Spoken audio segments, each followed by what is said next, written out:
ਵਾਹਿਗੁਰੂ ਜੀ ਕਾ ਖਾਲਸਾ ਵਾਹਿਗੁਰੂ ਜੀ ਕੀ ਫਤਿਹ। ਅਸਲਾਮ ਵਾਲੇਕਮ ਆਦਾਬ ਅਰਜ਼ ਮੈਂ ਤੁਹਾਡੀ ਹੋਸਟ ਨੀਲਮ ਕੌਰ ਤੇ ਮੈਂ ਟੀਵੀ 84 ਸਾਰੇ ਦਰਸ਼ਕਾਂ ਤੇ ਸਰੋਤਿਆਂ ਨੂੰ ਜੀ ਆਇਆਂ ਕਹਿੰਦੀਆਂ ਪ੍ਰੋਗਰਾਮ ਸੱਚੋ ਸੱਚ ਵਿੱਚ ਜਿਹੜੇ ਇਸ ਪ੍ਰੋਗਰਾਮ ਨਾਲ ਦੇਸ਼ਾਂ ਵਿਦੇਸ਼ਾਂ ਤੋਂ ਜੁੜ ਚੁੱਕੇ ਨੇ। ਖਾਲਸਾ ਅਫੇਅਰ ਸੈਂਟਰ ਦੇ ਸੰਚਾਲਕ ਡਾਕਟਰ ਅਮਰਜੀਤ ਸਿੰਘ ਜੀ ਸਟੂਡੀਓ 'ਚ ਮੇਰੇ ਨਾਲ ਸ਼ਾਮਿਲ ਨੇ। ਉਹਨਾਂ ਨਾਲ ਗੱਲਬਾਤ ਕਰਕੇ ਅੱਜ ਦਾ ਮਿਸ਼ਨ ਪਰ ਉਹਨਾਂ ਤੋਂ ਉਹਨਾਂ ਦਾ ਤਬਸਰਾ ਜਾਣਦੇ ਆ।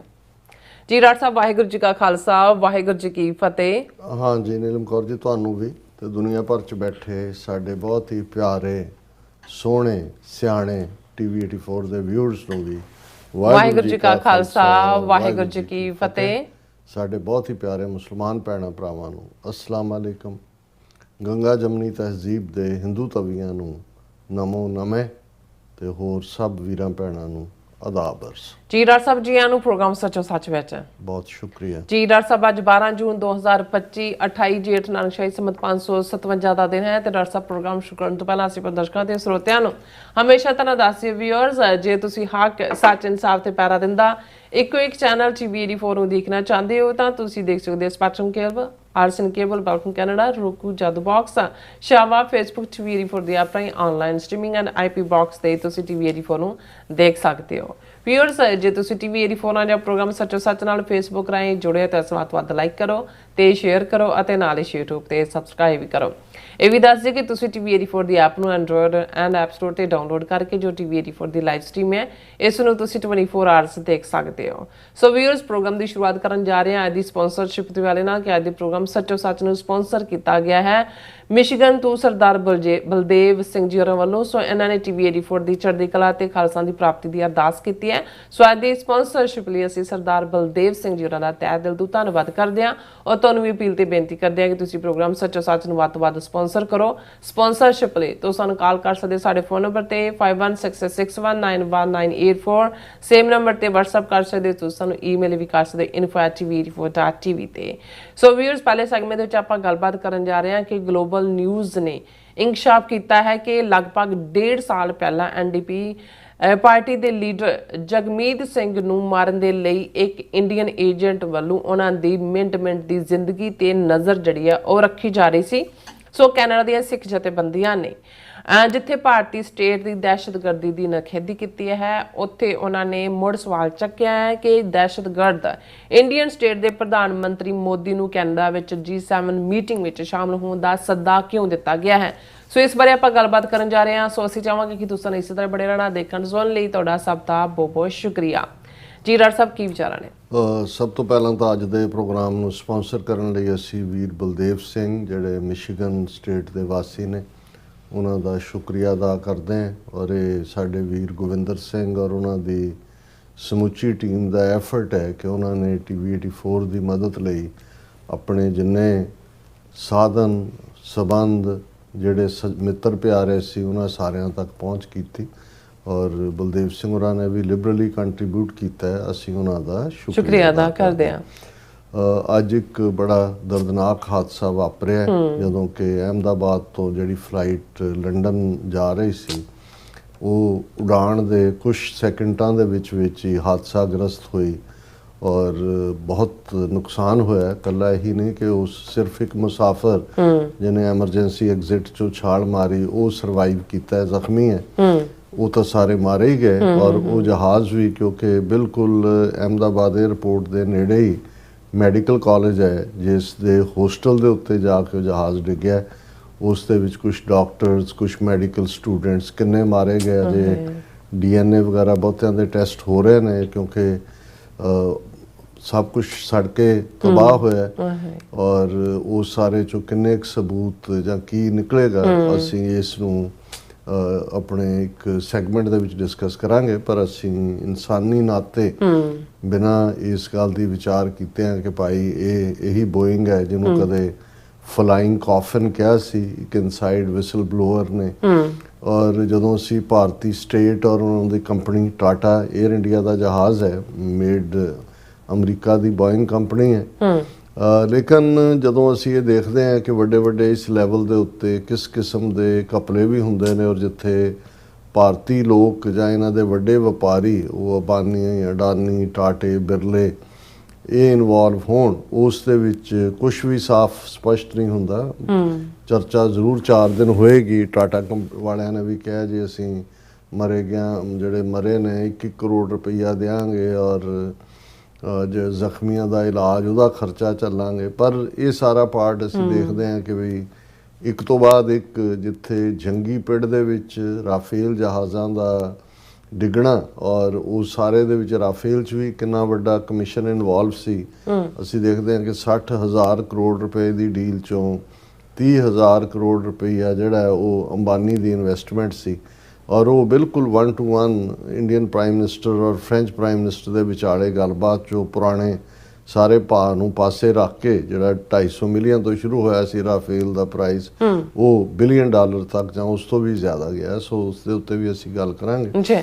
ਪਰ ਸਾਡੇ ਡਾਇਸਪੋਰਾ ਨੁਕਤਾ ਨਿਗਾਹ ਤੋਂ ਔਰ ਖ਼ਾਸ ਤੌਰ 'ਤੇ ਕੈਨੇਡਾ ਜਿੱਥੇ ਕਿ G7 ਮੀਟ ਜਿਹੜੀ ਐਲਬਰਟਾ ਸਟੇਟ 'ਚ ਹੋਣ ਜਾ ਰਹੀ ਹੈ ਔਰ ਉਸ ਦੇ ਵਿੱਚ ਮੋਦੀ ਨੂੰ ਸੱਦਾ ਦਿੱਤਾ ਗਿਆ ਔਰ ਉਸ ਨੂੰ ਲੈ ਕੇ ਜਿੱਥੇ ਸਿੱਖ ਜਥੇਬੰਦੀਆਂ ਔਰ ਈਵਨ ਮੁੱਖ ਧਾਰਾ ਕੈਨੇਡੀਅਨ ਮੀਡੀਆ ਅਸੀਂ ਜਦੋਂ ਇਹਨਾਂ ਦੇ ਸਿਸਟਮ ਦੀ ਤਾਰੀਫ ਕਰਦੇ ਹਾਂ ਬਾਹਰ ਵਾਲਿਆਂ ਦੀ ਤਾਂ ਇਹ ਦੇਖਣ ਵਾਲੀ ਗੱਲ ਹੈ ਕਿ ਵੀ ਇਕੱਲਾ ਸਵਾਲ ਇਹ ਨਹੀਂ ਹੈ ਕਿ ਵੀ ਹਰਦੀਪ ਸਿੰਘ ਨਿੱਜਰ ਦਾ ਮਰਡਰ ਇੰਡੀਅਨ ਸਟੇਟ ਨੇ ਕੀਤਾ ਜਿਹੜਾ ਕੈਨੇਡੀਅਨ ਸਿਟੀਜ਼ਨ ਸੀ। ਕੈਨੇਡੀਅਨ ਸਿਟੀਜ਼ਨ ਦਾ ਬਲੱਡ ਕੈਨੇਡੀਅਨ ਸੋਇਲ ਦੇ ਉੱਤੇ ਜਿਹੜਾ ਹੈ ਉਹ ਸਪਿਲ ਕੀਤਾ ਗਿਆ ਉਹਨਾਂ ਵੱਲੋਂ ਜਿਹੜੇ ਆਪਣੇ ਆਪ ਨੂੰ ਡੈਮੋਕ੍ਰੇਸੀ ਔਰ ਕੈਨੇਡਾ ਦੇ ਫਰੈਂਡ ਔਰ ਦੂਸਰੇ ਕਰਦੇ ਨੇ ਹੌਸਟਿਲਿਟੀ ਦੇ ਵਿੱਚ। ਤਾਂ ਜਿਹੜਾ ਕੋਲਡ ਵਾਰ ਵੇਲੇ ਜਾਂ ਦੂਸਰੇ CIA ਜਾਂ KGB ਉਹਨਾਂ ਦੀ ਇਹ ਖੇਡ ਤਾਂ ਸੀ। ਉਹਦੇ 'ਚ ਵੀ ਕਦੇ ਕੋਈ ਐਸਾ ਵਾਕਿਆ ਨਹੀਂ ਆਇਆ ਕਿ ਅਮਰੀਕਾ ਕੈਨੇਡਾ ਦੇ ਵਿੱਚ KGB ਨੇ ਸੋਵੀਅਤ ਯੂਨੀਅਨ ਦੀ ਖੁਫੀਆ ਏਜੰਸੀ ਨੇ ਕਿਸੇ ਅਮਰੀਕਨ ਜਾਂ ਕੈਨੇਡੀਅਨ ਨੂੰ ਮਾਰਿਆ ਹੋਏ। ਔਰ ਇਹ ਗੱਲ ਸਿਰਫ ਇੱਕ ਲੈਵਲ ਤੱਕ ਮਹਿਦੂਦ ਨਹੀਂ ਹੈ। ਜੇ ਕੈਨੇਡਾ ਦਾ ਪ੍ਰਾਈਮ ਮਿਨਿਸਟਰ ਇਹ ਵੀ ਦੁਨੀਆ 'ਚ ਪਹਿਲੀ ਵਾਰ ਹੋਇਆ ਕਿ ਪਾਰਲੀਮੈਂਟ ਦੇ ਵਿੱਚ ਕੋਈ ਇੰਕਸ਼ਾਫ ਕੀਤਾ ਜਾਣਾ ਔਰ 6 ਉਹਨਾਂ ਦੇ ਡਿਪਲੋਮੈਟ ਜਿਨ੍ਹਾਂ 'ਚ ਉਹਨਾਂ ਦਾ ਹਾਈ ਕਮਿਸ਼ਨਰ ਵੀ ਸ਼ਾਮਲ ਹੈ ਇੰਡੀਆ ਦਾ ਕੈਨੇਡਾ 'ਚ ਸੰਜੇ ਵਰਮਾ ਉਹਨਾਂ ਨੂੰ ਇਸ ਦੇ ਵਿੱਚ ਜਿਹੜਾ ਹੈ ਉਹ ਮੁਲਵਸ ਪਾਇਆ ਗਿਆ ਇਸ ਕ੍ਰਾਈਮ ਦੇ ਵਿੱਚ ਔਰ ਉਹਨਾਂ ਨੂੰ ਮੁਲਕ ਛੱਡਣ ਦਾ ਜਿਹੜਾ ਉਹ ਹੁਕਮ ਸੁਣਾਇਆ ਗਿਆ ਪਰਸੋਨਾ ਨਾਨ ਗ੍ਰੇਟਾ ਬਣਾ ਕੇ। ਕ੍ਰਿਮੀਨਲ ਕੇਸ ਆਲਰੇਡੀ ਚੱਲ ਰਿਹਾ। ਫਿਰ ਉਸੇ ਹੀ ਮੁਲਕ ਦੇ ਵਿੱਚ ਪਾਰਲੀਮੈਂਟ ਦੀ ਅਪਰੂਵਲ ਨਾਲ ਬਣਾਇਆ ਗਿਆ ਕਮਿਸ਼ਨ ਹੌਕ ਕਮਿਸ਼ਨ ਜਿਹਦੀ ਪੂਰੀ ਜਿਹੜੀ ਹੈ 5-6 ਮਹੀਨੇ ਜਿਹਦੀ ਹੀਅਰਿੰਗ ਹੋਈ ਜਿਹਦੇ ਸਾਹਮਣੇ ਸਾਰੇ RCMP ਔਰ ਪੋਲੀਟੀਕਲ ਈਵਨ ਜਸਟਿਨ ਟਰੂਡੋ ਵੀ ਪੇਸ਼ ਹੋਏ ਔਰ ਐਗਜ਼ਾਮੀਨੇਸ਼ਨ ਕ੍ਰਾਸ ਐਗਜ਼ਾਮੀਨੇਸ਼ਨ ਹੋਇਆ ਉਹਨਾਂ ਦੀ 192 ਸਫ਼ੇ ਦੀ ਰਿਪੋਰਟ ਜਿਸ ਦੇ ਵਿੱਚ ਹਾਲਾਂ ਉਹਦਾ ਜਿਹੜਾ ਮੈਂਡੇਟ ਸੀ ਉਸ ਹੌਕ ਕਮਿਸ਼ਨ ਦਾ ਉਹ ਇਹੀ ਸੀ ਕਿ 2019 ਔਰ 2021 ਦੀਆਂ ਫੈਡਰਲ ਚੋਣਾਂ 'ਚ ਕੀ ਫੋਰਨ ਇੰਟਰਫੇਰੈਂਸ ਹੋਈ ਬਾਹਰਲੇ ਮੁਲਕਾਂ ਦੇ ਨੇ ਉਹਦੇ 'ਚ ਦਖਲਅੰਦਾਜ਼ੀ ਕੀਤੀ ਔਰ ਭਾਰਤ ਦੀ ਦਖਲਅੰਦਾਜ਼ੀ ਸੰਬੰਧੀ ਖੁੱਲ੍ਹ ਕੇ ਸਾਹਮਣੇ ਆਇਆ ਕਿ ਈਵਨ ਉਹਨਾਂ ਨੇ ਕੰਜ਼ਰਵੇਟਿਵ ਪਾਰਟੀ ਦੀ ਲੀਡਰਸ਼ਿਪ ਇਲੈਕਸ਼ਨ ਦੇ ਵਿੱਚ ਵੀ ਜਿਹੜਾ ਹੈ ਉਹ ਆਪਣਾ ਫੇਵਰੇਟ ਕੈਂਡੀਡੇਟ ਜਿਤਾਉਣ ਦੇ ਲਈ ਜਿਹੜਾ ਹੈ ਉਹ ਦਖਲਅੰਦਾਜ਼ੀ ਕੀਤੀ ਔਰ ਸ਼ਾਇਦ ਇਹੀ ਕਾਰਨ ਹੈ ਕਿ ਵੀ ਜਦੋਂ ਹੁਣ ਇਹ ਸਾਰੀ ਡਿਬੇਟ ਨਰਿੰਦਰ ਮੋਦੀ ਨੂੰ G7 ਮੀਟ ਲਈ ਸੱਦਣ ਦੀ ਸ਼ੁਰੂ ਹੋਈ ਹੈ ਤੇ ਕੰਜ਼ਰਵੇਟਿਵ ਪਾਰਟੀ ਦਾ ਲੀਡਰ ਜਿਹੜਾ ਕਿ ਬੁਰੀ ਤਰ੍ਹਾਂ ਖੁਦ ਹਾਰਿਆ ਜਿਹੜਾ ਪ੍ਰਾਈਮ ਮਿਨਿਸਟਰ ਬਣਨ ਦੇ ਸੁਪਨੇ ਲੈ ਰਿਹਾ ਸੀ ਉਹ ਪਾਰਟੀ ਨੇ ਜਿਹੜਾ ਜਿੱਥੇ ਉਹ ਅਦਰਵਾਈਜ਼ ਲਿਬਰਲ ਪਾਰਟੀ ਦੇ ਹਰ ਐਕਸ਼ਨ ਨੂੰ ਜਿਹੜਾ ਹੈ ਉਹ ਕ੍ਰਿਟਿਸਾਈਜ਼ ਕਰਦੇ ਨੇ ਉਹਨਾਂ ਨੇ ਪ੍ਰਾਈਮ ਮਿਨਿਸਟਰ ਦੀ ਤਾਰੀਫ ਕੀਤੀ ਹੈ ਕਿ ਜੀ ਉਹਨਾਂ ਨੇ ਮੋਦੀ ਨੂੰ ਸੱਦਿਆ। ਸੋ ਇਸ ਤੋਂ ਵੱਡੇ ਹੋਰ ਅਸੀਂ ਕੀ ਚਾਰਜ ਔਰ ਇਹ ਕੋਈ ਸਦੀਆਂ ਪੁਰਾਣੇ ਕਹਾਣੀ ਨਹੀਂ ਹੈ ਚਾਰਜਸ ਦੀ ਅਜੇ ਵੀ ਕਿਉਂਕਿ ਕ੍ਰਿਮੀਨਲ ਕੇਸ ਵੀ ਚੱਲ ਰਿਹਾ ਹੈ RCMP ਦੀ ਇਨਵੈਸਟੀਗੇਸ਼ਨ ਵੀ ਚੱਲ ਰਹੀ ਹੈ ਔਰ ਇਹ ਵੀ ਅਸੀਂ ਦੇਖ ਰਹੇ ਹਾਂ ਵੀ ਜਦੋਂ ਦਾ ਮਾਰਕ ਕਾਰਨੀ ਆਇਆ ਕੈਨੇਡਾ ਦੇ ਵਿੱਚ ਫਿਰ ਉਹੀ ਫਿਰੌਤੀਆਂ ਮਰਡਰ ਔਰ ਧਮਕੀਆਂ ਦਾ ਸਿਲਸਿਲਾ ਬੜੀ ਤੇਜ਼ੀ ਨਾਲ ਸ਼ੁਰੂ ਹੋਇਆ। ਟੋਰਾਂਟੋ ਦੇ ਵਿੱਚ ਇੱਕ ਸਿੱਖ ਵਪਾਰੀ ਦਾ ਮਰਡਰ ਔਰ ਈਵਨ ਸਰੀ ਔਰ ਉਹਦੇ ਹਵਾਲੇ ਨਾਲ 2 ਦਿਨ ਪਹਿਲਾਂ ਖਬਰ ਸੀ ਕਿ ਬਿਜ਼ਨਸਮੈਨ ਦੇ ਘਰ ਦੇ ਬਾਹਰ 2 ਵਾਰ ਫਾਇਰਿੰਗ ਹੋਈ ਇੱਕ ਹੋਰ ਨੂੰ ਜਿਹੜਾ ਧਮਕੀਆਂ ਔਰ ਹੁਣ ਤਾਂ ਕੋਈ ਜੀਵਨ ਫੌਜੀ ਆ ਗਿਆ ਕੋਈ ਹੋਰ ਆ ਗਿਆ ਬਾਈ ਨੇਮ ਜਿਵੇਂ ਇੱਕ ਜ਼ਮਾਨੇ ਦੇ ਵਿੱਚ ਪੰਜਾਬ ਦੇ ਵਿੱਚ ਫਿਰੌਤੀਆਂ ਦੀ ਗੱਲ ਜਿਹੜੀ ਕਿ ਇਹਨਾਂ ਨੇ ਕੀਤੀ ਉਹਦੇ 'ਚ ਗੈਂਗਸ ਦੇ ਨਾਂ ਸੀ। ਜੇ ਕੈਨੇਡਾ ਦੇ ਵਿੱਚ ਇਸ ਕਿਸਮ ਦੇ ਕਾਰੇ ਕਰਕੇ ਜਿਹੜਾ ਹੈ ਉਹ ਜ਼ਿੰਮੇਵਾਰੀਆਂ ਲੈਣ ਦੀ ਲਾਈਨ ਹੈ, ਔਰ ਆਮ ਮੀਡੀਆ ਨੂੰ ਉਹ ਕਾਲ ਕਰਕੇ ਕਹਿੰਦੇ ਨੇ ਜੀ ਇਹ ਅਸੀਂ ਕੰਮ ਕੀਤਾ ਹੈ ਔਰ ਇਹ ਫਲਾਣਾ, ਉਹ ਤਾਂ ਆਪਣੇ ਆਪ 'ਚ ਇੱਕ ਪੈਰਲਲ ਸਰਕਾਰ ਬਣਾ ਕੇ ਬੈਠੇ ਨੇ। ਸੋ ਇਸ ਤੋਂ ਇਹ ਲੱਗਦਾ ਹੈ ਕਿ ਵੀ ਅਮਿਤ ਸ਼ਾਹ ਨੇ ਬਟਨ ਅਗੇਨ ਪ੍ਰੈਸ ਕਰ ਦਿੱਤਾ ਹੈ ਕਿ ਭਾਈ, ਕਿਉਂਕਿ ਉਹ ਤਾਂ ਐਕਸਪੈਕਟ ਕਰਦੇ ਸੀ ਕਿ ਕੰਜ਼ਰਵੇਟਿਵ ਪਾਰਟੀ ਦੀ ਸਰਕਾਰ ਆਏਗੀ ਔਰ ਪਿਛਲੇ ਸਾਰੇ ਗੁਨਾਹ ਮਾਫ ਔਰ ਇਹ ਸਾਰੀ ਇਨਕੁਆਰੀ ਨੂੰ ਖੱਬੇ ਸੱਜੇ ਕਰ ਦਿੱਤਾ ਜਾਏਗਾ, ਪਰ ਇਵੇਂ ਹੋਇਆ ਨਹੀਂ। ਔਰ ਇਸ ਵੇਲੇ ਇਹ ਬੈਂਕਰ ਮਾਰਕ ਕਾਰਨੀ ਜਿਵੇਂ ਇੱਕ ਕਮਜ਼ੋਰ ਲੀਡਰ ਦੇ ਤੌਰ ਤੇ, ਕਿਉਂਕਿ ਮੁੱਢਲੇ ਦਿਨਾਂ ਦੇ ਵਿੱਚ ਹੀ ਤੁਹਾਨੂੰ ਪਤਾ ਲੱਗ ਜਾਂਦਾ ਹੈ, ਠੀਕ ਹੈ ਕਿ ਉਹਦੇ ਸਾਹਮਣੇ ਕੈਨੇਡਾ ਦੀ ਇਕਨੋਮੀ ਇਹ ਉਹ, ਪਰ ਹਰ ਮੁਲਕ ਦੀਆਂ ਫੰਡਾਮੈਂਟਲ ਵੈਲਿਊਜ਼ ਹੁੰਦੀਆਂ ਨੇ। ਇਹ ਨਹੀਂ ਹੈ ਕਿ ਵੀ ਤੁਸੀਂ ਜਿਹੜਾ ਉਹ ਜਸਟ ਡਾਲਰਾਂ ਦੇ ਉੱਤੋਂ ਜਿਹੜਾ ਬਾਕੀ ਸਭ ਕੁਰਬਾਨ ਕਰਦੇ ਔਰ ਉਹ ਕਿਹੜਾ ਇੰਡੀਆ ਨੇ ਇਹਨਾਂ ਨੂੰ ਜਿਹੜਾ ਉਹ ਸੋਨੇ ਦਾ ਹਾਰ ਪਾਇਆ ਜਾਂ ਅੱਗੋਂ ਨੂੰ ਪਾਉਣਾ। ਸੋ ਇਸ ਸਾਰੇ ਦੇ ਚਲਦਿਆਂ ਹਾਲਾਂਕਿ ਸਰਕਾਰ ਦੀ ਪੂਰੀ ਐਮਬੈਰਸਮੈਂਟ ਵੀ ਹੋ ਰਹੀ ਹੈ, ਜਵਾਬਦੇਹੀ ਵੀ। ਕੱਲ ਜਦੋਂ NDP ਦੀ ਮੈਂਬਰ ਪਾਰਲੀਮੈਂਟ ਬੀਬੀ ਹੈਦਰ ਉਸਨੇ ਆਵਾਜ਼ ਚੁੱਕੀ ਤੇ ਦੀ ਸ਼ਕਲ ਅਨੀਤਾ ਆਨੰਦ ਦੀ, ਫਾਰਨ ਮਿਨਿਸਟਰ ਦੀ ਔਰ ਪ੍ਰਾਈਮ ਮਿਨਿਸਟਰ ਦੀ ਵੀ ਦੇਖਣ ਵਾਲੀ ਸੀ। ਉਹਨੇ ਕਿਹਾ ਕਿ ਵੀ ਇਹ ਕੈਨੇਡਾ ਇਹ ਤੁਸੀਂ ਜਿਹੜੇ ਮਰਡਰਰ ਨੇ ਜਾਂ ਦੂਜੇ ਨੇ ਉਹਨਾਂ ਦੇ ਗਲਾਂ 'ਚ ਹਾਰ ਪਾਉਣ ਲਈ ਇਸ ਮੁਲਕ ਨੂੰ ਬਣਾ ਦਿੱਤਾ। ਕਿੱਥੇ ਨੇ ਵੈਲਿਊਜ਼? ਕੈਨੇਡੀਅਨ ਸਿਟੀਜ਼ਨਸ ਦੀ ਸੇਫਟੀ ਸਿਕਿਉਰਿਟੀ ਕਿੱਥੇ?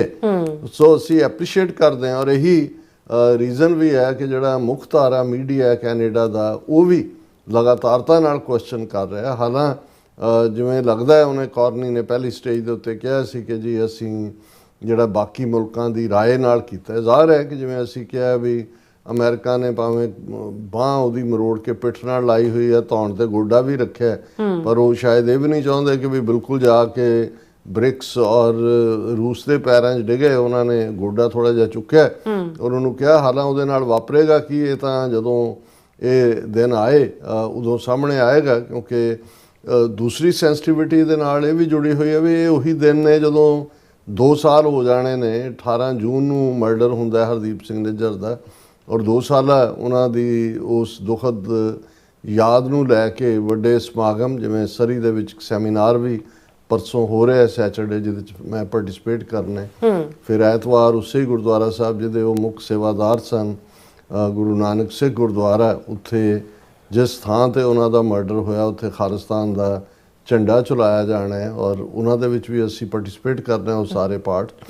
ਸੋ ਇੱਕ ਪਾਸੇ ਇਹਨਾਂ 2 ਸਾਲਾਂ ਦੇ ਵਿੱਚ ਇਹਦੇ ਬਾਵਜੂਦ ਕਿ ਇੰਡੀਆ ਨੇ ਕਹਿ ਕੇ ਕਿ ਵੀ ਅਸੀਂ ਨਹੀਂ ਕੋਆਪਰੇਟ ਕਰਨਾ ਔਰ ਬਿਲਕੁਲ ਕੈਨੇਡਾ ਨੂੰ ਐਕਿਊਜ਼ ਕਰੀ ਗਏ ਨੇ। ਹਾਲਾਂਕਿ ਜਿਹੜੀ ਈਵਨ ਜਦੋਂ NDP ਦੀ ਮੈਂਬਰ ਪਾਰਲੀਮੈਂਟ ਨੇ ਕੱਲ ਇਹਨਾਂ ਨੂੰ ਅਕਾਊਂਟੇਬਲ ਬਣਾਇਆ ਤੇ ਖਿਸਿਆਨੀ ਜਿਹੀ ਆਵਾਜ਼ ਦੇ ਵਿੱਚ ਅਨੀਤਾ ਆਨੰਦ ਨੇ ਇਹ ਕਹਿਣ ਦਾ ਯਤਨ ਕੀਤਾ ਕਿ ਜੀ ਅਕਾਊਂਟੇਬਿਲਟੀ ਹੈ, ਰੂਲ ਆਫ ਲਾਅ ਹੈ। ਦੂਸਰਾ ਉਸ ਤੋਂ ਇਹ ਵੀ ਹੈ ਕਿ ਵੀ ਇੰਡੀਆ ਨੇ ਇਸ਼ੋਰ ਕੀਤਾ ਹੋਏਗਾ ਕਿ ਜੀ ਅਸੀਂ ਕੋਆਪਰੇਟ ਕਰਾਂਗੇ, ਪਰ ਜੇ 2 ਸਾਲ 'ਚ ਕੋਆਪਰੇਟ ਨਹੀਂ ਕੀਤਾ ਜਾਂ ਉਸ ਸਾਰੇ ਦੇ ਵਿੱਚ ਉਹਨਾਂ ਦਾ ਜਿਹੜਾ ਰਵੱਈਆ ਹੈ ਉਹ ਇਹ ਸਮਝਦੇ ਨੇ ਕਿ ਵੀ ਜੋ ਹੋਇਆ ਉਹਨੂੰ ਛੱਡੋ ਪਿੱਛੇ ਔਰ ਅਗਲੀ ਗੱਲ ਕਰੋ। ਔਰ ਅਗਲੀ ਗੱਲ ਅਸੀਂ ਕਿਹਾ ਵੀ ਆਲਰੇਡੀ ਜਿਹੜੇ ਫਰੌਤੀ ਮਾਸਟਰ ਨੇ, ਔਰ ਕੱਲੀ ਗੱਲ ਇਹ ਨਹੀਂ ਹੈ ਕਿ ਵੀ ਹਰਦੀਪ ਸਿੰਘ ਨਿੱਜਰ ਦਾ ਮਰਡਰ ਹੋਇਆ। RCMP ਨੇ ਆਪਣੀ ਟੈਸਟੀਮਨੀ ਦੇ ਵਿੱਚ ਅਮਿਤ ਸ਼ਾਹ ਨੂੰ ਸਿੱਧੇ ਤੌਰ ਤੇ ਜ਼ਿੰਮੇਵਾਰ ਦੱਸਿਆ ਔਰ ਅਮਿਤ ਸ਼ਾਹ ਹੋਮ ਮਿਨਿਸਟਰ ਹੈ ਔਰ ਜਿਸ ਮੁਲਕ ਦਾ ਹੋਮ ਮਿਨਿਸਟਰ ਮੁਲਵਸ ਹੋਏ ਇੱਕ ਧਰਤੀ ਦੇ ਉੱਤੇ ਮਰਡਰ ਕਰਾਉਣ 'ਚ ਔਰ ਅੱਗੋਂ ਫਰੌਤੀਆਂ, ਔਰ ਦੂਸਰਾ ਫਰੌਤੀਆਂ ਵਾਲੀ ਗੱਲ ਵੀ ਸਾਹਮਣੇ ਆਈ ਵੀ ਕਿਵੇਂ ਜਿਹੜੇ ਇੰਡੀਅਨ ਕੌਂਸੂਲੇਟ ਔਰ ਉਹਨਾਂ ਦੀਆਂ ਹਾਈ ਕਮਿਸ਼ਨ ਨੇ ਉਹ ਜਾਣਕਾਰੀ ਇਕੱਠੇ ਕਰਕੇ ਕੈਨੇਡੀਅਨ ਸਿਟੀਜ਼ਨਸ ਨੂੰ ਹਰਾਸ ਕਰ ਰਹੇ ਨੇ। ਔਰ ਇਸ ਸਾਰੇ ਦੇ ਚਲਦਿਆਂ ਅੱਜ ਜਿਹੜੀ ਇੱਕ ਵੱਡੀ ਖਬਰ ਜਿਹੜੀ ਇਸ ਵੇਲੇ ਸਾਰੇ ਉਹਨਾਂ ਦੇ ਚਰਚਾ ਦਾ ਵਿਸ਼ਾ ਹੈ, ਇਹ ਗਲੋਬਲ ਨਿਊਜ਼ ਨੇ ਇਸ ਖਬਰ ਨੂੰ ਬ੍ਰੇਕ ਕੀਤਾ।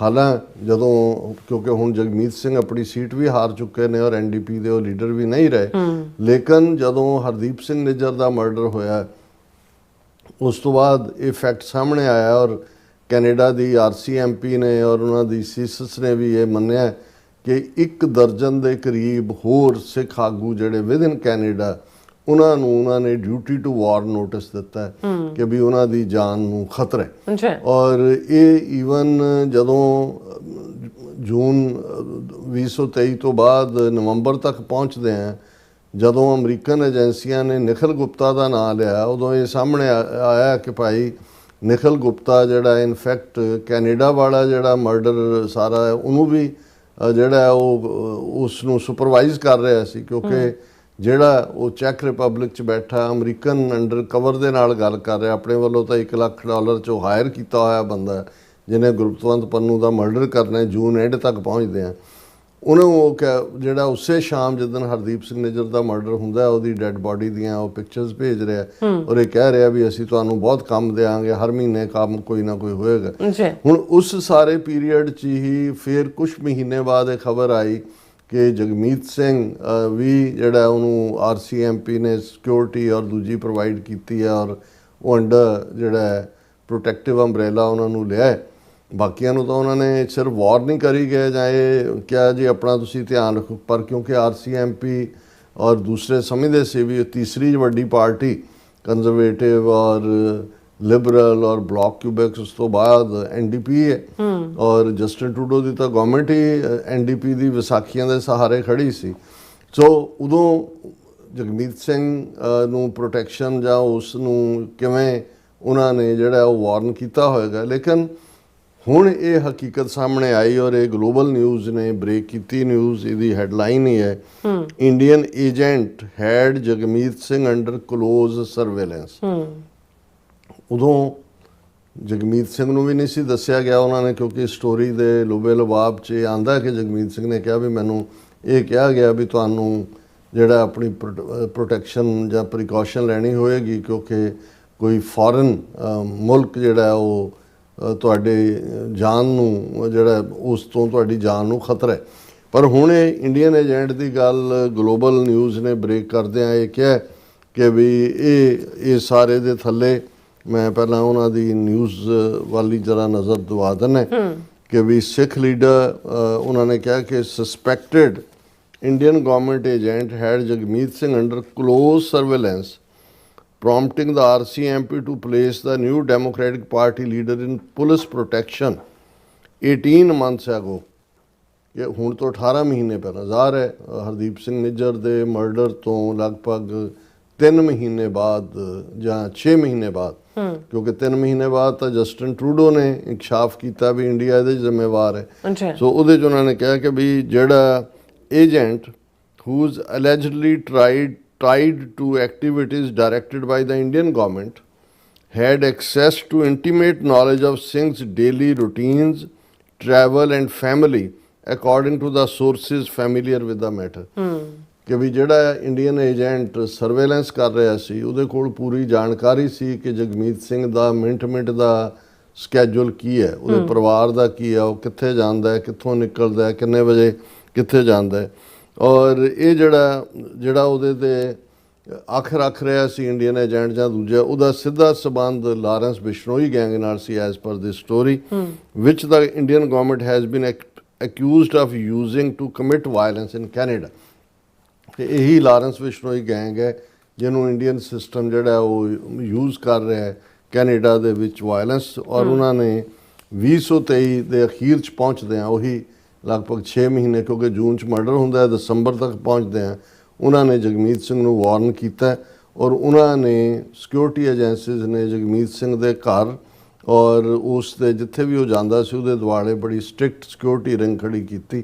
ਔਰ ਇਹ ਜਿਹੜਾ ਉਦੋਂ ਵੀ ਕੋਈ ਹੋਰ ਡਿਟੇਲ ਨਹੀਂ ਸੀ। ਉਹਨਾਂ ਨੇ ਜਗਮੀਤ ਸਿੰਘ ਨੇ ਕਿਹਾ ਕਿ RCMP ਨੇ ਮੈਨੂੰ ਕਦੇ ਵੀ ਨਹੀਂ ਸੀ ਦੱਸਿਆ ਵੀ ਕਿਹਦੇ ਤੋਂ ਥ੍ਰੈਟ ਹੈ। ਹਾਲਾਂ ਉਹਨਾਂ ਨੇ ਇਹ ਕਿਹਾ ਸੀ ਕਿ ਵੀ ਫੋਰਨ ਗਵਰਨਮੈਂਟ ਇਨਵੋਲਵ ਹੈ ਤੁਹਾਨੂੰ ਮਾਰਨ ਦੇ ਵਿੱਚ। ਔਰ ਇਹ ਹੁਣ ਉਹਨਾਂ ਨੇ ਕਿਹਾ ਜੀ ਵੀ ਕਿਉਂਕਿ ਹੁਣ ਉਹ ਚੋਣ ਹਾਰ ਚੁੱਕਾ ਹੈ ਔਰ ਪਾਰਟੀ ਦਾ ਲੀਡਰ ਵੀ ਨਹੀਂ ਹੈ, ਹੁਣ ਉਹ ਉਸ ਡੇਂਜਰ ਜ਼ੋਨ 'ਚ ਨਹੀਂ ਹੈ। ਔਰ ਫਿਰ ਉਹਨਾਂ ਨੇ ਕਿਹਾ ਵੀ ਇਹ ਜਿਹੜਾ ਇੰਡੀਅਨ ਏਜੰਟ ਹੈ ਉਹ ਜਗਮੀਤ ਸਿੰਘ ਬਾਰੇ information day to day movements ਜਿਹੜੀਆਂ ਨੇ ਫੈਡਰਲ ਪਾਰਟੀ ਲੀਡਰ ਦੀਆਂ ਉਸ ਨੂੰ ਜਿਹੜਾ ਉਹ ਮੋਨੀਟਰ ਕਰ ਰਿਹਾ ਸੀ। ਔਰ ਉਹਨਾਂ ਨੇ ਇਹ ਮੀਡੀਆ ਨੇ ਗਲੋਬਲ ਟਾਈਮਜ਼ ਨੇ ਕਿਹਾ ਵੀ ਅਸੀਂ ਜਗਮੀਤ ਸਿੰਘ ਨਾਲ ਸੰਪਰਕ ਕਰਨ ਦੀ ਕੋਸ਼ਿਸ਼ ਕੀਤੀ ਪਰ ਉਹਨਾਂ ਦੇ ਨਾਲ ਰਾਬਤਾ ਨਹੀਂ ਹੋ ਸਕਿਆ। ਔਰ ਇਸੇ ਤਰ੍ਹਾਂ ਇਸ ਗਲੋਬਲ ਟਾਈਮਜ਼ ਨੇ ਜਦੋਂ ਇਹ ਸਟੋਰੀ ਬ੍ਰੇਕ ਹੋਈ ਤਾਂ ਇੰਡੀਅਨ ਹਾਈ ਕਮਿਸ਼ਨ ਆਟਵਾ ਦੇ ਵਿੱਚ, ਭਾਵੇਂ ਉਹਨਾਂ ਦਾ ਹਾਈ ਕਮਿਸ਼ਨਰ ਨੂੰ ਵੀ ਬਾਹਰ ਕੱਢਿਆ ਹੋਇਆ, ਡਿਪਟੀ ਹਾਈ ਕਮਿਸ਼ਨਰ ਨੂੰ ਵੀ ਕੱਢਿਆ ਹੋਇਆ, ਲੇਕਿਨ ਜੋ ਵੀ ਉੱਥੇ ਡੀਲ ਕਰਦਾ ਉਹਨਾਂ ਨੇ ਕਿਹਾ ਵੀ ਉਹਨੂੰ ਵੀ ਅਸੀਂ ਕੰਟੈਕਟ ਕੀਤਾ ਫਰਦਰ ਜਾਣਕਾਰੀ ਲਈ, ਲੇਕਿਨ ਉਹਨਾਂ ਨੇ ਕੋਈ ਅੱਗੋਂ ਰਿਸਪੌਂਸ ਨਹੀਂ ਕੀਤਾ। ਔਰ ਇਹ ਜਿਹੜਾ RCMP ਨੇ ਕਿਹਾ ਕਿ ਵੀ ਇਹ ਜਿਹੜੀ ਅਸੀਂ ਉਹਨਾਂ ਦਾ ਸਪੋਕਸਪਰਸਨ ਹੈ ਮੈਰੀ ਈਵ ਬ੍ਰੈਟਨ, ਉਹਨਾਂ ਨੇ ਕਿਹਾ ਵੀ ਇਹ ਜਿਹੜੀ ਵੀ ਥ੍ਰੈਟ ਹੈ ਪਬਲਿਕ ਆਫੀਸ਼ੀਅਲਸ ਨੂੰ ਅਸੀਂ ਬੜੀ ਸੀਰੀਅਸਲੀ ਲੈਂਦੇ ਹਾਂ। ਔਰ ਇਹ ਜਿਹੜਾ ਉਹਨਾਂ ਨੇ ਕਿਹਾ ਵੀ ਜਦੋਂ ਜਗਮੀਤ ਸਿੰਘ ਨੂੰ ਧਮਕੀ ਔਰ ਇਹ ਸਰਵੇਲੈਂਸ ਚੱਲ ਰਿਹਾ ਸੀ, ਅਸੀਂ ਇਸ ਨੂੰ ਸੀਰੀਅਸਲੀ ਲਿਆ। ਔਰ ਗਲੋਬਲ ਟਾਈਮਸ ਨੇ ਕਿਹਾ ਵੀ ਇਹ ਇਸ ਲਈ ਹੋਰ ਵੀ ਹੁਣ ਵੱਡੀ ਖਬਰ ਹੈ ਕਿ ਜਿਹੜੀ ਇੰਡੀਅਨ ਸਟੇਟ ਇਸ ਲੈਵਲ ਤੱਕ ਸੀ, ਉਹਦੇ ਪ੍ਰਾਈਮ ਮਿਨਿਸਟਰ ਨੂੰ ਜਿਹੜਾ ਹੈ ਉਹ ਬੁਲਾਇਆ ਜਾ ਰਿਹਾ ਇਹਦੇ G7 ਮੀਟ ਦੇ ਵਿੱਚ। ਫਿਰ ਉਹਨਾਂ ਨੇ ਕਿਹਾ ਵੀ ਜਦੋਂ ਕਿ ਅਜੇ ਇਨਕੁਆਇਰੀ ਵੀ ਕੰਪਲੀਟ ਨਹੀਂ ਹੋਈ, ਟ੍ਰਾਇਲ ਵੀ ਚੱਲ ਰਿਹਾ ਹੈ, ਇੰਡੀਆ ਜਿਹੜਾ ਉਹ ਕੋਆਪਰੇਟ ਵੀ ਨਹੀਂ ਕਰ ਰਿਹਾ ਹੈ, ਇਹਨਾਂ ਹਾਲਾਤਾਂ ਦੇ ਵਿੱਚ ਇਸ ਨੂੰ ਸੱਦਣਾ ਇਹ ਕੈਨੇਡੀਅਨ ਲਾਅ ਦੀ ਵੀ ਵਾਇਲੇਸ਼ਨ ਹੈ। ਔਰ ਇਹੀ ਅੱਜ ਜਿਹੜੀ ਹੈ ਇੱਕ ਇਸ ਮੁੱਦੇ ਦੇ ਉੱਤੇ ਵੀ ਔਰ ਜਿਹੜਾ ਮੋਦੀ ਦੀ ਵਿਜ਼ਿਟ ਨੂੰ ਲੈ ਕੇ ਸਿੱਖ ਜਥੇਬੰਦੀਆਂ ਨੇ ਇੱਕ ਵੱਡੀ ਪ੍ਰੈਸ ਕਾਨਫਰੰਸ ਕੀਤੀ। ਔਰ ਇਸ ਪ੍ਰੈਸ ਕਾਨਫਰੰਸ ਦੇ ਵਿੱਚ ਬ੍ਰਿਟਿਸ਼ ਜਿਹੜਾ ਕੋਲੰਬੀਆ ਗੁਰਦੁਆਰਾ ਕੌਂਸਲ ਵੀ, ਓਨਟਾਰੀਓ ਗੁਰਦੁਆਰਾ ਕਮੇਟੀ ਵੀ, ਔਰ Sikh Federation of Canada, WSO ਤੇ ਕਿਊਬੈਕ ਸਿੱਖ ਕੌਂਸਲ, ਇਹ 5 ਸਿੱਖ ਜਥੇਬੰਦੀਆਂ ਜਿਹੜੀਆਂ east coast to west coast ਤੱਕ ਸਿੱਖਾਂ ਦੀ ਨੁਮਾਇੰਦਗੀ ਕਰਦੀਆਂ ਨੇ, ਉਹਨਾਂ ਨੇ ਇਸ ਪ੍ਰੈਸ ਕਾਨਫਰੰਸ 'ਚ ਇਹ ਜ਼ੋਰ ਦਿੱਤਾ ਕਿ ਵੀ ਕੈਨੇਡਾ 'ਚ ਸਿੱਖਾਂ ਦੀ ਜ਼ਿੰਦਗੀ ਦਾ ਕੀ ਕੋਈ ਮੁੱਲ ਨਹੀਂ ਹੈ। ਵੀ ਜਦੋਂ ਇਹ ਸਬੂਤ ਨੇ, ਤੁਹਾਡੀ ਹਕੂਮਤ, ਤੁਹਾਡੀਆਂ ਏਜੰਸੀਆਂ, ਔਰ ਅੱਜ ਹੀ ਕਿਉਂਕਿ ਜਗਮੀਤ ਸਿੰਘ ਨੂੰ ਮਾਰਨ ਦੀ ਲਾਈਨ ਇਸ ਹੱਦ ਤੱਕ ਨੇੜੇ ਪਹੁੰਚ ਗਏ ਸੀ, ਇਹ ਵੀ ਅੱਜ ਹੀ ਇਨਕਸ਼ਾਫ ਹੋਇਆ ਕਿ ਵੀ ਉਹਨਾਂ ਨੇ ਕਿਹਾ ਵੀ ਇਹ ਗੱਲ ਅਸੀਂ ਕਦੇ ਕਬੂਲ ਨਹੀਂ ਕਰਾਂਗੇ ਕਿ ਇੰਡੀਅਨ ਸਟੇਟ ਇੱਥੇ ਆ ਕੇ ਸਾਡੇ ਭਾਈਚਾਰੇ ਨੂੰ ਨਿਸ਼ਾਨਾ ਬਣਾਏ ਤੇ ਕਿਸੇ ਨੂੰ ਕੋਈ ਜਵਾਬਦੇਹੀ ਜਿਹੜੀ ਹੈ ਕਿਸੇ ਦੀ ਕੋਈ ਜਵਾਬਦੇਹੀ ਨਾ ਹੋਏ। ਔਰ ਇਸ ਦੇ ਉੱਤੇ ਹੀ ਜਿਹੜੇ ਵਰਲਡ ਸਿੱਖ ਆਰਗੇਨਾਈਜੇਸ਼ਨ ਦੇ ਦਾਨਿਸ਼ ਸਿੰਘ ਨੇ ਗਲੋਬਲ ਟਾਈਮਸ ਦੇ ਮੁਤਾਬਕ ਕਿਹਾ ਕਿ India has repeatedly violated Canada's sovereignty, undermined our national security and ignored all calls for accountability। ਇਹ ਵਰਲਡ ਸਿੱਖ ਆਰਗੇਨਾਈਜੇਸ਼ਨ ਦੇ ਪ੍ਰਧਾਨ ਨੇ ਦਾਨਿਸ਼ ਸਿੰਘ, ਉਹਨਾਂ ਨੇ ਕਿਹਾ ਵੀ ਇੰਡੀਆ ਨੇ ਕੈਨੇਡਾ ਦੀ ਪ੍ਰਭੂ ਸੱਤਾ ਨੂੰ ਵਾਇਲੇਟ ਕੀਤਾ ਹੈ, ਉਲੰਘਣਾ ਕੀਤੀ ਹੈ, ਸਾਡੀ ਰਾਸ਼ਟਰੀ ਸੁਰੱਖਿਆ ਦੀ ਵਾਇਲੇਸ਼ਨ ਕੀਤੀ ਹੈ। ਔਰ ਹੁਣ ਤੱਕ ਵੀ ਕੋਈ ਵੀ ਇਸ ਦੀ ਜਵਾਬਦੇਹੀ ਜਾਂ ਇਸ ਲਈ ਕੋਈ ਜਿਹੜਾ ਉਹ ਅਕਾਊਂਟੇਬਿਲਿਟੀ, ਇਹ ਇਸ ਤੋਂ ਵੀ ਇੰਡੀਆ ਜਿਹੜਾ ਭੱਜਿਆ।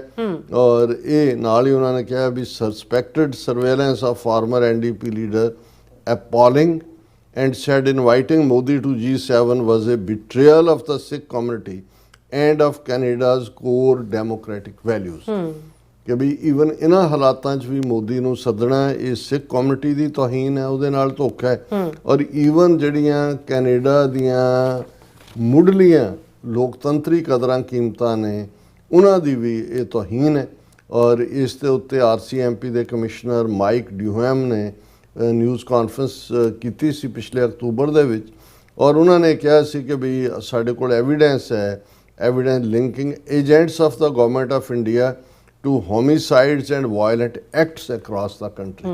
ਇਹ ਇਕੱਲਾ ਹਰਦੀਪ ਸਿੰਘ ਨਿੱਜਰ ਦਾ ਮਾਮਲਾ ਨਹੀਂ ਹੈ, RCMP ਦੇ ਕਮਿਸ਼ਨਰ ਨੇ ਕਿਹਾ ਸੀ ਅਕਤੂਬਰ ਮਹੀਨੇ ਦੇ ਵਿੱਚ ਕਿ ਸਾਡੇ ਕੋਲ ਸਬੂਤ ਨੇ ਕਿ ਗਵਰਨਮੈਂਟ ਆਫ ਇੰਡੀਆ ਦੇ ਏਜੰਟ ਜਿਹੜੇ ਨੇ ਉਹ ਕਤਲ ਕਰ ਰਹੇ ਨੇ ਕੈਨੇਡਾ ਦੇ ਵਿੱਚ ਔਰ ਹਿੰਸਕ ਕਾਰਵਾਈਆਂ ਕਰ ਰਹੇ ਨੇ।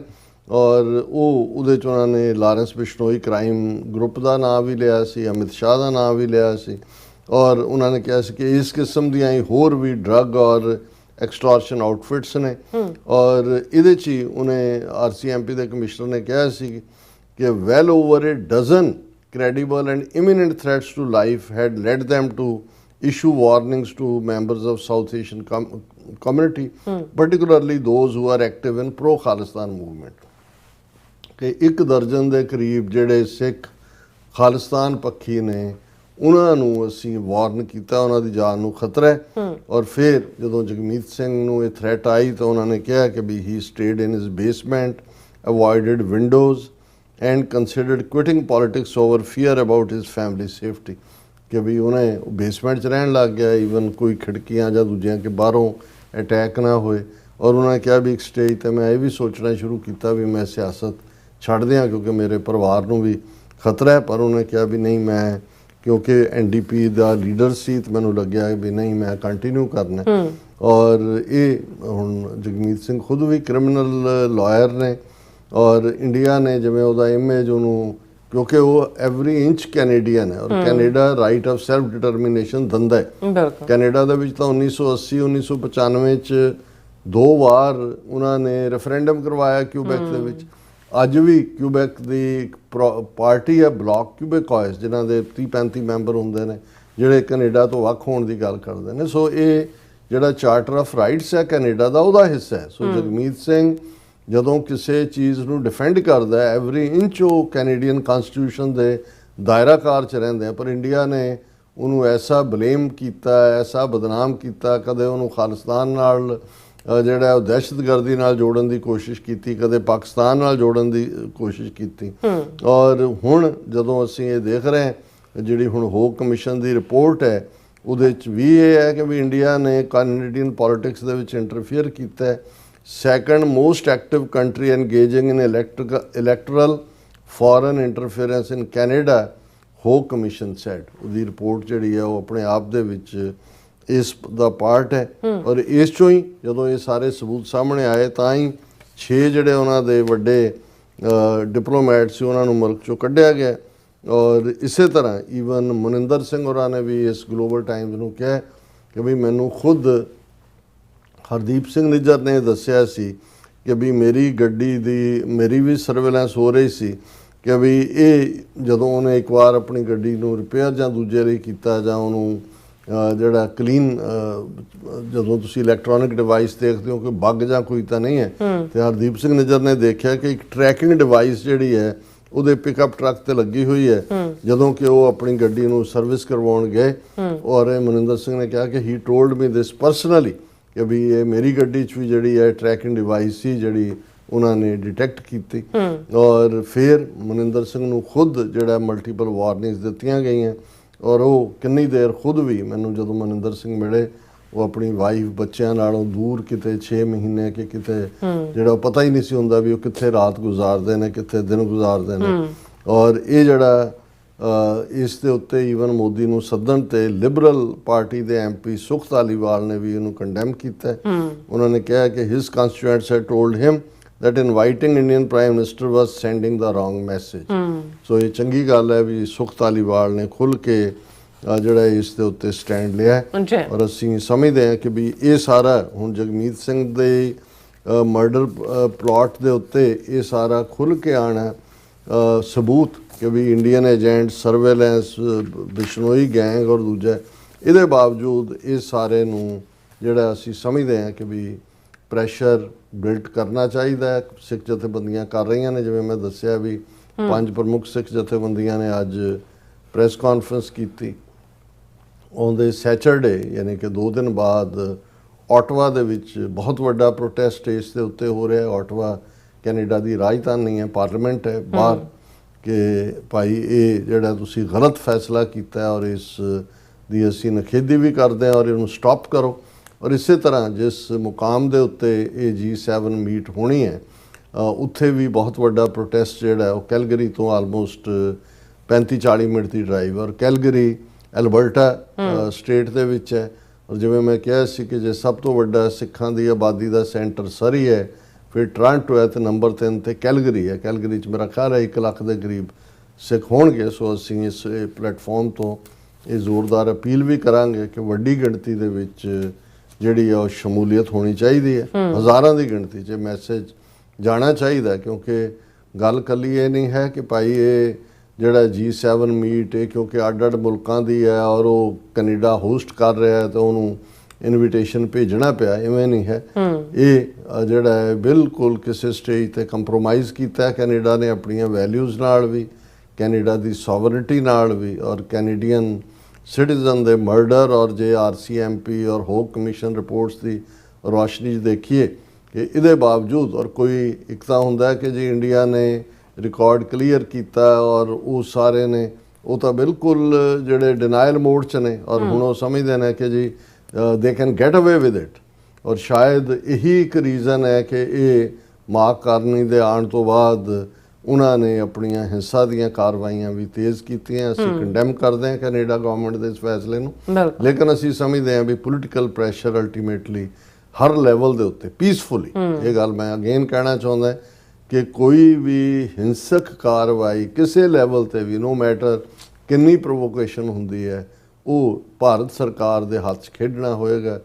ਪਰ ਵੱਡੀ ਗਿਣਤੀ 'ਚ ਨਿਕਲੋ। ਆਲਰੇਡੀ ਵੈਨਕੂਵਰ ਵੀ ਪ੍ਰੋਟੈਸਟ ਹੋਇਆ, ਆਟਵਾ ਜਿਵੇਂ ਮੈਂ ਕਿਹਾ ਵੀ ਸੈਚਰਡੇ ਦੁਪਹਿਰ ਵੇਲੇ ਹੈ, ਔਰ ਇਹ ਜਿਹੜਾ ਕਿ ਮੁੱਖ ਤੌਰ ਤੇ ਰੱਖਿਆ ਜਾਣਾ ਕੈਲਗਰੀ ਦੇ ਨੇੜੇ, ਉਸ ਦੇ ਵਿੱਚ ਵੀ ਜਿਹੜਾ ਹੈ ਉਹ ਵੱਡੀ ਗਿਣਤੀ ਦੇ ਵਿੱਚ ਸਿੱਖ ਸੰਗਤਾਂ ਸ਼ਮੂਲੀਅਤ ਕਰਨ। ਜੀ ਡਾਕਟਰ ਸਾਹਿਬ ਤੁਹਾਡਾ ਬਹੁਤ ਬਹੁਤ ਸ਼ੁਕਰੀਆ। ਸੋ ਥਲੇ ਬ੍ਰੇਕ ਤੇ ਜਾਣ ਤੋਂ ਪਹਿਲਾਂ ਅਸੀਂ ਦਰਸ਼ਕਾਂ ਦੇ ਸਰੋਤਿਆਂ ਨੂੰ ਅਪੀਲ ਦੀ ਬੇਨਤੀ ਕਰਦੇ ਹਾਂ ਵਿਊਅਰਸ, ਜਿਸ ਤਰ੍ਹਾਂ ਤੁਸੀਂ ਜਾਣਦੇ ਹੋ ਕਿ ਟੀਵੀ 84 ਇੱਕ ਪੰਥਕ ਚੈਨਲ ਹੈ ਔਰ ਟੀਵੀ 84 ਦੀ ਚੜ੍ਹਦੀ ਕਲਾ ਲਈ ਵੱਧ ਤੋਂ ਵੱਧ ਡੋਨੇਟ ਕਰੋ। ਡੋਨੇਟ ਕਰਨ ਲਈ ਸਾਡੀ ਵੈਬਸਾਈਟ tv84.tv ਤੇ ਜਾ ਕੇ ਪੇਪਲ ਦੀ ਵਰਤੋਂ ਕਰਕੇ ਵਨ ਟਾਈਮ ਡੋਨੇਟ ਕਰ ਸਕਦੇ ਹੋ, ਮੰਥਲੀ ਡੋਨੇਟ ਵੀ ਕਰ ਸਕਦੇ ਹੋ। ਤੁਸੀਂ ਟੀਵੀ 84 ਦੇ ਨਾਮ ਤੇ ਚੈੱਕ ਬਣਾ ਕੇ ਸਾਨੂੰ ਮੇਲ ਵੀ ਕਰ ਸਕਦੇ ਹੋ ਸਾਡੇ ਇਸ ਪਤੇ ਤੇ 36-01 37th Avenue, ਲੌਂਗ ਆਈਲੈਂਡ ਸਿਟੀ, ਨਿਊਯਾਰਕ 11101 USA, ਜਾਂ ਫਿਰ ਤੁਸੀਂ ਸਾਨੂੰ ਫੋਨ ਰਾਹੀਂ ਵੀ ਸੰਪਰਕ ਕਰ ਸਕਦੇ ਹੋ 516661911984। ਤੁਸੀਂ ਸਾਨੂੰ ਈਮੇਲ ਵੀ ਕਰ ਸਕਦੇ info@tv84.tv ਤੇ। ਅਸੀਂ ਤੁਹਾਡੇ ਤਹਿ ਦਿਲ ਤੋਂ ਸ਼ੁਕਰਗੁਜ਼ਾਰ ਹੋਵਾਂਗੇ। ਸੋ ਇੱਥੇ ਲੈਣ ਬ੍ਰੇਕ ਵਿਊਅਰਸ, ਤੁਸੀਂ ਸਾਨੂੰ ਇਸੇ ਤਰ੍ਹਾਂ ਬਣੇ ਰਹਿਣਾ। ਮਿਲਦੇ ਹਾਂ ਆਫਟਰ ਦਿਸ ਸ਼ਾਰਟ ਬ੍ਰੇਕ।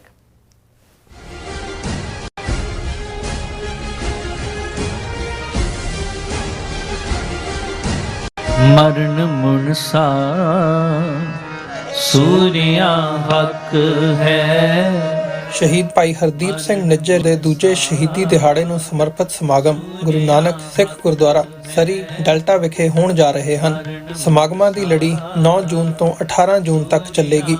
ਰੋਜ਼ਾਨਾ ਸ਼ਾਮ 6 ਵਜੇ ਤੋਂ 9 ਵਜੇ ਤੱਕ ਗੁਰਦੁਆਰਾ ਸਾਹਿਬ ਵਿਖੇ ਵਿਸ਼ੇਸ਼ ਦੀਵਾਨ ਸਜਾਏ ਜਾਣਗੇ, ਜਿਸ ਵਿੱਚ ਸ਼੍ਰੀ ਹਰਮੰਦਰ ਸਾਹਿਬ ਦੇ ਗ੍ਰੰਥੀ ਸਿੰਘ ਭਾਈ ਬਲਵਿੰਦਰ ਸਿੰਘ, ਹਜ਼ੂਰੀ ਰਾਗੀ ਸ੍ਰੀ ਦਰਬਾਰ ਸਾਹਿਬ ਭਾਈ ਰਵਿੰਦਰ ਸਿੰਘ ਅਤੇ ਕਮਲਜੀਤ ਸਿੰਘ ਸਮੇਤ ਹੋਰ ਵੀ ਉੱਘੇ ਪ੍ਰਚਾਰਕ ਤੇ ਬੁਲਾਰੇ ਹਾਜ਼ਰੀ ਲਵਾਉਣਗੇ। 14 ਜੂਨ 2025 ਦਿਨ ਸ਼ਨੀਵਾਰ ਨੂੰ ਦੁਪਹਿਰ 2 ਵਜੇ ਭਾਈ ਹਰਦੀਪ ਸਿੰਘ ਨਿੱਜਰ ਯਾਦਗਾਰੀ ਬਿਲਡਿੰਗ ਵਿਖੇ ਵਿਸ਼ੇਸ਼ ਸ਼ਹੀਦੀ ਕਾਨਫਰੰਸ ਹੋਵੇਗੀ, ਜਿਸ ਵਿੱਚ doctor Amarjit Singh Washington DC, Amandeep Singh California, Maninder Singh Surrey ਵੱਲੋਂ ਕੌਮੀ ਸੰਘਰਸ਼ ਤੇ ਸਿੱਖ ਰਾਜਨੀਤੀ ਤੇ ਵਿਚਾਰਾਂ ਦੀ ਸਾਂਝ ਪਾਈ ਜਾਵੇਗੀ। 15 ਜੂਨ 2025 ਦਿਨ ਐਤਵਾਰ ਨੂੰ ਦੁਪਹਿਰ 2 ਵਜੇ ਭਾਈ ਨਿੱਜਰ ਦੇ ਸ਼ਹੀਦੀ ਸਥਾਨ ਤੇ ਖਾਲਿਸਤਾਨ ਦਾ ਝੰਡਾ ਲਹਿਰਾਇਆ ਜਾਵੇਗਾ। ਗੁਰਦੁਆਰਾ ਸਾਹਿਬ ਪ੍ਰਬੰਧਕ ਕਮੇਟੀ ਵੱਲੋਂ ਸਮੂਹ ਸਿੱਖ ਸੰਗਤ ਨੂੰ ਇਨ੍ਹਾਂ ਸਮਾਗਮਾਂ ਵਿੱਚ ਵੱਧ ਚੜ੍ਹ ਕੇ ਪਹੁੰਚਣ ਲਈ ਬੇਨਤੀ ਕੀਤੀ ਜਾਂਦੀ ਹੈ। ਵਧੇਰੇ ਜਾਣਕਾਰੀ ਲਈ ਆਪ ਹੇਠ ਦਿੱਤੇ ਨੰਬਰਾਂ ਤੇ ਸੰਪਰਕ ਕਰ ਸਕਦੇ ਹੋ। ਅਮਰੀਕਾ ਵਿੱਚ ਰਹਿ ਰਹੇ ਹੋ ਅਤੇ ਡਰਾਈਵਿੰਗ ਲਾਇਸੈਂਸ ਲੈਣਾ ਚਾਹੁੰਦੇ ਹੋ ਤੇ ਲੱਭ ਰਹੇ ਹੋ ਇੱਕ ਤਜਰਬੇਕਾਰ ਡਰਾਈਵਿੰਗ ਸਕੂਲ, ਤਾਂ ਤੁਹਾਡੇ ਲਈ ਹੈ ਵੱਡੀ ਖੁਸ਼ਖਬਰੀ। ਕੈਲੀਫੋਰਨੀਆ ਦਾ ਸਟਾਕਟਨ ਟਰੱਕ ਡਰਾਈਵਿੰਗ ਸਕੂਲ ਤੁਹਾਨੂੰ ਦੇਵੇਗਾ ਡਰਾਈਵਿੰਗ ਸਿਖਲਾਈ ਅਤੇ ਡਰਾਈਵਿੰਗ ਦੌਰਾਨ ਪੇਸ਼ ਆਉਂਦੀਆਂ ਮੁਸ਼ਕਲਾਂ ਨਾਲ ਨਜਿੱਠਣ ਦੀ ਸਿਖਲਾਈ। 25 ਸਾਲ ਤੋਂ ਵੀ ਵੱਧ ਦੇ ਤਜਰਬੇ ਨਾਲ ਤੁਹਾਨੂੰ ਮਿਲੇਗੀ ਡਰਾਈਵਿੰਗ ਨਾਲ ਸੰਬੰਧਿਤ ਹਰ ਤਰ੍ਹਾਂ ਦੀ ਸਿਖਲਾਈ, ਉਹ ਵੀ ਵਾਜਿਬ ਕੀਮਤ ਵਿੱਚ।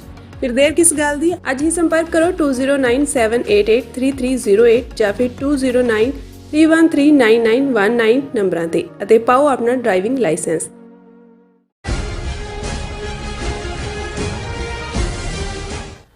Viewers welcome back to programme. So viewers ਗੱਲਬਾਤ ਕਰਨ ਜਾ ਰਹੇ ਹਾਂ ਕਿ ਭਾਰਤ ਦੀ ਵਿਦੇਸ਼ ਨੀਤੀ ਇਸ ਵੇਲੇ ਖਿਲਰੇ ਹੋਏ ਤੂੜੀ ਦੇ ਕੁੱਪ ਵਾਂਗ ਹੈ। ਖਾਸ ਤੌਰ ਤੇ ਅਮਰੀਕਾ ਵੱਲੋਂ ਭਾਰਤ ਨੂੰ ਉੱਪਰੋਂ ਥੱਲੀ ਜਿਹੜੇ ਹੈ ਡਿਪਲੋਮੈਟਿਕ 3 ਝਟਕੇ ਦਿੱਤੇ ਗਏ ਨੇ ਔਰ ਹੈਰਤ ਇਸ ਗੱਲ ਦੀ ਹੈ ਕਿ ਭਾਰਤੀ ਜਨਤਾ ਨੂੰ ਅਜੇ ਵੀ ਮੋਦੀ ਸਰਕਾਰ ਵੱਲੋਂ ਆਪਣੀ ਜਿੱਤ ਦਾ ਡੰਕਾ ਵਜਾ ਕੇ ਬੇਵਕੂਫ ਜਿਹੜਾ ਉਹ ਬਣਾਇਆ ਜਾ ਰਿਹਾ। ਸੋ ਇਸ ਬਾਰੇ ਆਪਾਂ ਗੱਲਬਾਤ ਕਰਨ ਜਾ ਰਹੇ ਹਾਂ। ਸੋ ਅਸੀਂ ਚਾਹਾਂਗੇ ਕਿ ਤੁਸੀਂ ਇਸੇ ਤਰ੍ਹਾਂ ਬਣੇ ਰਹਿਣਾ। ਦੇਖਣ ਸੁਣ ਲਈ ਐਂਡ ਲਿਖਣ ਲਈ ਤੁਹਾਡਾ ਸਭ ਦਾ ਬਹੁਤ ਬਹੁਤ ਧੰਨਵਾਦ। ਜੀ ਡਾਕਟਰ ਸਾਹਿਬ ਕੀ ਵਿਚਾਰਾਂ ਨੇ? ਦੇਖੋ, ਵੈਸੇ ਤਾਂ ਸਿਆਸਤ ਇੱਕ ਅਜੀਬੋ-ਗਰੀਬ ਖੇਡ ਹੈ। ਉਹਦੇ 'ਚ ਕੌਣ ਦੋਸਤ ਕੌਣ ਦੁਸ਼ਮਣ ਇਹ ਹਰ ਪਲ ਬਦਲਦੇ ਰਹਿੰਦੇ ਨੇ। ਜਿਹੜੇ ਕੱਲ੍ਹ ਤੱਕ ਤੁਹਾਡੇ ਦੋਸਤ ਹੁੰਦੇ ਨੇ ਉਹ ਸਡਨਲੀ ਦੁਸ਼ਮਣ ਬਣ ਜਾਂਦੇ ਨੇ, ਔਰ ਜਿਹੜੇ ਤੁਹਾਡੇ ਦੁਸ਼ਮਣ ਹੁੰਦੇ ਨੇ ਉਹ ਤੁਹਾਡੇ ਵੱਲ ਦੋਸਤੀ ਦਾ ਹੱਥ ਵਧਾਉਂਦੇ ਨੇ। ਔਰ ਇਸ ਤੋਂ ਹੀ ਈਵਨ ਜਦੋਂ ਇਹ ਕਿਹਾ ਜਾਂਦਾ ਹੈ ਵੀ ਤੁਹਾਡਾ ਗੁਆਂਢੀ ਤੁਹਾਡਾ ਦੁਸ਼ਮਣ ਹੈ ਤੇ ਤੁਹਾਡੇ ਗੁਆਂਢੀ ਦਾ ਗੁਆਂਢੀ ਤੁਹਾਡਾ ਦੋਸਤ ਹੈ, ਕਿਉਂਕਿ ਤੁਹਾਡੇ ਗੁਆਂਢੀ ਦਾ ਗੁਆਂਢੀ ਉਹਦਾ ਦੁਸ਼ਮਣ ਹੈ, ਇਸ ਲਈ ਤੁਸੀਂ ਉਹਦੇ ਨਾਲ ਦੋਸਤੀ ਕਰਦੇ। ਔਰ ਜਿਸ ਤੇਜ਼ੀ ਨਾਲ ਨਿਊ ਵਰਲਡ ਆਰਡਰ ਦੀ ਗੱਲ ਜਦੋਂ ਹੁੰਦੀ ਹੈ ਕਿ ਸਾਰਾ ਕੁਝ ਬਦਲ ਰਿਹਾ ਹੈ, ਉਸ ਦੇ ਵਿੱਚ ਕੌਣ ਕਿੱਥੇ ਜਾ ਕੇ ਕਿਹਨੂੰ ਮਫਾਦ ਹੁੰਦਾ ਹੈ, ਕੌਣ ਕਿਹਨੂੰ ਵਰਤਦਾ ਹੈ, ਔਰ ਕੌਣ ਕਿਹਨੂੰ ਵਰਤ ਕੇ ਡੰਪ ਕਰਦਾ ਹੈ, ਇਹ ਵੀ ਇੱਕ ਆਪਣੇ ਆਪ ਦੇ ਵਿੱਚ ਇੱਕ ਕਹਾਣੀ ਹੋਏਗੀ। ਬੀਤੇ ਤੋਂ ਅਸੀਂ ਕੁਛ ਨਾ ਕੁਛ ਦੇਖ ਸਕਦੇ ਹਾਂ, ਸਿੱਖ ਸਕਦੇ ਹਾਂ, ਉਸ ਤੋਂ ਅੰਦਾਜ਼ਾ ਲਾ ਸਕਦੇ ਹਾਂ ਕਿ ਸਿਚੁਏਸ਼ਨਸ ਕੀ ਹੋਣਗੀਆਂ, ਕਿੱਧਰ ਨੂੰ ਜਾਏਗਾ ਕੰਮ। ਲੇਕਿਨ ਭਾਰਤ ਦੇ ਮਾਮਲੇ ਦੇ ਵਿੱਚ ਇੱਕ ਗੱਲ ਬੜੀ ਸਪਸ਼ਟ ਹੈ ਕਿ ਵੀ ਜਿੰਨੀ ਬੁਰੀ ਤਰ੍ਹਾਂ ਉਹਨਾਂ ਦੀ ਵਿਦੇਸ਼ ਨੀਤੀ, ਫੋਰਨ ਪਾਲਿਸੀ ਪਿੱਟੀ ਹੈ ਪਰ ਇੰਨੇ ਸ਼ਾਰਟ ਟਾਈਮ ਦੇ ਵਿੱਚ। ਇਹ ਤਾਂ ਠੀਕ ਹੈ ਕਿ ਇੱਕ ਜ਼ਮਾਨਾ ਸੀ ਜਦੋਂ ਪੋਸਟ ਸੈਕੰਡ ਵਰਲਡ ਵਾਰ ਨਵਾਂ ਵਰਲਡ ਆਰਡਰ ਬਣਿਆ, ਉਸ ਦੇ ਵਿੱਚ ਦੋ ਗੁੱਟ ਬਣੇ ਜਿਹਨੂੰ ਜਿਹੜਾ ਕੋਲਡ ਵਾਰ ਈਰਾ ਕਹਿੰਦੇ ਨੇ, ਸ਼ੀਤ ਜੰਗ ਕਹਿੰਦੇ ਸੀ। ਇੱਕ ਪਾਸੇ ਸੋਵੀਅਤ ਯੂਨੀਅਨ ਦਾ ਬਲਾਕ ਸੀ ਜਿਹੜਾ ਜ਼ਾਹਰ ਹੈ ਕਮਿਊਨਿਜ਼ਮ ਔਰ ਸੋਸ਼ਲਿਜ਼ਮ ਵਾਲੇ ਖਾਤੇ 'ਚ ਸੀ, ਦੂਸਰੇ ਪਾਸੇ ਅਮਰੀਕੀ ਬਲਾਕ ਸੀ। ਅਮਰੀਕਾ ਨੇ ਹੀ ਸੋਵੀਅਤ ਯੂਨੀਅਨ ਨੂੰ ਬਲਾਕ ਕਰਨ ਲਈ ਨੈਟੋ ਬਣਾਈ ਔਰ ਸੋਵੀਅਤ ਯੂਨੀਅਨ ਨੇ ਆਪਣੇ ਤੌਰ ਦੇ ਉੱਤੇ ਜਿੰਨਾ ਕੁ 70 ਤੋਂ ਜ਼ਿਆਦਾ ਮੁਲਕਾਂ ਦੇ ਵਿੱਚ ਉਹ ਮੂਵਮੈਂਟਸ ਜਿਹੜੀਆਂ ਕਮਿਊਨਿਸਟ ਮੂਵਮੈਂਟਸ ਜਾਂ ਸੋਸ਼ਲਿਸਟ ਮੂਵਮੈਂਟਸ ਸੀ ਉਹ ਖੜੀਆਂ ਕੀਤੀਆਂ। ਪ੍ਰੋਕਸੀ ਵਾਰਸ ਹੋਈਆਂ। ਹੁਣ ਇਹ ਜਿਹੜੀ ਵਿਤਨਾਮ ਹੋਏ, ਕੋਰੀਆ ਹੋਏ, ਕੰਬੋਡੀਆ ਹੋਏ, ਜਾਂ ਈਵਨ ਸਾਊਥ ਅਮਰੀਕਾ 'ਚ ਅਸੀਂ ਕਿਊਬਾ, ਵੈਨਜ਼ੂਏਲਾ, ਚਿਲੀ, ਇਹ ਸਾਰੇ ਵੀ ਦੇਖੀਏ ਤਾਂ ਤੁਹਾਨੂੰ ਨਜ਼ਰ ਆਏਗਾ ਵੀ ਇੱਕ ਧਿਰ ਦੇ ਪਿੱਛੇ ਅਮਰੀਕਾ ਖੜਾ, ਇੱਕ ਦੇ ਪਿੱਛੇ ਸੋਵੀਅਤ ਯੂਨੀਅਨ ਖੜਾ। ਹਥਿਆਰ ਵੀ ਦਿੱਤੇ ਜਾ ਰਹੇ ਨੇ, ਪੈਸੇ ਵੀ ਦਿੱਤੇ ਜਾ ਰਹੇ ਨੇ। ਫਿਰ ਰਿਜੀਮ ਚੇਂਜ, ਬਿਲਕੁਲ ਇਹ ਤਾਂ 1980 'ਚ ਅਮਰੀਕਨ ਕਾਂਗਰਸ ਨੇ CIA ਨੂੰ ਵਰਜਿਆ ਕਿ ਉਹ ਪੋਲੀਟੀਕਲ ਅਸੈਸੀਨੇਸ਼ਨ ਨਹੀਂ ਕਰ ਸਕਦੇ, ਨਹੀਂ ਤਾਂ ਕਿੰਨੇ ਹੈੱਡ ਜਿਹੜੇ ਨੇ ਸਟੇਟਾਂ ਦੇ ਜਾਂ ਕਿਤੇ ਤਾਂ ਕੂ ਹੁੰਦਾ ਸੀ ਵੀ ਤੁਸੀਂ ਵਿਦਰੋਹ ਕਰਵਾ ਦਿੱਤਾ, ਕਿਤੇ ਤੁਸੀਂ ਅਸੈਸੀਨੇਸ਼ਨ ਕਰਵਾ ਦਿੱਤੀ।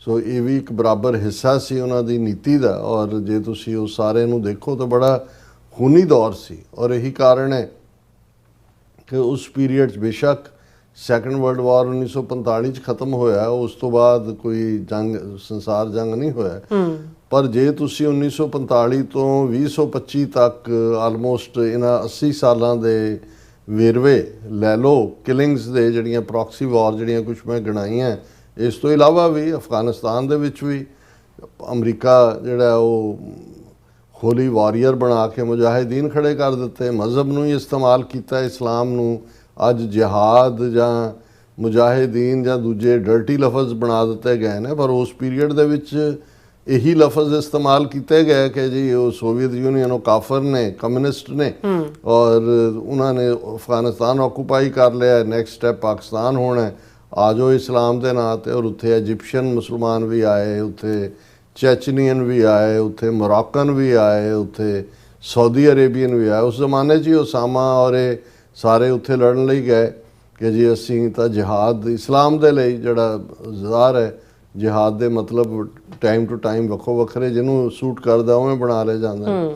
ਔਰ ਫਾਈਨਲੀ ਤੁਸੀਂ ਇਹ ਦੇਖੋ ਕਿ ਪੋਸਟ 9/11 ਉਹੀ ਅਮਰੀਕਾ ਜਾਂ ਉਹੀ ਵੈਸਟਰਨ ਪਾਵਰਸ ਜਿਹੜੀਆਂ ਅਦਰਵਾਈਜ਼ ਜਿਹੜੀਆਂ ਉਹ ਇਸਲਾਮ ਨੂੰ ਹੋਲੀ ਵਾਰੀਅਰ, ਜਦੋਂ ਮੁਜਾਹਿਦੀਨ ਦੀ ਅੰਗਰੇਜ਼ੀ ਇਹ ਸੀ, ਅਸੀਂ ਜਦੋਂ ਗਰੋਹ ਹੋਏ ਆ ਇਹੀ ਖਬਰਾਂ ਪੜ੍ਹਦੇ ਹਾਂ, ਹੋਲੀ ਵਾਰੀਅਰ ਮੁਜਾਹਿਦੀਨ ਨੇ ਇਹ ਕਰਤਾ ਤੇ ਮੁਜਾਹਿਦੀਨ ਨੇ ਉਹ ਕਰਤਾ।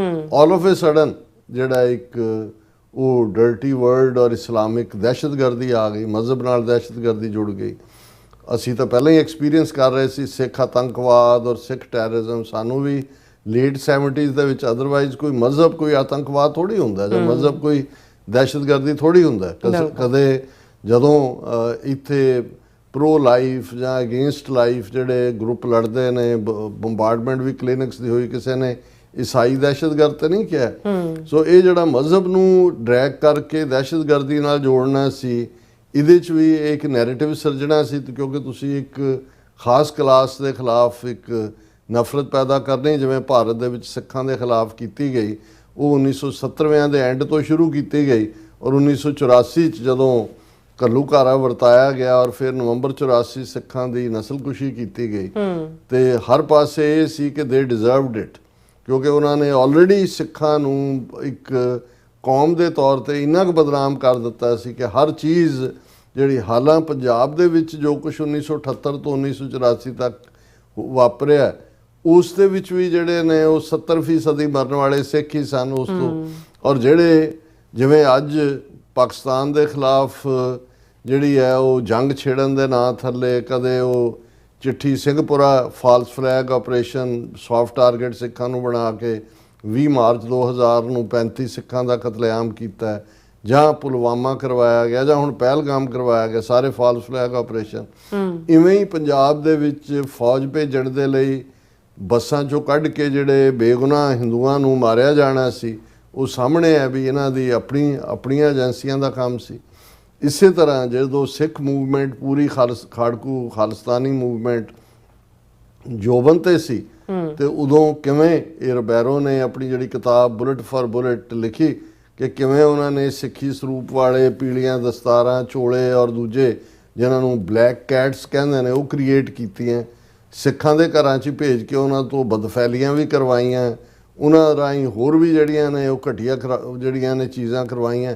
ਔਰ ਕਿਉਂਕਿ ਉਹ ਖਾਲਸਾਈ ਬਾਣੇ 'ਚ ਸੀ, ਲੋਕਾਂ 'ਚ ਪ੍ਰਭਾਵ ਗਿਆ ਕਿ ਦੇਖੋ ਜੀ ਜੁਝਾਰੂਆਂ ਨੇ ਇਹ ਕਰਤਾ, ਜੁਝਾਰੂਆਂ ਨੇ ਉਹ ਕਰਤਾ। ਉਹਨਾਂ ਰਾਹੀਂ ਚਿੱਠੀਆਂ ਲਿਖਵਾ ਔਰ ਫਰੋਤੀਆਂ ਲੈ, ਜੋ ਕੰਮ ਹੁਣ ਉਹਨਾਂ ਨੂੰ ਇਹ ਲੱਗਦਾ ਵੀ ਕੈਨੇਡਾ, ਅਮਰੀਕਾ ਔਰ ਦੂਸਰੇ ਦੇ ਵਿੱਚ ਜਿਹੜੀ ਖਾਲਿਸਤਾਨ ਦੀ ਮੂਵਮੈਂਟ ਹੈ, ਪੀਸਫੁਲੀ ਖਾਲਿਸਤਾਨ ਰੈਫਰੈਂਡਮ ਰਾਹੀਂ, ਜਾਂ ਜਿਵੇਂ ਅਸੀਂ ਪੀਸਫੁਲੀ 4 ਦਹਾਈਆਂ ਤੋਂ ਜਿਹੜਾ ਇਸ ਦੇ ਲਈ ਕੰਮ ਕਰ ਰਹੇ ਵੀ ਇਹਨੂੰ ਕਿਵੇਂ ਬਦਨਾਮ ਕੀਤਾ ਜਾਏ। ਔਰ ਉਹ ਇੱਕ ਟੈਰਰ, ਖੌਫ, ਉਹਨਾਂ ਹੀ ਸਿੱਖ ਬਿਜ਼ਨੈਸਿਸ ਜਾਂ ਮਿਹਨਤ ਵਾਲੇ ਜਿਨ੍ਹਾਂ ਨੇ ਵਿਚਾਰਿਆਂ ਨੇ ਮਿਹਨਤ ਕਰ ਕਰਕੇ ਆਪਣਾ ਕਾਰੋਬਾਰ ਸਿਰਜੇ ਨੇ, ਉਹਨਾਂ ਨੂੰ ਹੀ ਤੁਸੀਂ ਧਮਕੀਆਂ ਦੇ ਰਹੇ ਹੋ। ਔਰ ਕੁਛ ਲੋਕ ਕਿਉਂਕਿ ਉਹਨਾਂ ਨੂੰ ਇਹ ਲੱਗਦਾ ਹੈ ਕਿ ਜਾਨ ਪਿਆਰੀ ਹੈ, ਬਈ ਏਜੰਸੀਆਂ ਕਦੋਂ ਤੱਕ ਜਿਹੜੀ ਹੈ ਸਾਨੂੰ ਪੁਲਿਸ ਪ੍ਰੋਟੈਕਸ਼ਨ, ਉਹ ਪੈਸੇ ਦੇ ਵੀ ਰਹੇ ਨੇ। ਸੋ ਇੱਕ ਪੂਰਾ ਧੰਦਾ ਖੜਾ ਕਰ ਦਿੱਤਾ ਗਿਆ। ਔਰ ਜੇ ਕੈਨੇਡੀਅਨ ਇਨਵੈਸਟੀਗੇਸ਼ਨ ਇਹ ਕਹਿੰਦੀ ਹੈ ਕਿ ਭਾਈ ਇਹ ਇਹਨਾਂ ਨੇ ਕੀਤਾ, ਅਮਿਤ ਸ਼ਾਹ ਹੈਡ ਕਰ ਰਿਹਾ, ਤੇ ਇਸ ਦੇ ਵਿੱਚ ਤਾਂ ਫਿਰ ਕੋਈ ਦੋਰਾਵਾ ਨਹੀਂ ਨੇ ਕਿ ਵੀ ਇਹ ਸਭ ਕੋਈ ਕੌਣ ਕਰਵਾ ਰਿਹਾ। ਸੋ ਇੱਕ ਪਾਸੇ ਉਹ ਪਾਰਟ ਚੱਲ ਰਿਹਾ ਹੈ, ਪਰ ਕਿਉਂਕਿ ਅਮਰੀਕਾ ਨੇ ਜਿਹੜਾ ਭਾਰਤ ਦਾ ਇੱਕ ਸਟੇਜ ਤੇ ਆਲਮੋਸਟ 5 ਜਿਹੜੇ ਪ੍ਰੈਜ਼ੀਡੈਂਟ ਅਮਰੀਕਾ ਦੇ ਰਹੇ, ਉਹਨਾਂ ਨੇ ਬਿਲਕੁਲ ਪ੍ਰੋ ਇੰਡੀਆ ਲਾਈਨ ਲਈ Indo US nuclear deal Manmohan Singh ਦੇ ਵੇਲੇ ਸਾਈਨ ਹੋਈ। ਉਸ ਤੋਂ ਬਾਅਦ ਲਗਾਤਾਰਤਾ ਨਾਲ ਇੰਡੀਆ ਦੇ ਨਾਲ ਪਾਰਟਿਸਪੇਸ਼ਨ, ਇੰਡੋ ਪੈਸੀਫਿਕ, ਦੂਜਾ ਟਰੰਪ ਦੀ ਪਹਿਲੀ ਟਰਮ ਵੇਲੇ ਤਾਂ ਕੁਆਡ ਦੇ ਵਿੱਚ ਭਾਰਤ ਨੂੰ ਲਿਆਂਦਾ ਗਿਆ, ਜਿਹਦੇ 'ਚ ਆਸਟ੍ਰੇਲੀਆ, ਜਾਪਾਨ, ਇੰਡੀਆ ਔਰ ਅਮਰੀਕਾ ਸ਼ਾਮਲ ਸੀ। ਔਰ ਇਹ ਸਮਝਦੇ ਆ ਕਿ ਵੀ ਚਾਈਨਾ ਫਰਦਰ ਥ੍ਰੈਟ ਹੈ ਮਿਲੀਟੈਰਲੀ ਔਰ ਇਕਨੋਮਿਕਲੀ, ਇੰਡੀਆ ਨੂੰ ਐਜ਼ ਏ ਬੁਲਵਾਕ ਖੜਾ ਕਰਨ ਦੀ ਕੋਸ਼ਿਸ਼ ਰਹੀ। ਇਹੀ ਕਾਰਨ ਸੀ ਕਿ ਅਮਰੀਕਾ ਨੇ ਇੱਕ ਜ਼ਮਾਨੇ ਦੇ ਵਿੱਚ, ਭਾਵੇਂ ਪਾਕਿਸਤਾਨ ਪੂਰੀ ਤਰ੍ਹਾਂ ਅਮਰੀਕਨ ਬਲੌਕ 'ਚ ਸੀ 50ਵਿਆਂ ਦੇ ਵਿੱਚ ਵੀ 60ਵਿਆਂ ਦੇ ਵਿੱਚ ਵੀ, ਲੇਕਿਨ ਅਮਰੀਕਾ ਨੇ ਪੂਰੀ ਤਰ੍ਹਾਂ ਭਾਰਤ ਨੂੰ ਨਕਾਰਿਆ ਨਹੀਂ ਸੀ ਹੋਇਆ। ਉਹਦੇ ਬਾਰੇ ਅਕਸਰ ਜਦੋਂ ਫੋਰਨ ਪਾਲਿਸੀ ਦਾ ਜ਼ਿਕਰ ਹੁੰਦਾ ਸੀ ਤਾਂ ਹੁੰਦਾ ਸੀ ਹਾਈਫਨੇਟਡ, ਕਿ ਇੰਡੀਆ ਹਾਈਫਨ ਪਾਕਿਸਤਾਨ, ਕਿ ਜੇ ਪਾਕਿਸਤਾਨ ਨੂੰ ਕੋਈ ਇਕਵਿਪਮੈਂਟ ਦਿੱਤੀ ਹੈ ਜਾਂ ਵੇਚਿਆ ਕੋਈ ਸਟਫ, ਤੇ ਜੇ ਇੰਡੀਆ ਡਿਮਾਂਡ ਕਰੇ ਤਾਂ ਉਹਨੂੰ ਵੀ ਦੇ ਦਿੰਦੇ ਸੀ।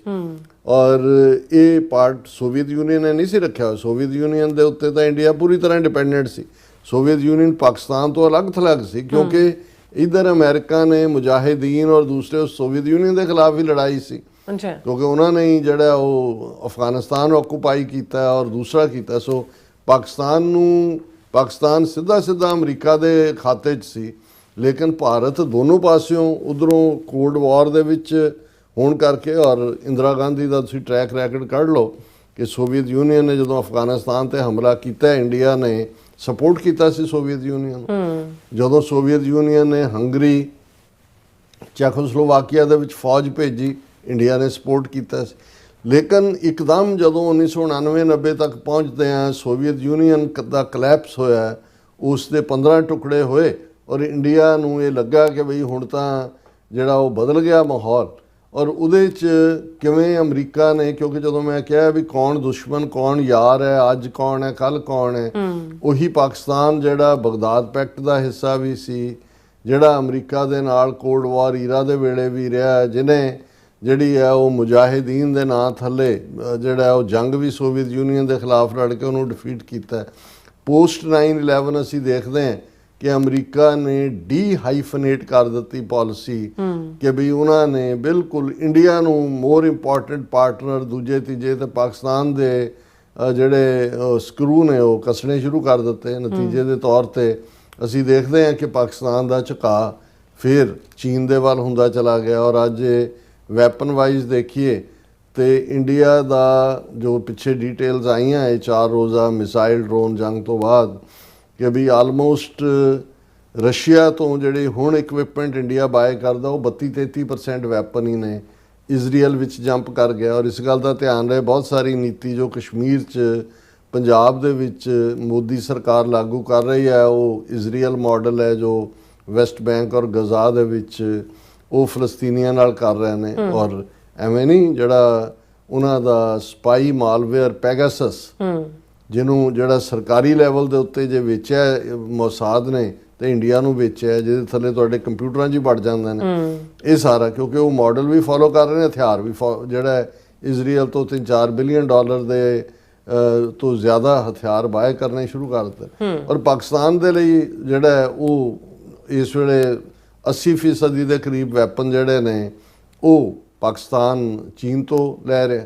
ਹੁਣ ਇਹ ਸਾਰਾ ਜਿਹੜਾ ਇਨਬੈਲੈਂਸ ਹੋ ਰਿਹਾ, ਐਂ ਲੱਗਦਾ ਸੀ ਵੀ ਇੰਡੀਆ ਔਰ ਅਮਰੀਕਾ ਬਿਲਕੁਲ ਇਵੇਂ ਹੀ ਬਣਦੇ ਚਲੇ ਜਾ ਰਹੇ ਨੇ ਜਿਵੇਂ ਕਿਸੇ ਜ਼ਮਾਨੇ 'ਚ ਅਮਰੀਕਾ ਕੈਨੇਡਾ ਹੁੰਦਾ ਸੀ।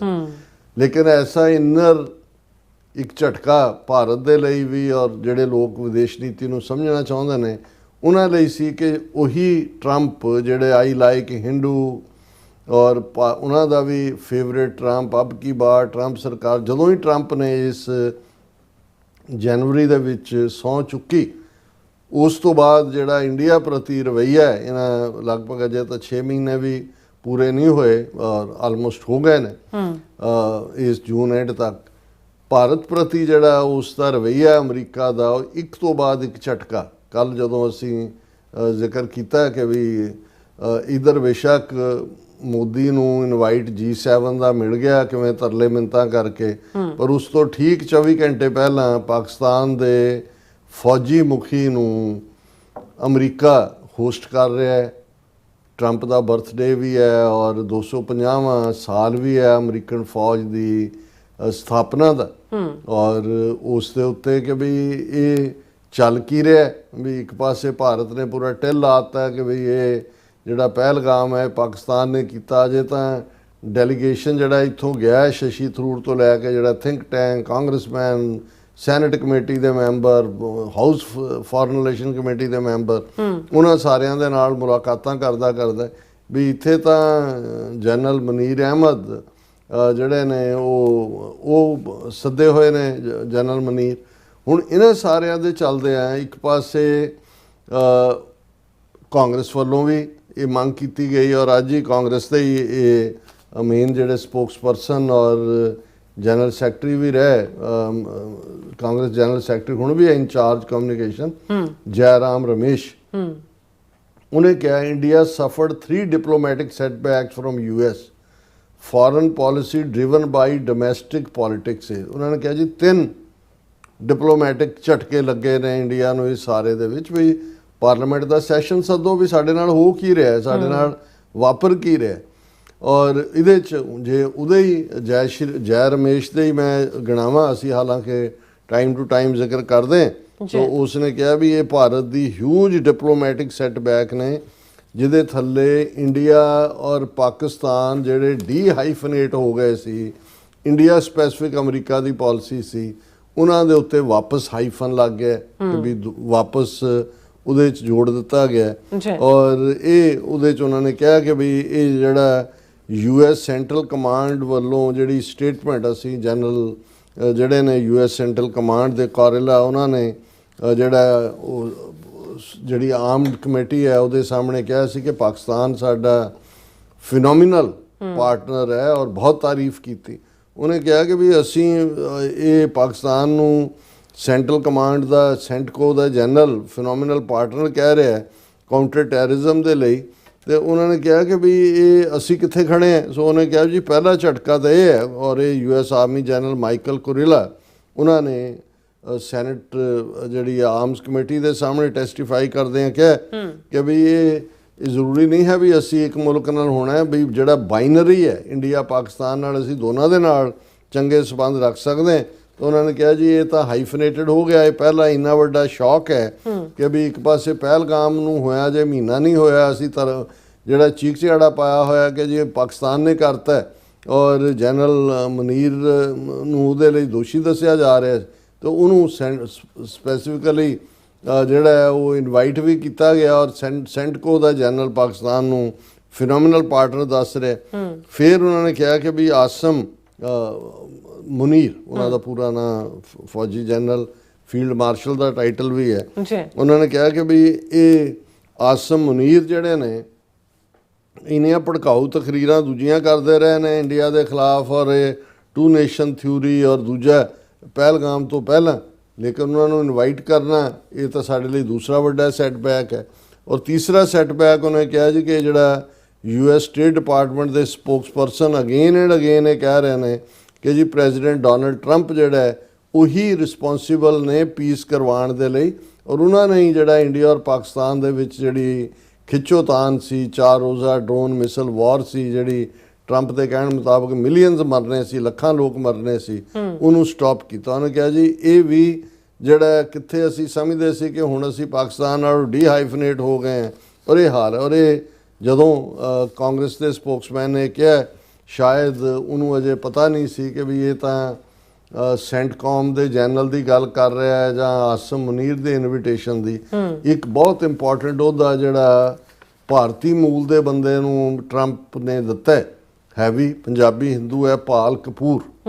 ਹੁਣ ਪਾਲ ਕਪੂਰ ਨੂੰ ਉਹਨਾਂ ਨੇ assistant secretary of state for south and central Asia, ਬਹੁਤ ਇੰਪੋਰਟੈਂਟ ਅਹੁਦਾ। ਅਲਟੀਮੇਟਲੀ ਗਰਾਊਂਡ ਤੇ ਜਿਹੜੀ ਅਮਰੀਕਾ ਦੀ ਫੋਰਨ ਪਾਲਿਸੀ ਡਿਕਟੇਟ ਕਰਨੀ ਹੈ ਇਹਨੇ ਕਰਨੀ। ਹੁਣ ਕਪੂਰ ਸਾਹਿਬ ਇੱਥੇ ਪਹੁੰਚ ਗਏ ਨੇ, ਔਰ ਉਹਨਾਂ ਦੀ ਜਿਹੜੀ assistant secretary of state for south and central Asia approve ਕੀਤਾ ਹੈ, ਔਰ ਇਹ ਸਾਰੇ 'ਚ ਉਹਨਾਂ ਦੀ ਕਨਫਰਮੇਸ਼ਨ ਹੀਅਰਿੰਗ ਚੱਲ ਰਹੀ ਹੈ, ਕਿਉਂਕਿ ਜਦੋਂ ਪ੍ਰੈਜ਼ੀਡੈਂਟ ਕੋਲ ਰਾਈਟ ਹੁੰਦਾ ਉਹ ਕਰੇ, ਲੇਕਿਨ ਉਹਨੂੰ ਸੈਨੇਟ ਦੀ ਕਮੇਟੀ ਦੇ ਸਾਹਮਣੇ, ਕਨਫਰਮੇਸ਼ਨ ਕਮੇਟੀ ਉਹਨੂੰ ਕਹਿੰਦੇ ਨੇ, ਉਹਨੂੰ ਤਲਬ ਕੀਤਾ ਜਾਂਦਾ ਹੈ, ਰਿਕਾਰਡ ਪੁੱਛਿਆ ਜਾਂਦਾ ਹੈ, ਸਵਾਲ ਪੁੱਛੇ ਜਾਂਦੇ ਨੇ, ਨੀਤੀ ਪੁੱਛੀ ਜਾਂਦੀ ਹੈ, ਔਰ ਫਿਰ ਉਹਨੂੰ ਕਨਫਰਮ ਜਾਂ ਰਿਜੈਕਟ ਕੀਤਾ ਜਾਂਦਾ। ਸੋ ਇਹ ਪਾਲ ਕਪੂਰ ਜਦੋਂ ਇਸ ਸੈਨੇਟ ਦੀ ਕਮੇਟੀ ਦੇ ਸਾਹਮਣੇ ਆਏ, ਔਰ ਇਹ ਇਸ ਦੇ ਉੱਤੇ ਜਿਹੜੇ ਸੈਨੇਟਰ ਕ੍ਰਿਸ ਵੈਨ ਹਾਲਨ ਨੇ, ਉਹਨਾਂ ਨੇ ਇਹਨੂੰ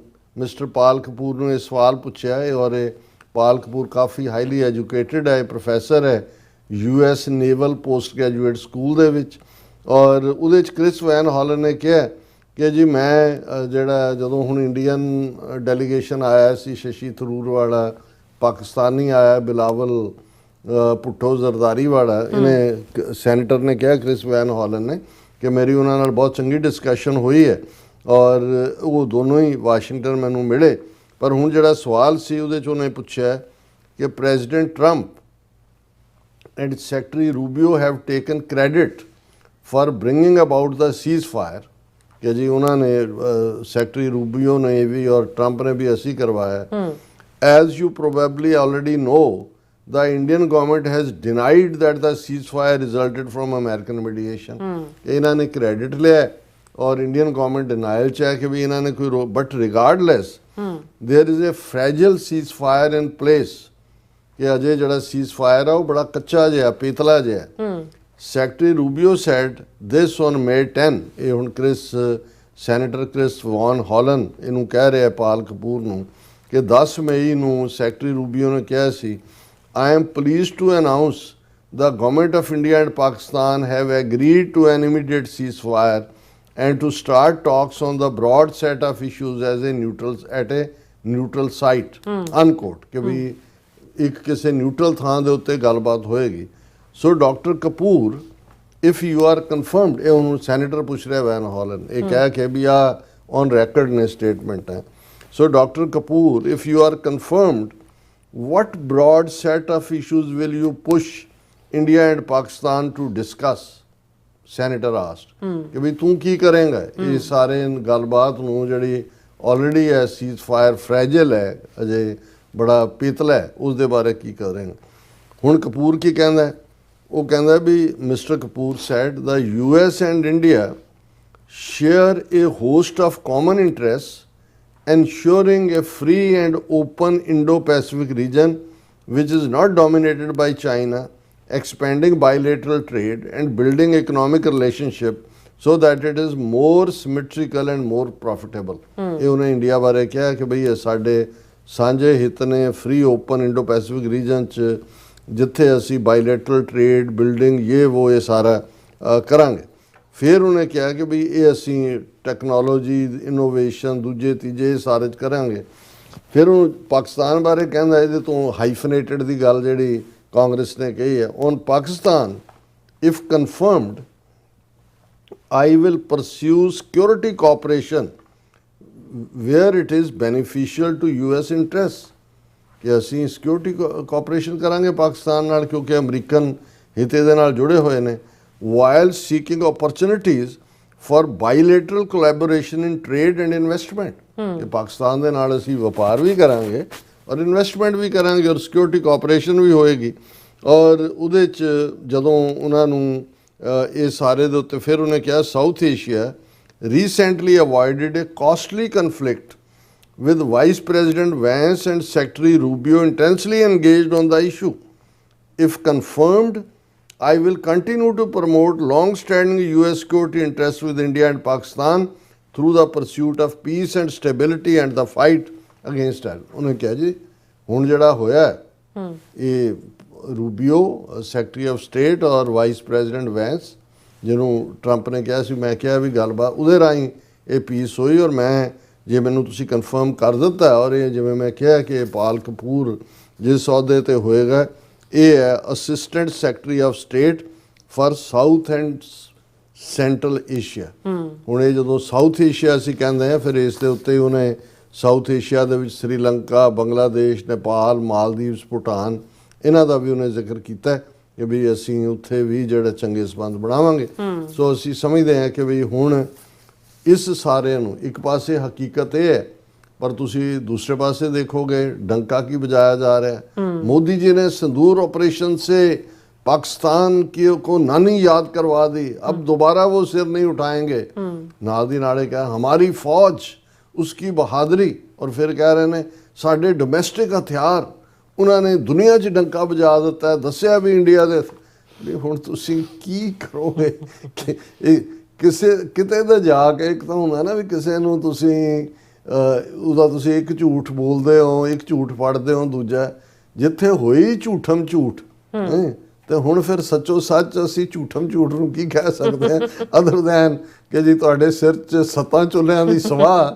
ਕੁਛ ਤਾਂ ਜਿਹੜਾ ਉਹ ਸ਼ਰਮ ਕਰੋ ਕਿ ਵੀ ਤੁਸੀਂ ਦੇਖ ਕੇ ਝੂਠ ਬੋਲੋ, ਘੱਟ ਝੂਠ ਬੋਲੋ, ਜ਼ਿਆਦਾ ਨਾ ਬੋਲੋ। ਨਹੀਂ ਮਤਲਬ ਚਲੋ ਝੂਠ ਦੇ ਉੱਤੇ ਸੱਚ ਦਾ ਲੇਬਲ ਤਾਂ ਨਾ ਤੁਸੀਂ ਕਹੋ ਜੀ ਝੂਠ ਕੀ ਦੁਕਾਨ ਮਿੱਠਾ ਪਕਵਾਨ। ਸਹੀ ਗੱਲ ਹੈ। ਸੋ ਇੱਥੇ ਲੈਣਾ ਬ੍ਰੇਕ। ਵਿਊਅਰਸ ਤੋਂ ਸਾਨੂੰ ਇਸੇ ਤਰ੍ਹਾਂ ਬੜੇ ਰਹਿਣਾ, ਮਿਲਦੇ ਹਾਂ ਛੋਟੇ ਜਿਹੇ ਬ੍ਰੇਕ ਤੋਂ ਬਾਅਦ।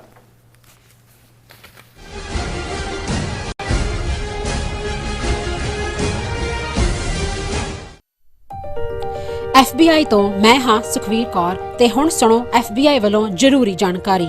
ਸਾਡੇ ਦੇਸ਼ ਅਮਰੀਕਾ ਵਿੱਚ ਬਾਹਰਲੇ ਦੇਸ਼ਾਂ ਦੀਆਂ ਸਰਕਾਰਾਂ ਵੱਲੋਂ ਅੰਤਰਰਾਸ਼ਟਰੀ ਦਬਾਅ ਪਾਇਆ ਜਾ ਰਿਹਾ ਹੈ। ਇਸ ਨੂੰ ਰੋਕਣ ਲਈ FBI ਨੂੰ ਤੁਹਾਡੇ ਸਹਿਯੋਗ ਦੀ ਲੋੜ ਹੈ। ਵਿਦੇਸ਼ੀ ਸਰਕਾਰਾਂ ਜਾਂ ਉਹਨਾਂ ਦੇ ਮੁਲਾਜ਼ਮਾਂ ਜਾਂ ਮੁਖਬਰਾਂ ਵੱਲੋਂ ਅਮਰੀਕਾ ਵਿੱਚ ਵਸਦੇ ਕਿਸੇ ਵੀ ਇਨਸਾਨ ਨਾਲ ਕੀਤੇ ਜਾ ਰਹੇ ਅੰਤਰਰਾਸ਼ਟਰੀ ਦਬਾਅ ਦੀਆਂ ਕੁਝ ਕਿਸਮਾਂ ਇਹ ਨੇ: ਨਿਗਰਾਨੀ ਰੱਖਣੀ, ਪਿੱਛਾ ਕਰਨਾ, ਤੰਗ ਪਰੇਸ਼ਾਨ ਕਰਨਾ, ਅਗਵਾ ਕਰਨ ਦੀ ਕੋਸ਼ਿਸ਼ ਜਾਂ ਉਸ ਤੇ ਸਰੀਰਕ ਹਮਲਾ ਕਰਨਾ ਅਤੇ ਧਮਕੀਆਂ ਤੇ ਡਰਾਵੇ ਰਾਹੀਂ ਜ਼ਬਰਦਸਤੀ ਕਿਸੇ ਭਾਈਚਾਰੇ ਜਾਂ ਵਿਅਕਤੀਆਂ ਬਾਰੇ ਜਾਣਕਾਰੀ ਇਕੱਠੀ ਕਰਨ ਦੀ ਕੋਸ਼ਿਸ਼ ਕਰਨੀ, ਕਿਸੇ ਨੂੰ ਉਸ ਦੇ ਮੂਲ ਦੇਸ਼ ਨੂੰ ਮੁੜਨ ਲਈ ਮਜਬੂਰ ਕਰਨਾ ਜਾਂ ਮੂਲ ਦੇਸ਼ ਵਿੱਚ ਵਸਦੇ ਉਸ ਦੇ ਰਿਸ਼ਤੇਦਾਰਾਂ ਨੂੰ ਡਰਾਉਣਾ ਜਾਂ ਹਿਰਾਸਤ ਵਿੱਚ ਲੈਣਾ, ਕਿਸੇ ਦੇ ਕੰਪਿਊਟਰ ਜਾਂ ਫੋਨ ਨੂੰ ਹੈਕ ਕਰਕੇ ਉਸ ਦੀ ਨਿੱਜਤਾ ਤੇ ਹਮਲਾ ਕਰਨਾ ਜਾਂ ਉਸ ਬਾਰੇ ਇੰਟਰਨੈਟ ਤੇ ਕੂੜ ਪ੍ਰਚਾਰ ਕਰਨਾ, ਕਿਸੇ ਦੀਆਂ ਵਿੱਤੀ ਜਾਇਦਾਦਾਂ ਨੂੰ ਜ਼ਬਤ ਕਰਨਾ। ਜੇ ਤੁਹਾਨੂੰ ਲੱਗਦਾ ਹੈ ਕਿ ਤੁਸੀਂ ਅੰਤਰਰਾਸ਼ਟਰੀ ਦਬਾਅ ਦੇ ਸ਼ਿਕਾਰ ਹੋ ਤਾਂ FBI ਨੂੰ ਹੁਣੇ ਕਾਲ ਕਰੋ 1-800-CALL-FBI ਜਾਂ 1-800-225-5324 ਤੇ ਸੰਪਰਕ ਕਰੋ। ਤੇ ਜੇ ਤੁਹਾਡੇ ਲਈ ਅੰਗਰੇਜ਼ੀ ਵਿੱਚ ਗੱਲ ਕਰਨਾ ਮੁਸ਼ਕਲ ਹੈ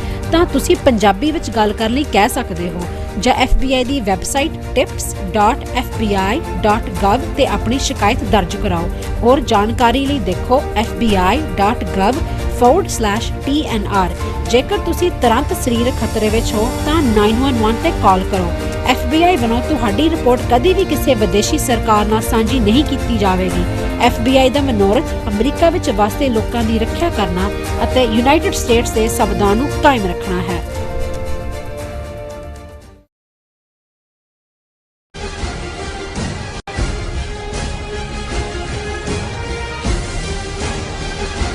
ਦਰਸ਼ਕੋ ਬ੍ਰੇਕ ਤੋਂ ਬਾਅਦ ਤੁਹਾਡਾ ਸਭ ਦਾ ਭਰਪੂਰ ਸਵਾਗਤ ਹੈ। ਸੋ ਵੀਅਰਸ, ਗੱਲਬਾਤ ਕਰਨ ਜਾ ਰਹੇ ਹਾਂ ਕਿ ਆਰਐਸਐਸ ਦੇ ਆਰਥਿਕ ਵਿੰਗ ਸਵਦੇਸ਼ੀ ਜਾਗਰਣ ਮੰਚ ਵੱਲੋਂ ਭਾਰਤ ਦੇ ਲੋਕਾਂ ਨੂੰ ਅਪੀਲ ਕੀਤੀ ਗਈ ਹੈ ਕਿ ਉਹ ਭਾਰਤ ਵਿੱਚ ਬਣੀਆਂ ਚੀਜ਼ਾਂ ਹੀ ਖਰੀਦਣ।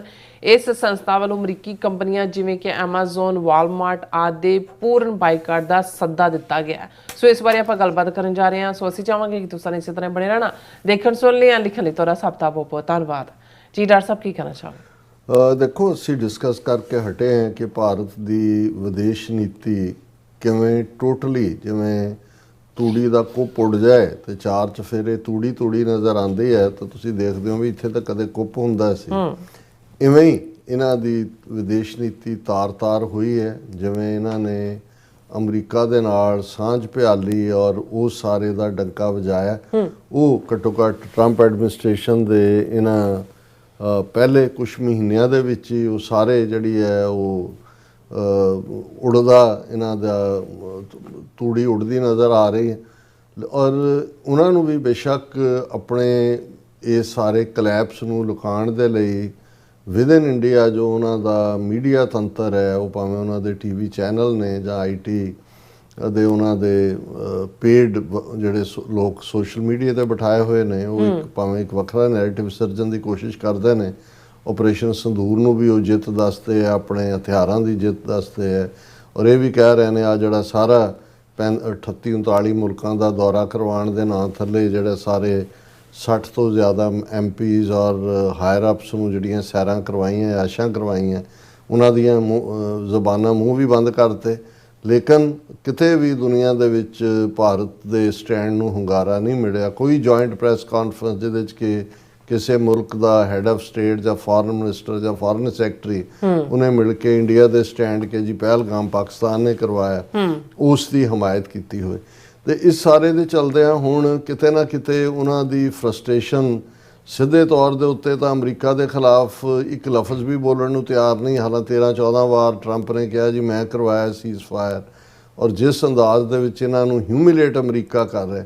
ਪਰ ਆਲਰੇਡੀ ਦੇਖੋ RSS ਜਿਹੜੀ ਇਹਨਾਂ ਦੀ ਮਦਰ ਆਫ ਆਲ ਆਰਗੇਨਾਈਜੇਸ਼ਨਸ 72 ਇਹਨਾਂ ਦੇ ਅੱਡ ਵਿੰਗ ਨੇ, ਜਥੇਬੰਦੀਆਂ ਨੇ ਪੂਰੀਆਂ, ਔਰ ਦੁਨੀਆ ਦਾ ਕੋਈ ਇਹਦੇ ਸ਼ੱਕ ਨਹੀਂ ਹੈ ਵੀ ਉਹਨਾਂ ਨੇ ਹਰ ਫੀਲਡ ਦੇ ਵਿੱਚ, ਜੇ ਉਹਨਾਂ ਨੇ ਮਜ਼ਦੂਰਾਂ ਦੀ, ਜੇ ਕਿਸੇ ਜ਼ਮਾਨੇ 'ਚ ਵਰਕਰਸ ਯੂਨੀਅਨ ਜਿਹੜੀਆਂ ਸੀ ਲੈਫਟਿਸਟ ਕੋਲ ਸੀ, ਇਹਨਾਂ ਨੇ ਆਪਣਾ ਜਿਹੜੀਆਂ 72 ਜਥੇਬੰਦੀਆਂ ਬਣਾਈਆਂ ਹੋਈਆਂ। RSS ਉਹਨਾਂ ਦੀ ਮਾਂ ਹੈ। ਉਹਨਾਂ 'ਚ ਭਾਰਤੀ ਮਜ਼ਦੂਰ ਸੰਘ ਇੱਕ ਜ਼ਮਾਨਾ ਸੀ, ਸਟੂਡੈਂਟਸ ਦੇ ਵਿੱਚ PSU ਜਾਂ SFI ਇਹ ਜਥੇਬੰਦੀਆਂ ਸੀ। ਇਹਨਾਂ ਨੇ ਕਿਵੇਂ ਅਖਿਲ ਭਾਰਤੀ ਵਿਦਿਆਰਥੀ ਪਰਿਸ਼ਦ, ਇਹ ਉਹਦਾ ਵਿਦਿਆਰਥੀ ਵਿੰਗ ਜਨਸੰਘੀਆਂ ਨੇ, ਹਿੰਦੂ ਤਵੀਆਂ ਨੇ ਬਣਾਇਆ। ਔਰ ਅੱਜ ਜਿਹੜੀਆਂ ਉਹ ਯੂਨੀਵਰਸਿਟੀਜ਼ ਵੀ, ਜਵਾਹਰ ਲਾਲ ਨਹਿਰੂ ਯੂਨੀਵਰਸਿਟੀ ਦਿੱਲੀ ਜਾਂ ਦਿੱਲੀ ਯੂਨੀਵਰਸਿਟੀ, ਜਿੱਥੇ ਕਦੇ ਬਹੁਤ ਪ੍ਰੋਗਰੈਸਿਵ ਔਰ ਖੁੱਲ੍ਹਦਿਲੇ ਜਿਹੜੇ ਨੌਜਵਾਨ ਨੇ ਜਾਂ ਨੌਜਵਾਨ ਬੀਬੀਆਂ ਸੀ, ਉਹ ਹੈਡ ਹੁਣ ਅਖਿਲ ਭਾਰਤੀ ਵਿਦਿਆਰਥੀ ਪਰਿਸ਼ਦ। ਪੰਜਾਬ ਯੂਨੀਵਰਸਿਟੀ ਚੰਡੀਗੜ੍ਹ 'ਚ ਵੀ ਵੜਨ ਦੀ ਕੋਸ਼ਿਸ਼ ਕੀਤੀ, ਕਾਫੀ ਹੱਦ ਤੱਕ ਉਹ ਜਿਹੜੇ ਨੇ ਵਿੱਚ ਵੜਦੇ ਵੀ ਜਾਂਦੇ ਨੇ। ਹੁਣ ਇਸ ਸਾਰੇ ਦੇ ਚਲਦਿਆਂ ਇੱਕ ਇਕਨੋਮਿਕਲ ਫਰੰਟ ਦੇ ਉੱਤੇ ਕਿ ਆਰਥਿਕ ਨੀਤੀਆਂ ਭਾਰਤ ਦੀਆਂ ਕੀ ਹੋਣ, ਲੌਂਗ ਟਰਮ, ਸ਼ਾਰਟ ਟਰਮ, ਉਹਨਾਂ ਦੀ ਜਿਹੜੀ ਜਥੇਬੰਦੀ ਉਹਨਾਂ ਨੇ ਬਣਾਈ ਹੋਈ ਹੈ ਸਵਦੇਸ਼ੀ ਜਾਗਰਣ ਮੰਚ।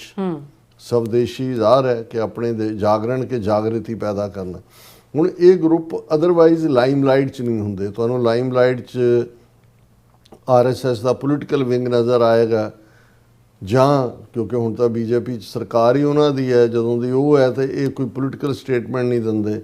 ਅੰਦਰੂਨੀ ਜਿੰਨਾ ਮਰਜ਼ੀ ਇਹ ਜਿਹੜਾ ਕੁਛ ਗਲਤ ਚੱਲ ਰਿਹਾ ਹੋਵੇ, ਤੁਹਾਨੂੰ ਕਦੇ ਕੋਈ RSS ਦਾ ਜਿਹੜਾ ਵਰਕਰ ਵਲੰਟੀਅਰ ਹੈ, ਜਿਵੇਂ ਸਾਡੇ ਤਾਂ ਕੋਈ ਇਸ਼ੂ ਆ ਜਾਏ ਜਥੇਦਾਰਾਂ ਤੋਂ ਲੈ ਕੇ ਦੂਜੇ, ਅਸੀਂ ਤਾਂ ਇੱਕ ਦੂਜੇ ਦੇ ਸਿਰ 'ਚ ਸੁਆਹ ਪਾਉਣ ਲਈ ਬੜੇ ਤਸਲੇ ਚੁੱਕੇ ਹੁੰਦੇ ਨੇ।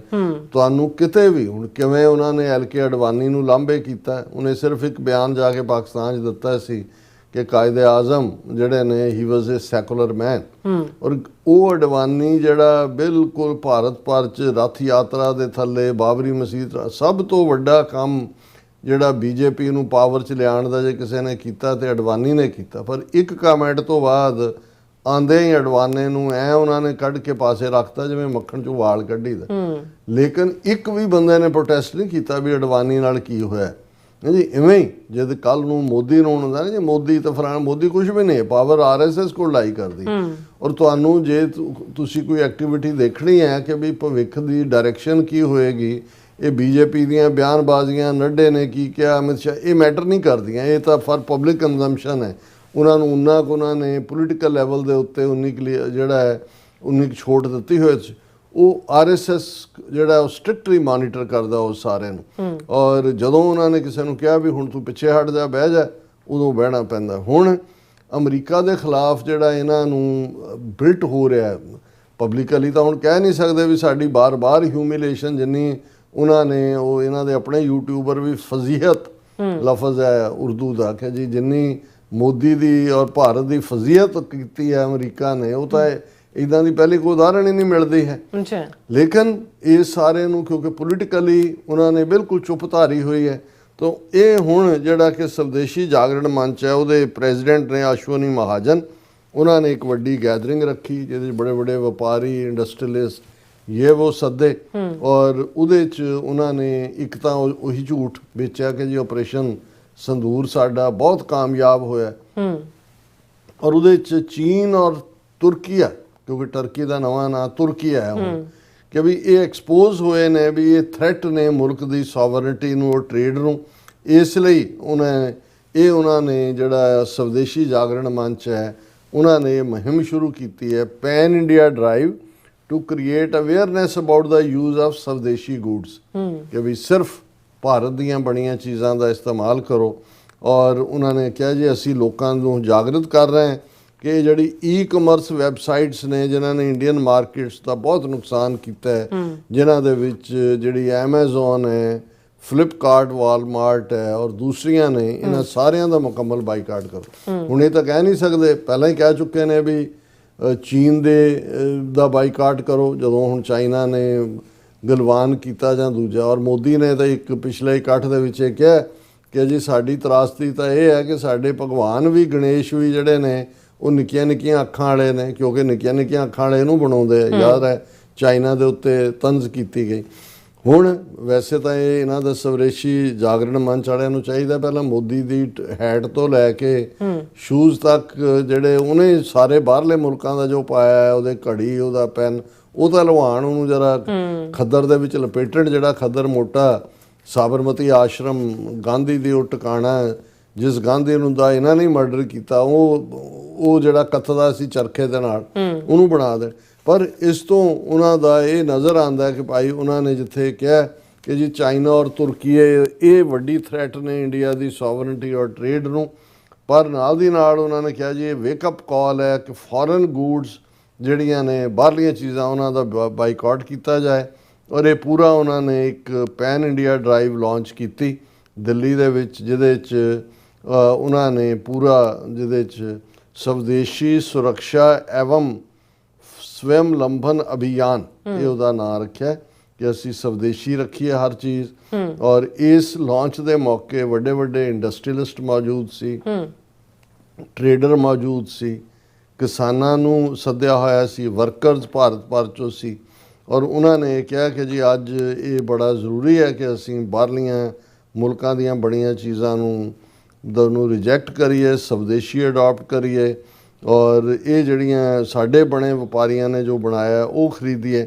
ਔਰ ਉਹਨਾਂ ਨੇ ਕਿਹਾ ਜੀ ਦੇਖੋ ਇਹ ਇੰਨਾ ਸਾਡੀ ਸਰਕਾਰ ਨੇ ਜਿਹੜਾ ਆਪਰੇਸ਼ਨ ਸੰਦੂਰ ਕੀਤਾ ਉਹਦੇ 'ਚ ਉਹ ਬਹੁਤ ਕਾਮਯਾਬ ਸੀ। Indian forces destroyed terrorist bases, air bases and depots in Pakistan with indigenously developed and produced defence equipment. ਇਹ ਤੋਂ ਵੱਡਾ ਕਿ ਜਿਹੜੇ ਦੇਸੀ ਸਾਡੇ ਹਥਿਆਰ ਸੀ ਉਹਨਾਂ ਰਾਹੀਂ ਅਸੀਂ ਪਾਕਿਸਤਾਨ ਦੇ ਫੌਜੀ ਕੈਂਪ ਤਬਾਹ ਕਰਤੇ, ਉਹਨਾਂ ਦੇ ਏਅਰ ਬੇਸ ਤਬਾਹ ਕਰਤੇ, ਉਹਨਾਂ ਦੇ ਡਿਪੋ ਤਬਾਹ ਕਰਤੇ। ਫਿਰ ਉਹ ਕਹਿੰਦਾ ਜੀ ਵੀ ਇਹ ਗੱਲ ਸਾਬਤ ਕਰਦੀ ਹੈ ਕਿ ਵੀ ਦੇਖੋ ਪਾਕਿਸਤਾਨ ਦੇ ਜਿਹੜੇ ਹਥਿਆਰ ਸੀ ਚੀਨ ਔਰ ਟਰਕੀ ਉਹ ਤਾਂ ਬਿਲਕੁਲ ਫੇਲ ਹੋਏ, ਸਾਡੇ ਸਵਦੇਸ਼ੀ ਦੇ ਬਹੁਤ ਕਾਮਯਾਬ ਹੋਏ। ਇਸ ਲਈ ਸਵਦੇਸ਼ੀ ਕਰੋ। ਔਰ ਇਹ ਜਿਹੜਾ ਟ੍ਰੇਡ ਵਾਰ ਹੈ ਉਹਦੇ 'ਚ ਉਹਨਾਂ ਨੇ ਕਿਹਾ ਕਿ ਬੜਾ ਜ਼ਰੂਰੀ ਹੈ ਕਿ ਵੀ ਚਾਈਨਾ ਔਰ ਤੁਰਕੀ ਇਹ ਸਾਡੇ ਮੁਲਕ ਦੀ ਪ੍ਰਭੂਸੱਤਾ, ਸੋਵਰਨਟੀ ਔਰ ਟ੍ਰੇਡ ਦੇ ਲਈ ਥ੍ਰੈਟ ਨੇ। ਇਹਨਾਂ ਦੋਨਾਂ ਮੁਲਕਾਂ ਦੀਆਂ ਬਣੀਆਂ ਚੀਜ਼ਾਂ ਦਾ ਵੀ ਮੁਕੰਮਲ ਬਾਈਕਾਟ ਕਰੋ। ਔਰ ਇਸੇ ਤਰ੍ਹਾਂ ਜਿਹੜੀਆਂ ਈ-ਕਮਰਸ ਕੰਪਨੀਆਂ ਨੇ ਐਮਾਜ਼ੋਨ, ਫਲਿੱਪਕਾਰਟ, ਵਾਲਮਾਰਟ, ਇਹਨਾਂ ਦਾ ਵੀ ਜਿਹੜਾ ਮੁਕੰਮਲ ਬਾਈਕਾਟ ਕਰੋ। ਨਾਲ ਹੀ ਉਹਨਾਂ ਨੇ ਸਰਕਾਰ ਨੂੰ ਵੀ ਕਿਹਾ ਕਿ ਜਿਹੜੀਆਂ ਬਾਹਰਲੇ ਮੁਲਕਾਂ ਤੋਂ ਆਉਣ ਵਾਲੀਆਂ ਚੀਜ਼ਾਂ ਇਹਨਾਂ ਦੇ ਉੱਤੇ ਟੈਕਨੀਕਲ ਫੀ ਲਾਓ, ਵੱਡੀ ਫੀ ਲਾਓ, ਤਾਂ ਕਿ ਇਹ ਜਿਹੜਾ ਇਸ ਦੇ ਉੱਤੇ ਇਹਨਾਂ ਦਾ ਸੌਦਾ ਨਾ ਵਿਕੇ। ਹੁਣ ਇਸ ਤੋਂ ਤੁਸੀਂ ਅੰਦਾਜ਼ਾ ਲਾ ਲਓ ਕਿ ਵੀ ਇਹ ਇਹਨਾਂ ਦੀ ਇੱਕ ਫਰਸਟ੍ਰੇਸ਼ਨ ਹੈ। ਕਹਿਣਾ ਉਹ ਇਹ ਚਾਹੁੰਦੇ ਨੇ ਵੀ ਹੁਣ ਇਹ ਵਾਲਮਾਰਟ ਜਾਂ ਐਮਾਜ਼ੋਨ ਜਾਂ ਦੂਜਾ ਅਮਰੀਕਨ ਕੰਪਨੀਆਂ ਨੇ ਅਮਰੀਕਾ ਦਾ ਬਾਈਕਾਟ ਕਰੋ, ਪਰ ਇੰਨੀ ਹਿੰਮਤ ਵੀ ਨਹੀਂ ਹੈ ਤੇ ਸਰਕਾਰ ਆਪ ਨਹੀਂ, ਇਹ ਉਹਨਾਂ ਨੇ RSS ਨੇ ਦੇ ਰਾਹੀਂ ਉਹਨਾਂ ਨੇ ਇਹ ਕੰਮ ਸ਼ੁਰੂ ਕਰ ਦਿੱਤਾ ਹੈ। ਜੀ ਡਾਕਟਰ ਸਾਹਿਬ ਤੁਹਾਡਾ ਬਹੁਤ ਬਹੁਤ ਧੰਨਵਾਦ। ਸੋ ਥੱਲੇ ਬ੍ਰੇਕ ਵਿਊਅਰਸ ਤੁਸੀਂ ਇਸੇ ਤਰ੍ਹਾਂ ਹੀ ਜੁੜੇ ਰਹਿਣਾ। ਮਿਲਦੇ ਹਾਂ ਆਫਟਰ ਦਿਸ ਸ਼ਾਰਟ ਬ੍ਰੇਕ।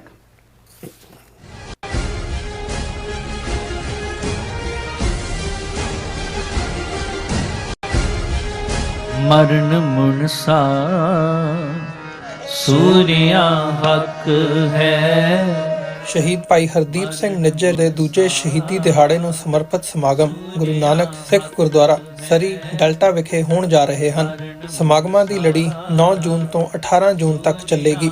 ਰੋਜ਼ਾਨਾ ਸ਼ਾਮ 6 ਵਜੇ ਤੋਂ 9 ਵਜੇ ਤੱਕ ਗੁਰਦੁਆਰਾ ਸਾਹਿਬ ਵਿਖੇ ਵਿਸ਼ੇਸ਼ ਦੀਵਾਨ ਸਜਾਏ ਜਾਣਗੇ, ਜਿਸ ਵਿੱਚ ਸ਼੍ਰੀ ਹਰਮੰਦਰ ਸਾਹਿਬ ਦੇ ਗ੍ਰੰਥੀ ਸਿੰਘ ਭਾਈ ਬਲਵਿੰਦਰ ਸਿੰਘ, ਹਜ਼ੂਰੀ ਰਾਗੀ ਸ੍ਰੀ ਦਰਬਾਰ ਸਾਹਿਬ ਭਾਈ ਰਵਿੰਦਰ ਸਿੰਘ ਅਤੇ ਕਮਲਜੀਤ ਸਿੰਘ ਸਮੇਤ ਹੋਰ ਵੀ ਉੱਘੇ ਪ੍ਰਚਾਰਕ ਤੇ ਬੁਲਾਰੇ ਹਾਜ਼ਰੀ ਲਵਾਉਣਗੇ। 14 ਜੂਨ 2025 ਦਿਨ ਸ਼ਨੀਵਾਰ ਨੂੰ ਦੁਪਹਿਰ 2 ਵਜੇ ਭਾਈ ਹਰਦੀਪ ਸਿੰਘ ਨਿੱਜਰ ਯਾਦਗਾਰੀ ਬਿਲਡਿੰਗ ਵਿਖੇ ਵਿਸ਼ੇਸ਼ ਸ਼ਹੀਦੀ ਕਾਨਫਰੰਸ ਹੋਵੇਗੀ, ਜਿਸ ਵਿੱਚ doctor Amarjit Singh Washington DC, Amandeep Singh California, Maninder Singh Surrey ਵੱਲੋਂ ਕੌਮੀ ਸੰਘਰਸ਼ ਤੇ ਸਿੱਖ ਰਾਜਨੀਤੀ ਤੇ ਵਿਚਾਰਾਂ ਦੀ ਸਾਂਝ ਪਾਈ ਜਾਵੇਗੀ। 15 ਜੂਨ 2025 ਦਿਨ ਐਤਵਾਰ ਨੂੰ ਦੁਪਹਿਰ 2 ਵਜੇ ਭਾਈ ਨਿੱਜਰ ਦੇ ਸ਼ਹੀਦੀ ਸਥਾਨ ਤੇ ਖਾਲਿਸਤਾਨ ਦਾ ਝੰਡਾ ਲਹਿਰਾਇਆ ਜਾਵੇਗਾ। ਗੁਰਦੁਆਰਾ ਸਾਹਿਬ ਪ੍ਰਬੰਧਕ ਕਮੇਟੀ ਵੱਲੋਂ ਸਮੂਹ ਸਿੱਖ ਸੰਗਤ ਨੂੰ ਇਨ੍ਹਾਂ ਸਮਾਗਮਾਂ ਵਿੱਚ ਵੱਧ ਚੜ੍ਹ ਕੇ ਪਹੁੰਚਣ ਲਈ ਬੇਨਤੀ ਕੀਤੀ ਜਾਂਦੀ ਹੈ। ਵਧੇਰੇ ਜਾਣਕਾਰੀ ਲਈ ਆਪ ਹੇਠ ਦਿੱਤੇ ਨੰਬਰਾਂ ਤੇ ਸੰਪਰਕ ਕਰ ਸਕਦੇ ਹੋ। ਕੀ ਤੁਸੀਂ ਰੋਜ਼ਾਨਾ ਕੰਮ ਤੇ ਆਪਣਾ ਵਧੇਰੇ ਸਮਾਂ ਬਿਤਾਉਣ ਤੋਂ ਪਰੇਸ਼ਾਨ ਹੋ? ਆਪਣੀ ਪੂੰਜੀ ਨੂੰ ਕੰਮ ਤੇ ਲਗਾਓ, ਸਾਡੇ ਨਾਲ ਇਨਵੈਸਟ ਕਰੋ। ਅਸੀਂ ਤੁਹਾਡੀ ਪੂੰਜੀ ਤੋਂ ਤੁਹਾਡੇ ਲਈ ਵਧੇਰੇ ਪੈਸੇ ਬਣਾ ਸਕਦੇ ਹਾਂ। ਅਸੀਂ ਪ੍ਰਾਈਵੇਟ ਇਕੁਇਟੀ ਇਨਵੈਸਟਮੈਂਟ ਫਰਮ ਹਾਂ ਤੇ ਕਮਰਸ਼ੀਅਲ ਰੀਅਲ ਏਸਟੇਟ ਵਿੱਚ ਮਾਹਿਰ ਹਾਂ। Property management, leasing, asset management, commercial real estate investment ਵਿੱਚ ਸਾਰੀਆਂ ਸੇਵਾਵਾਂ ਲਈ ਅਮਰੀਕਾ ਭਰ ਵਿੱਚੋਂ ਤੁਸੀਂ ਸਾਡੇ ਤੱਕ ਪਹੁੰਚ ਕਰ ਸਕਦੇ ਹੋ। ਆਜ਼ਾਦ ਕਮਰਸ਼ੀਅਲ ਰੀਅਲਟੀ ਸਰਵਿਸਿਜ਼ ਤੇ Azad family trust 701 North Port Oak Road, suite number 204, Houston, Texas. ਤੁਸੀਂ ਸਾਨੂੰ ਸਾਡੇ ਫੋਨ ਨੰਬਰ 7136861277 ਤੇ ਵੀ ਸੰਪਰਕ ਕਰ ਸਕਦੇ ਹੋ। Azad commercial realty services.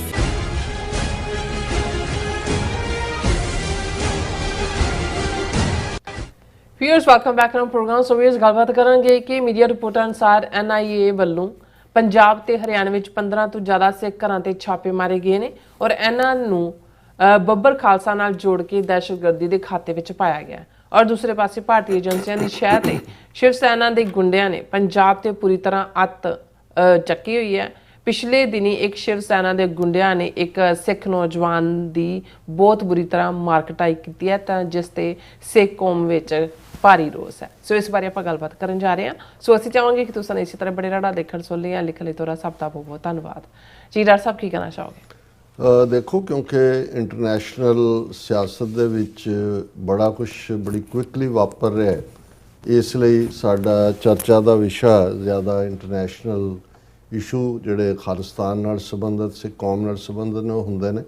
ਪਰ ਇਸ ਦਾ ਮਤਲਬ ਇਹ ਨਹੀਂ ਹੈ ਕਿ ਵੀ ਅਸੀਂ ਪੰਜਾਬ ਦੇ ਵਿੱਚ ਕੀ ਵਾਪਰ ਰਿਹਾ ਹੈ ਜਾਂ ਕਿਸ ਕਿਸਮ ਦਾ ਇੱਕ ਮਾਹੌਲ ਸਿਰਜਿਆ ਜਾ ਰਿਹਾ, ਕਿਉਂਕਿ ਜੇ ਇੰਡੀਅਨ ਏਜੰਸੀਆਂ ਨੇ ਕੈਨੇਡਾ ਦੇ ਵਿੱਚ ਫਰੌਤੀ ਗੈਂਗਾਂ ਔਰ ਇਹ ਮਰਡਰ ਗੈਂਗਾਂ ਔਰ ਜ਼ਿੰਮੇਵਾਰੀਆਂ ਵਾਲਾ ਸਿਲਸਿਲਾ ਸ਼ੁਰੂ ਕੀਤਾ ਹੈ ਤੇ ਉਸ ਦੀ ਜੜ ਕਿਉਂਕਿ ਇਹਨਾਂ ਨੇ ਪੰਜਾਬ ਨਾਲ ਜੋੜਨਾ ਹੈ। ਪੰਜਾਬ 'ਚ ਵੀ ਇੱਕ ਬੜਾ ਖਤਰਨਾਕ ਦੌਰ ਸਿੱਖ ਪਰਸੀਕਿਊਸ਼ਨ ਦਾ ਸ਼ੁਰੂ ਹੋਣ ਵਾਲਾ ਹੈ, ਜਿਹੜਾ ਉਹ ਇੰਤਜ਼ਾਰ ਕਰ ਰਹੇ ਨੇ ਕਿ ਠੀਕ ਟਾਈਮ 'ਚ ਕਦੋਂ ਜਦੋਂ ਉਹਨਾਂ ਨੇ ਗ੍ਰੀਨ ਸਿਗਨਲ ਦੇਣਾ ਔਰ ਉਹਦੇ ਥੱਲੇ ਪਰ ਉਹਦੀ ਗਰਾਊਂਡ ਉਹਨਾਂ ਨੇ ਤਿਆਰ ਕੀਤੀ ਹੋਈ ਹੈ। ਉਹਦੇ 'ਚ ਉਹਨਾਂ ਨੇ ਜਿਵੇਂ ਭਗਵੰਤ ਮਾਨ ਜਿਹੜਾ ਅਮਿਤ ਸ਼ਾਹ ਦੇ ਨਾਲ ਇਹਦੀ ਅੰਡਰਸਟੈਂਡਿੰਗ ਹੈ, ਇਹਦੇ ਰਾਹੀਂ ਬੁਲਡੋਜ਼ਰ ਰਾਹੀਂ ਕੁਛ ਘਰ ਡਿੱਗੇ ਕਿ ਜੀ ਇਹ ਡਰੱਗ ਵਾਲਿਆਂ ਦੇ ਨੇ, ਦੂਜੇ ਇਹ ਯੂਪੀ ਤੋਂ ਬਾਅਦ ਜਾਂ ਯੂਪੀ ਮੱਧ ਪ੍ਰਦੇਸ਼ ਤੋਂ ਬਾਅਦ ਪੰਜਾਬ 'ਚ ਇਸ ਕਿਸਮ ਦਾ ਇਹਨਾਂ ਦਾ ਕਾਰਾ ਸੀ। ਔਰ ਹੁਣ ਅੱਜ ਮੇਨ ਖਬਰ ਹੈ ਕਿ ਵੀ NIA ਇਹ ਇਹਨਾਂ ਦੀ ਜਿਹੜੀ, ਜਿਵੇਂ ਅਸੀਂ ਕਿਹਾ ਕਿ ਵੀ ਕਨਸਟੀਟਿਊਸ਼ਨ ਦੇ ਵਿੱਚ ਤਾਂ law and order state the subject ਹੈ, ਇੰਟਰਫੇਅਰ ਨਹੀਂ ਕਰ ਸਕਦੇ, ਪਰ ਇਹਨਾਂ ਨੇ ਉਹਨੂੰ ਦਹਿਸ਼ਤਗਰਦ ਵਿਰੋਧੀ ਔਰ ਨੈਸ਼ਨਲ ਸਿਕਿਉਰਿਟੀ ਦੇ ਨਾਂ ਥੱਲੇ ਜਿਹੜੇ ਪ੍ਰੋਵੀਜ਼ਨ ਬਣਾ ਕੇ ਉਹਦੇ 'ਚ NIA ਨੈਸ਼ਨਲ ਇਨਵੈਸਟੀਗੇਟਿਵ ਏਜੰਸੀ ਕਿ ਜੀ ਟੈਰਰਿਜ਼ਮ ਜਿਹੜਾ ਉਹ ਸੈਂਟਰਲ ਸਬਜੈਕਟ ਬਣਾ ਦਿੱਤਾ। ਔਰ ਨਤੀਜੇ ਦੇ ਤੌਰ ਤੇ ਪੰਜਾਬ ਦੇ 23 ਜ਼ਿਲ੍ਹਿਆਂ ਦੇ ਵਿੱਚ ਹਰ ਜ਼ਿਲ੍ਹੇ ਦੇ ਵਿੱਚ ਉਹਨਾਂ ਦਾ ਹੈੱਡਕੁਆਰਟਰ ਹੈ। ਔਰ ਇਹਨਾਂ ਦੀ ਖਬਰ ਹੈ NIA searches 15 locations in Punjab, Haryana in Babbar Khalsa linked grenade attack case। 15 ਥਾਵਾਂ ਦੇ ਉੱਤੇ ਪੰਜਾਬ ਤੇ ਹਰਿਆਣੇ ਦੇ ਵਿੱਚ ਇਹਨਾਂ ਨੇ ਜਿਹੜਾ NIA ਨੇ ਉਹ ਛਾਪੇ ਮਾਰੇ ਨੇ। ਔਰ ਉਹਦੇ 'ਚ ਉਹਨਾਂ ਨੇ ਜੋੜਿਆ ਕਿ ਜੀ ਹਰਪ੍ਰੀਤ ਸਿੰਘ ਨਾਂ ਦਾ ਬੰਦਾ ਜਿਹਨੇ ਜ਼ਿੰਮੇਵਾਰੀ ਲਈ ਸੀ ਔਰ ਇਹਨੇ 16 ਦਹਿਸ਼ਤਗਰਦ ਹਮਲੇ ਪੰਜਾਬ 'ਚ ਕੀਤੇ, 14 ਗ੍ਰਨੇਡ ਅਟੈਕ ਪੰਜਾਬ 'ਚ ਕੀਤੇ। ਔਰ ਹੁਣ ਇਹ ਦੱਸੋ ਵੀ ਇਹਨਾਂ 16 ਦਹਿਸ਼ਤਗਰਦ ਹਮਲਿਆਂ ਤੇ 14 ਗ੍ਰਨੇਡ ਅਟੈਕਾਂ 'ਚ ਕਿੰਨੇ ਲੋਕ ਮਾਰੇ ਗਏ? ਪਰ ਕਿਉਂਕਿ ਇਹ ਸਾਰੇ ਫੇਕ ਫਲੈਗ ਜਿਹੜਾ ਨੇ ਫਾਲਸ ਫਲੈਗ ਆਪਰੇਸ਼ਨ ਨੇ ਔਰ ਸਿੱਖਾਂ ਦੀ ਹਰਾਸਮੈਂਟ ਲਈ ਉਹਨਾਂ ਨੇ ਰੱਖਣਾ ਹੈ। ਔਰ ਉਹਨੂੰ ਫਿਰ ਇਹਨਾਂ ਨੇ ਜੋੜਿਆ ਕਿ ਜਿਹੜਾ FBI ਨੇ ਕੈਲੀਫੋਰਨੀਆ 'ਚ ਹੈਪੀ ਪਾਸੀਆ ਨਾਂ ਦਾ ਚੁੱਕਿਆ ਸੀ ਨੌਜਵਾਨ, ਇਹ ਸਾਰਾ ਲਿੰਕ ਉਹਦੇ ਨਾਲ ਹੈ। ਹੈਪੀ ਪਾਸੀਆ ਨੇ ਪੰਜਾਬ ਦੇ ਵਿੱਚ ਜਿਹੜਾ ਅੱਗੋਂ ਬੱਗਾ ਸਿੰਘ ਤੇ ਮਨਦੀਪ ਸਿੰਘ ਜਿਹੜੇ ਨੇ ਉਹਨਾਂ ਨੇ ਪੰਜਾਬ ਬੇਸਡ ਨੇ, ਉਹਨਾਂ ਨੇ ਇਹ ਪਲਾਨ ਐਗਜ਼ੀਕਿਊਟ ਕੀਤੀ। ਔਰ ਫਰਵਰੀ 2025 'ਚ ਪੰਜਾਬ ਪੁਲਿਸ ਨੇ ਬੱਗਾ ਸਿੰਘ ਨੂੰ ਫੜਿਆ ਸੀ ਤੇ ਹੁਣ ਮਨਦੀਪ ਸਿੰਘ ਜਿਹੜਾ ਉਹ ਦੌੜਿਆ ਹੋਇਆ। ਔਰ ਅਸੀਂ ਇਸ ਏਜੰਸੀ ਨੇ ਇਹਦੀ ਇਨਵੈਸਟੀਗੇਸ਼ਨ ਅਪ੍ਰੈਲ ਮਹੀਨੇ 'ਚ ਲਈ ਹੈ ਔਰ ਅਸੀਂ ਉਹ ਸਾਰੇ 'ਚ ਮਨਦੀਪ ਸਿੰਘ ਔਰ ਉਹਨੂੰ ਫੜਨ ਦੇ ਲਈ ਅਸੀਂ ਜਿਹੜੇ ਆ ਉਹ ਛਾਪੇ ਵੀ ਮਾਰ ਰਹੇ। ਔਰ ਅਸੀਂ ਇਹ ਜਿਹੜਾ ਫਲਾਣੇ ਦਾ ਨੋਟੋਰੀਅਸ ਡਰਗ ਸਮਗਲਰ ਹੈ ਉਹਦੇ ਨਾਲ ਸੰਬੰਧ ਜੁੜਦੇ ਨੇ, ਉਹਦੇ ਨਾਲ ਜੁੜਦੇ ਨੇ। ਔਰ ਇਹ 15 ਲੋਕੇਸ਼ਨਸ ਤੇ ਜੋ ਅਸੀਂ ਛਾਪੇ ਮਾਰੇ, ਸਾਨੂੰ ਉਹਦੇ 'ਚ incriminating materials including mobiles, digital devices and documents were seized during the searches and are being examined for further clues to terror syndicate of BKI। ਉਹਨੂੰ ਸਿੰਡੀਕੇਟ ਬਣਾਤਾ ਜੀ, ਬੱਬਰ ਖਾਲਸਾ ਇੰਟਰਨੈਸ਼ਨਲ ਦਾ ਇਹ ਟੈਰਰ ਸਿੰਡੀਕੇਟ ਹੈ। 15 ਛਾਪਿਆਂ 'ਚ ਅਸੀਂ ਜਿਹੜੇ ਨੇ ਡਿਜੀਟਲ ਫੋਨ, ਕੰਪਿਊਟਰ, ਦੂਜੇ ਤੀਜੇ ਉਹ ਜੋ ਮਰਜ਼ੀ ਪਾ ਦੇਣ, ਜੋ ਮਰਜ਼ੀ ਕੱਢ ਲੈਣ।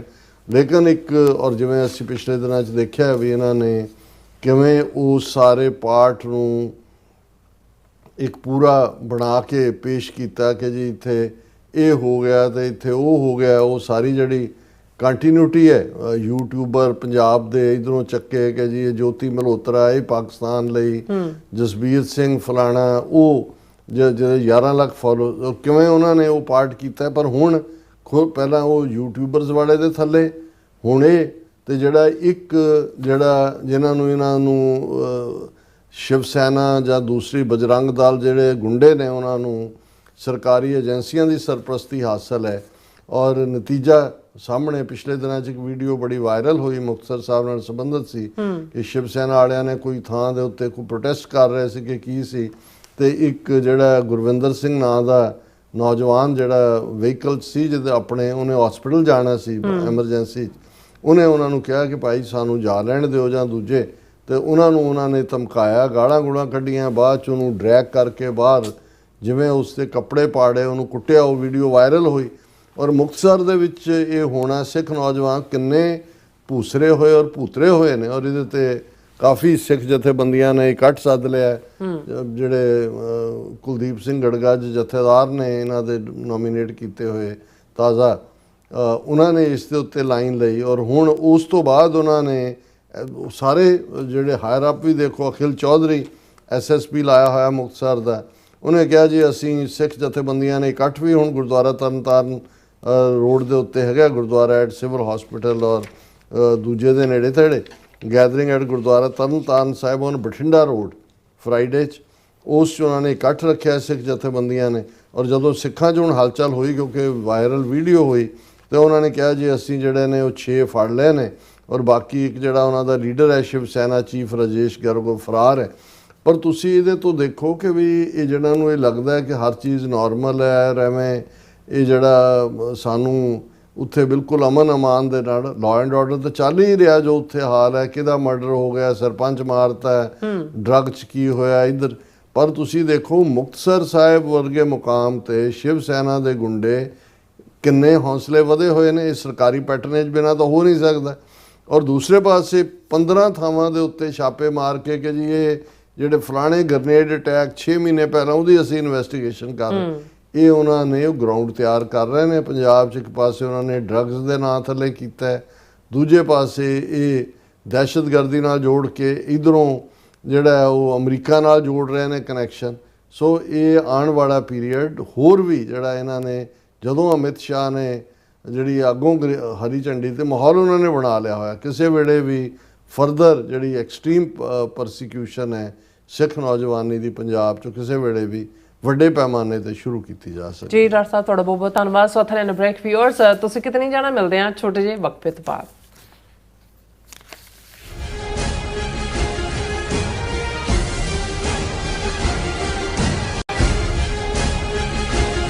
ਮਰਨ ਮੁਨਸਾ ਸੂਰਿਆ ਹੱਕ ਹੈ।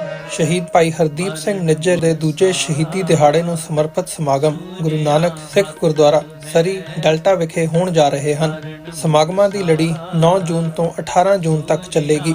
ਰੋਜ਼ਾਨਾ ਸ਼ਾਮ 6 ਵਜੇ ਤੋਂ 9 ਵਜੇ ਤੱਕ ਗੁਰਦੁਆਰਾ ਸਾਹਿਬ ਵਿਖੇ ਵਿਸ਼ੇਸ਼ ਦੀਵਾਨ ਸਜਾਏ ਜਾਣਗੇ, ਜਿਸ ਵਿੱਚ ਸ਼੍ਰੀ ਹਰਮੰਦਰ ਸਾਹਿਬ ਦੇ ਗ੍ਰੰਥੀ ਸਿੰਘ ਭਾਈ ਬਲਵਿੰਦਰ ਸਿੰਘ, ਹਜ਼ੂਰੀ ਰਾਗੀ ਸ਼੍ਰੀ ਦਰਬਾਰ ਸਾਹਿਬ ਭਾਈ ਰਵਿੰਦਰ ਸਿੰਘ ਅਤੇ ਕਮਲਜੀਤ ਸਿੰਘ ਸਮੇਤ ਹੋਰ ਵੀ ਉੱਘੇ ਪ੍ਰਚਾਰਕ ਤੇ ਬੁਲਾਰੇ ਹਾਜ਼ਰੀ ਲਵਾਉਣਗੇ।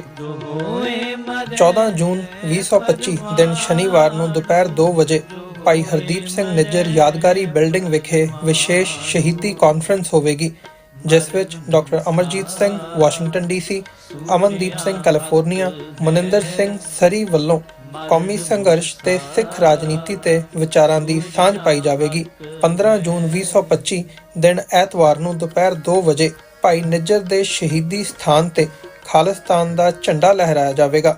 ਗੁਰਦੁਆਰਾ ਸਾਹਿਬ ਪ੍ਰਬੰਧਕ ਕਮੇਟੀ ਵੱਲੋਂ ਸਮੂਹ ਸਿੱਖ ਸੰਗਤ ਨੂੰ ਇਨ੍ਹਾਂ ਸਮਾਗਮਾਂ ਵਿੱਚ ਵੱਧ ਚੜ੍ਹ ਕੇ ਪਹੁੰਚਣ ਲਈ ਬੇਨਤੀ ਕੀਤੀ ਜਾਂਦੀ ਹੈ। ਵਧੇਰੇ ਜਾਣਕਾਰੀ ਲਈ ਆਪ ਹੇਠ ਦਿੱਤੇ ਨੰਬਰਾਂ ਤੇ ਸੰਪਰਕ ਕਰ ਸਕਦੇ ਹੋ।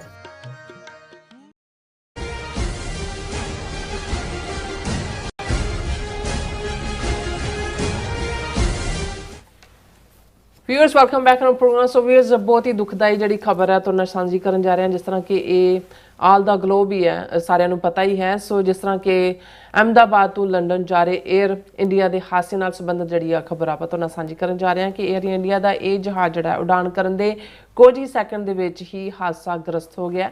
ਸੋ ਇਸ ਹਾਦਸੇ ਵਿੱਚ ਇੱਕ ਮੁਸਾਫਰ ਨੂੰ ਛੱਡ ਕੇ ਲਗਭਗ 240 ਮੁਸਾਫਰ ਅਤੇ ਕੁਝ ਹੋਰ ਲੋਕ ਵੀ ਮਾਰੇ ਗਏ ਨੇ। ਸੋ ਯਾਦ ਰਹੇ ਕਿ 에ਅਰ ਇੰਡੀਆ ਦੇ ਇਸ ਬੋਇੰਗ ਜਹਾਜ਼ ਦੇ ਮਾਡਲ ਨੂੰ ਕਦੇ ਉੜਦੇ ਕਫਨ ਦੀ ਜਿਹੜੀ ਹੈ ਯਾਨੀ ਕਿ ਫਲਾਈਂਗ ਕੌਫਨ ਦੀ ਸੰਗਿਆ ਦਿੱਤੀ ਗਈ ਹੈ। ਸੋ ਇਸ ਬਾਰੇ ਆਪਾਂ ਗੱਲਬਾਤ ਕਰਨ ਜਾ ਰਹੇ ਹਾਂ। ਸੋ ਅਸੀਂ ਚਾਹਾਂਗੇ ਕਿ ਤੁਸੀਂ ਇਸੇ ਤਰ੍ਹਾਂ ਬਣੇ ਰਹਿਣਾ, ਦੇਖਣ ਸੁਣਨ ਜਾਂ ਲਿਖਣ ਲਈ ਤੁਹਾਡਾ ਸਭ ਦਾ ਬਹੁਤ ਬਹੁਤ ਧੰਨਵਾਦ। ਜੀ ਡਾਕਟਰ ਸਾਹਿਬ ਕੀ ਵਿਚਾਰਾਂ ਨੇ? ਦੇਖੋ ਟ੍ਰੈਜਡੀ ਹੁੰਦੀ ਹੈ, ਔਰ ਖ਼ਾਸ ਤੌਰ ਤੇ ਜਦੋਂ ਅਸੀਂ ਇਨਸਾਨੀ ਪੀੜ ਦੀ ਗੱਲ ਕਰਦੇ ਹਾਂ ਜਾਂ ਕਿਸੇ ਦਾ ਵੀ ਅਨਨੈਚੁਰਲ ਤਰੀਕੇ ਨਾਲ ਦੁਨੀਆ ਤੋਂ ਜਾਣਾ। ਵੈਸੇ ਤਾਂ ਜੇ ਕੋਈ ਨੈਚੁਰਲ ਵੀ ਡੈਥ ਹੋਏ ਤਾਂ ਜਿਵੇਂ ਲਹਿੰਦੇ ਪੰਜਾਬ ਦੇ ਸ਼ਾਇਰ ਜਿਹੜੇ ਬਹੁਤ ਪੋਪੂਲਰ ਨੇ, ਉਹਨਾਂ ਦਾ ਇੱਕ ਲਫ਼ਜ਼ ਲੋਕ ਬੋਲੀ ਵਾਂਗ ਹੈ ਕਿ ਵੀ ਜਿਹਦੇ 'ਚ ਉਹਨਾਂ ਨੇ ਕਿਹਾ ਕਿ ਵੀ ਦੁਸ਼ਮਣ ਮਰੇ ਤੇ ਖੁਸ਼ੀ ਨਾ ਕਰੀਏ, ਸਜਣਾ ਵੀ ਮਰ ਜਾਣਾ। ਕਿ ਭਾਈ ਡੈਥ ਤਾਂ ਅਲਟੀਮੇਟਲੀ ਹਰ ਇੱਕ ਦੇ ਲਈ ਹੈ, ਪਰ ਜਦੋਂ ਇਸ ਲੈਵਲ ਦੇ ਉੱਤੇ ਕੋਈ ਖਬਰ ਆਉਂਦੀ ਹੈ, ਇਹਦੇ 'ਚ ਕੋਈ ਸ਼ੱਕ ਨਹੀਂ ਹੈ ਕਿ ਵੀ ਅਸੀਂ ਉਸ ਯੁੱਗ ਦੇ ਵਿੱਚ ਰਹਿੰਦੇ ਹਾਂ ਜਿਸ ਦੇ ਵਿੱਚ ਸੜਕਾਂ, ਗੱਡੀਆਂ, ਟ੍ਰੈਫਿਕ, ਇਹ ਸਾਰੇ ਕਿੰਨੇ ਐਕਸੀਡੈਂਟ ਦੇ ਵਿੱਚ ਮੌਤਾਂ ਹੁੰਦੀਆਂ ਨੇ। ਔਰ ਇਹਦੇ 'ਚ ਕੋਈ ਸ਼ੱਕ ਨਹੀਂ ਹੈ ਕਿ ਅੱਜ ਵੀ ਜੇ ਹਵਾਈ ਜਹਾਜ਼ ਨਾਲ ਸਫ਼ਰ ਕਰਨ ਵਾਲੇ ਲੱਖਾਂ ਲੋਕਾਂ ਦਾ ਦੇਖੀਏ ਤੇ ਉਹ ਸਭ ਤੋਂ ਜ਼ਿਆਦਾ ਸੇਫ ਅੱਜ ਵੀ ਹਵਾਈ ਜਹਾਜ਼ ਸੇਫ ਨੇ ਐਜ਼ ਕੰਪੇਅਰ ਟੂ ਜਿੰਨੇ ਜੇ ਤੁਸੀਂ ਰੋਡ ਐਕਸੀਡੈਂਟਸ ਔਰ ਉਹਨਾਂ ਦੇ ਵਿੱਚ ਮੌਤਾਂ ਦੇਖੋ।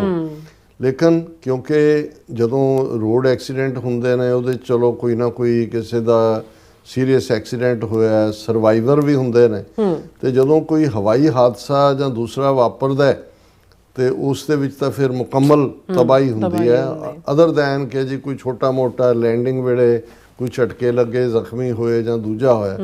ਹੁਣ ਇਸ 'ਚ ਕੋਈ ਸ਼ੱਕ ਨਹੀਂ ਕਿ ਬੋਇੰਗ ਕੰਪਨੀ ਜਿਹੜੀ ਹੈ ਸਭ ਤੋਂ ਵੱਡੀ ਜਹਾਜ਼ ਬਣਾਉਣ ਵਾਲੀ, ਜਿਨ੍ਹਾਂ 'ਚ ਪਿਛਲੇ ਕਈ ਦਹਾਕਿਆਂ ਤੋਂ ਜਿਨ੍ਹਾਂ ਦੀ ਸਰਦਾਰੀ ਹੈ ਦੁਨੀਆ 'ਚ, ਆਲਮੋਸਟ ਇਸ ਇੰਡਸਟਰੀ ਦੇ ਵਿੱਚ। ਔਰ ਇਹਦੇ 'ਚ ਵੀ ਕੋਈ ਦੋ ਰਾਵਾਂ ਨਹੀਂ ਕਿ ਇਹ ਇੱਕ ਜਦੋਂ ਅਸੀਂ ਇਹ ਕਹਿੰਦੇ ਹਾਂ ਕਿ ਵਰਲਡ ਇੱਕ ਗਲੋਬਲ ਵਿਲੇਜ ਬਣ ਗਿਆ, ਸੋ ਅਸੀਂ ਬ੍ਰੈਕਫਾਸਟ ਕਿਤੇ ਕਰਦੇ ਹਾਂ, ਲੰਚ ਕਿਤੇ ਕਰਦੇ ਹਾਂ, ਡਿਨਰ ਕਿਤੇ ਕਰਦੇ ਹਾਂ, ਔਰ ਈਵਨ ਪਰਿਵਾਰਾਂ ਦਾ ਵੀ ਜਿਹੜਾ ਕੋਈ ਪੜ੍ਹਨ ਲਈ ਕਿਤੇ ਗਿਆ, ਕੋਈ ਦੂਸਰਾ ਗਿਆ। ਹੁਣ ਇਹ ਸਾਰੇ ਨੂੰ ਜੇ ਤੁਸੀਂ 20ਵੀਂ ਸਦੀ ਦੀ ਬਿਗਨਿੰਗ ਦੇ ਵਿੱਚ ਦੇਖੋ ਜਾਂ ਉਸ ਤੋਂ ਪਹਿਲਾਂ ਜਿਹੜਾ ਡ੍ਰੀਮ ਸੀ ਹਵਾ ਦੇ ਵਿੱਚ ਉੱਡਣ ਦਾ, ਕਦੇ ਜਿਹੜਾ ਉਹ ਆਪਣੇ ਮੋਢਿਆਂ ਦੇ ਨਾਲ ਜਾਂ ਆਪਣੇ ਪਿੱਠ ਤੇ ਖੰਭ ਬੰਨ੍ਹ ਕੇ ਵੀ ਕਈਆਂ ਨੇ ਛਾਲ ਮਾਰੀ ਸੀ ਕਿ ਉਹਨਾਂ ਸੀ ਵੀ ਸ਼ਾਇਦ ਖੰਭ ਉਡਾਉਂਦੇ ਨੇ। ਔਰ ਫਿਰ ਇਹ ਜਿਹੜੇ ਨਾਰਥ ਕੈਰੋਲਾਈਨਾ ਦੇ ਰਾਈਟ ਬ੍ਰਦਰਸ ਜਿਨ੍ਹਾਂ ਨੇ ਜਹਾਜ਼ ਬਣਾਇਆ, ਕਿਵੇਂ ਕਿਵੇਂ ਉਹਦੀ ਇੰਪਰੂਵਮੈਂਟ ਹੁੰਦੀ ਚਲੀ ਗਈ। ਸੋ ਹੁਣ ਤਾਂ ਫਾਸਟ ਮੂਵਿੰਗ ਔਰ ਕਿੰਨੇ ਕਿੰਨੇ ਘੰਟੇ ਦਾ ਫਿਊਲ ਲੈ ਕੇ ਚੱਲਣ ਵਾਲੇ ਜਹਾਜ਼ ਵੀ ਨੇ, ਔਰ ਹੋਰ ਫਾਸਟ ਮੂਵਿੰਗ ਬਣ ਰਹੇ ਨੇ, ਜਿਵੇਂ ਬੁਲਟ ਟ੍ਰੇਨਸ ਨੇ ਸਫ਼ਰ ਨੂੰ ਸੌਖਾ ਕਰਤਾ।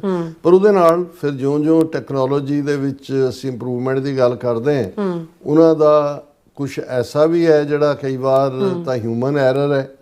ਕਈ ਵਾਰ ਜਿਵੇਂ ਅਸੀਂ ਇੱਕ ਵਾਰ ਮੈਂ ਜ਼ਿਕਰ ਕੀਤਾ ਸੀ ਕਿ ਫਿਜ਼ਿਕਸ ਦੇ ਵਿੱਚ ਪ੍ਰੀ ਮੈਡੀਕਲ ਔਰ ਦੂਸਰੇ ਦੀਆਂ ਪੜ੍ਹਾਈਆਂ ਜੋ ਪੜ੍ਹਾਇਆ ਜਾਂਦਾ ਹੈ ਮੈਟਲ ਫਟੀਗ, ਉਹਦੇ 'ਚ ਹੁੰਦਾ ਸੀ ਵੀ ਚੰਗਾ ਭਲਾ ਜਹਾਜ਼ ਹੈ ਜਾਂ ਦੂਜਾ ਇੱਕਦਮ ਕਲੈਪਸ ਹੋ ਗਿਆ, ਉਹਨੂੰ ਕਹਿੰਦੇ ਸੀ ਵੀ ਜਿਵੇਂ ਬੰਦਾ ਥੱਕ ਜਾਂਦਾ ਉਹਦੀ ਫਟੀਗ ਹੁੰਦੀ ਹੈ, ਐਵੇਂ ਮੈਟਲ ਫਟੀਗ ਹੁੰਦੀ।